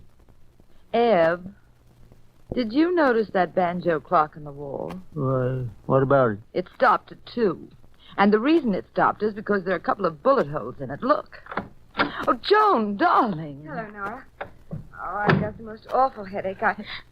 Gilbert, what happened Now, to him? don't try to put yourself together. Your husband's been murdered. We found him here like that. Now, dear. Oh, Nora, this is awful. There, now. Nick and our friend Ed Williams are working on this case. Now, if you can keep a grip on yourself, you can help us.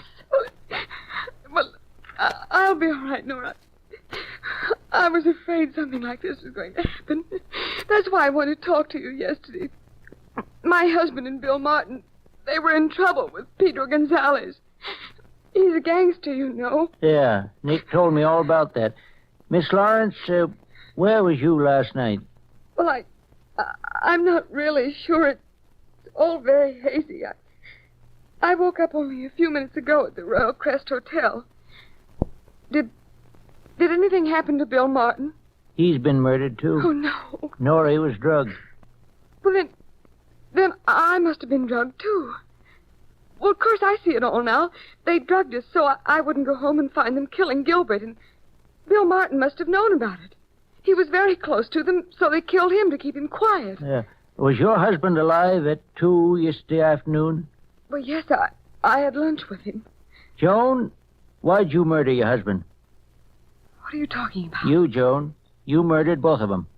Norrie, he's crazy, isn't he? Eb, how could she have done it? It's impossible. No, she drugged you at about 5:15 yesterday afternoon, then left, saying she had to make a phone call. But instead, she come up here and killed her husband. She turned the clock back to 2, put a few bullets into it, come back to the restaurant where you were sitting with Bill Martin. In your condition, Norrie, you didn't even know she'd been gone. I don't remember everything, but I do know Joan was with me last night. Sure. She was using you as an alibi. At 2 a.m., the time she wanted the police to believe the murder was committed, she and Bill Martin put you up to throwing that horseshoe into the mirror in back of Leo's bar. But why'd she want me to do a thing like that, Eb? To strengthen the alibi. Ain't that right, Joan? He's out of his head. Am I? You give Norrie an extra dose of the drug. Put her to bed in the Wilson Hotel. Now, up to this point, Bill Martin was helping you. Your problem now was to get rid of Martin. I suppose I killed him, too. You told him to call Nick's place, act like a goon, and use the name Wolfie. The object was to see if Norrie was home yet. Well, soon as he finished phoning, you drove a knife into his back. Nick even heard his scream. Listen, if I'm such a clever killer, why'd they ever pick on Nora to have tea with me? Because you knew after your husband was found dead that Norrie would get Nick interested in the case. It'd be simple to hint that Bill Martin got some hoodlum to do it. Martin would appear especially guilty, since he was dead also. All right. Get him up, both of you. I'm getting out of here. If any of you try to follow me, you'll be killed. Goodbye. Hello. Nicky. Oh, I just clipped her lightly on the chin, Nicky, darling. guess what? Eb solved the whole thing. She's the killer. Well, of course, baby. I knew it all along. Now, how did you figure it out? Darling, you know I never discuss such things outside our bedroom. Wait till tonight. Why can't you ever tell me how brilliant you are in broad daylight?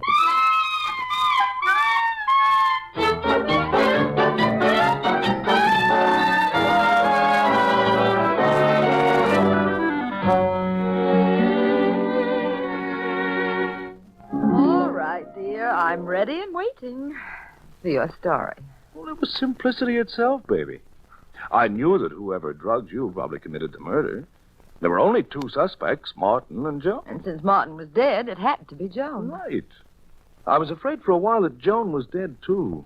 I'd have to investigate Gonzalez. Joan confessed that she did it for her husband's insurance. Martin was in love with her, and so was a willing accomplice. Did you miss me last night, dear?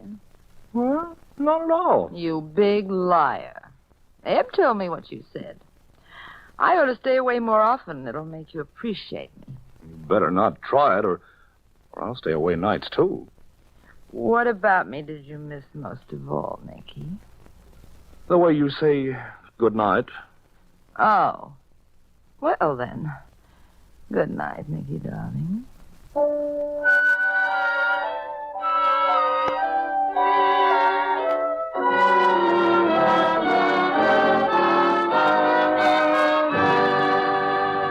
Thank you, Nick and Nora Charles, for another chapter in The Adventures of the Thin Man. Tonight's presentation in the Mystery Playhouse.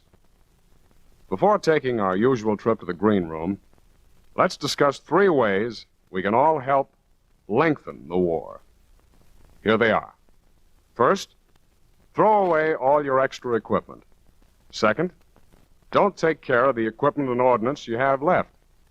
Third, waste your field rations. Only eat the parts you like.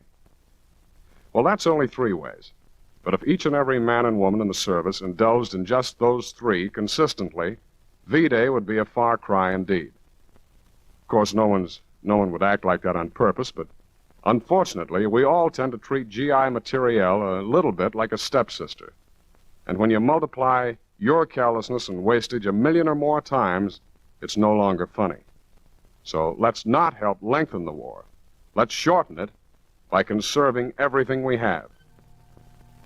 And now to the green room and a preview performance of our next Mystery Playhouse attraction. Follow me, please. Come.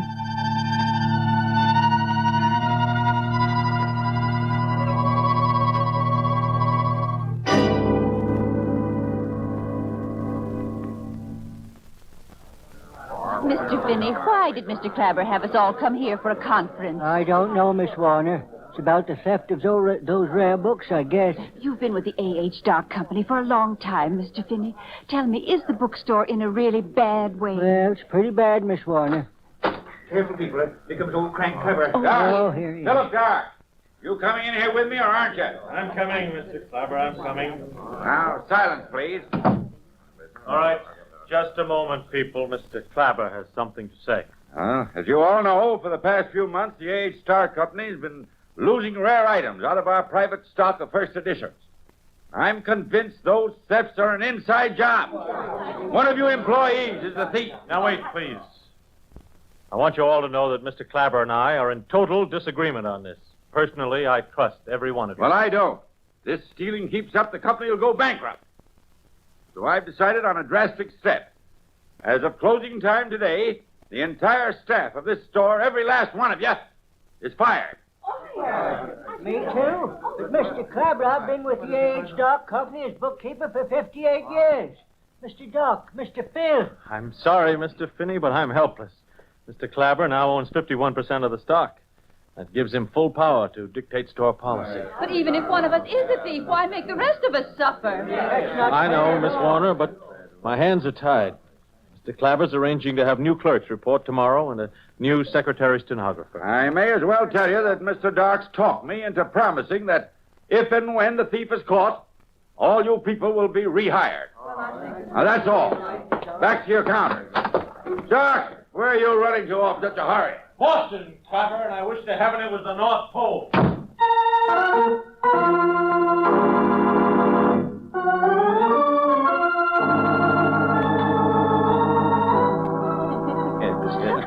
But aren't you at Hop anymore, Mr. Fletcher? I should say not, Miss Porter. Heck no. Fletcher's the ace investigator of the Worldwide Insurance Company now, and look at me. What for, Billy? Huh?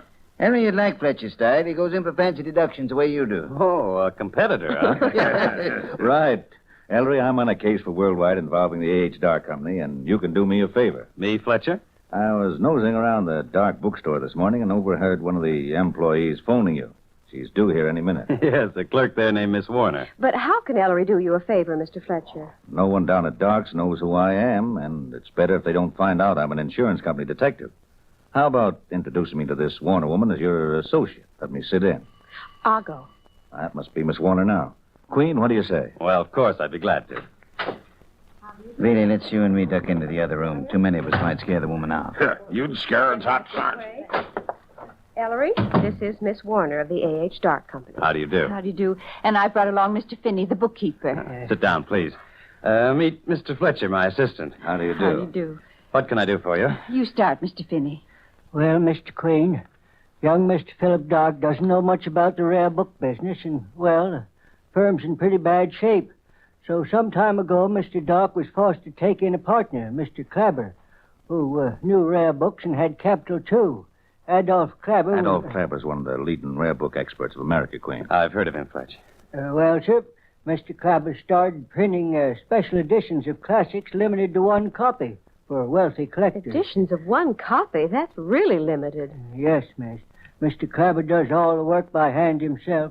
His private press and bindery in his Long Island home. Mr. Finney, the point is business didn't improve much. And then valuable old firsts began to disappear from the store. The insurance company hasn't found the thief yet. And now Mr. Clabber's gone and fired everyone in the store. What? That's terrible, Miss Warner. Even me. 58 years with the store. But Mr. Clabber will take us all back when the thief is caught. So, Mr. Queen, will you find the thief? And get our jobs back. Well, that's an appeal I can't resist. Yes, I will. Oh, thank you, Mr. Thank Queen. you. Now, Do you know anything about the thefts? Well, I don't, Mr. Queen, but Mr. Finney here does. That's one reason I brought Mr. Finney along. You know something, Finney? What? Well, I can't tell you, Miss Warner. I told you I couldn't tell anyone yet. Well, I can't understand you, Mr. Finney. You must tell about your discovery. You've made a discovery, Mr. Finney? Yes, but it's a secret, a terrible secret. So terrible, I can't disclose it to anyone. Well, can't you even give us a hint, Mr. Finney? Well, it would ruin Doc's, maybe the whole rare book business. That's all I can say. Mr. Queen, please don't ask me anymore. If we discover the thief, will you tell us? Maybe, sir. Maybe. Does either Clapper or Dark know you two have come to Mr. Queen for help? Oh, no, Mr. Fletcher. Old Clabber is not a man to ask anyone for help. And Mr. Dark, well, he's nice, but sort of scatterbrained, full of fun, loves parties, and keeps practicing magic tricks like a stage magician. No sense of responsibility at all. Well, we'll look into it. Nicky, will you see Miss Warner and Mr. Finney out? Yes, Mr. Queen. You'll hear from us. Yes, all right, then. Fletcher, do you know the secret old Finney's so upset about? No, I don't. Speedy and I overheard the whole thing. Secrets. Hey, Maestro, you mean to say you're going to take a case Fletcher's already investigating? If Fletcher doesn't mind. Why should I mind, Queen? Go do it. Well, thanks a lot. I've got to run. Bye, you two mugs. So long. Bye. Where's Mr. Fletcher going in such a rush? I hope to get a head start in Ellery. You better get busy, Maestro. Fletcher's tough competition, and rare books are his racket. Wonderful. You'll find he's in a contest. Nicky, come on. You and I are going to investigate this case from the inside. We're going to become bookstore clerks.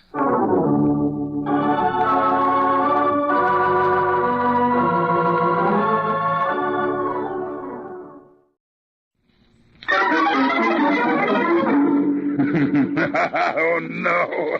And how tall are you, Papa? Tell us how tall. I'm 20'5" in my stocking feet. How big are your shoes? What size do you wear? Size 902 in a triple Z. That's our Papa, the big guy.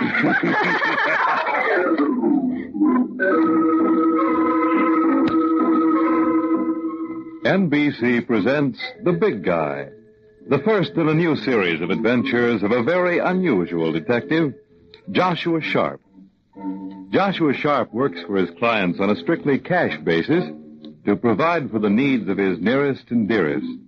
His nearest and dearest are two in number, Josh Jr. and his daughter Debbie. To these two, Sharp is both father and mother. To his clients, he is a good detective. To Josh and Debbie, he's the friendly magician, the fabulous hero, the giant among giants, the big guy. Tonight's adventure with the big guy, the unheard voice.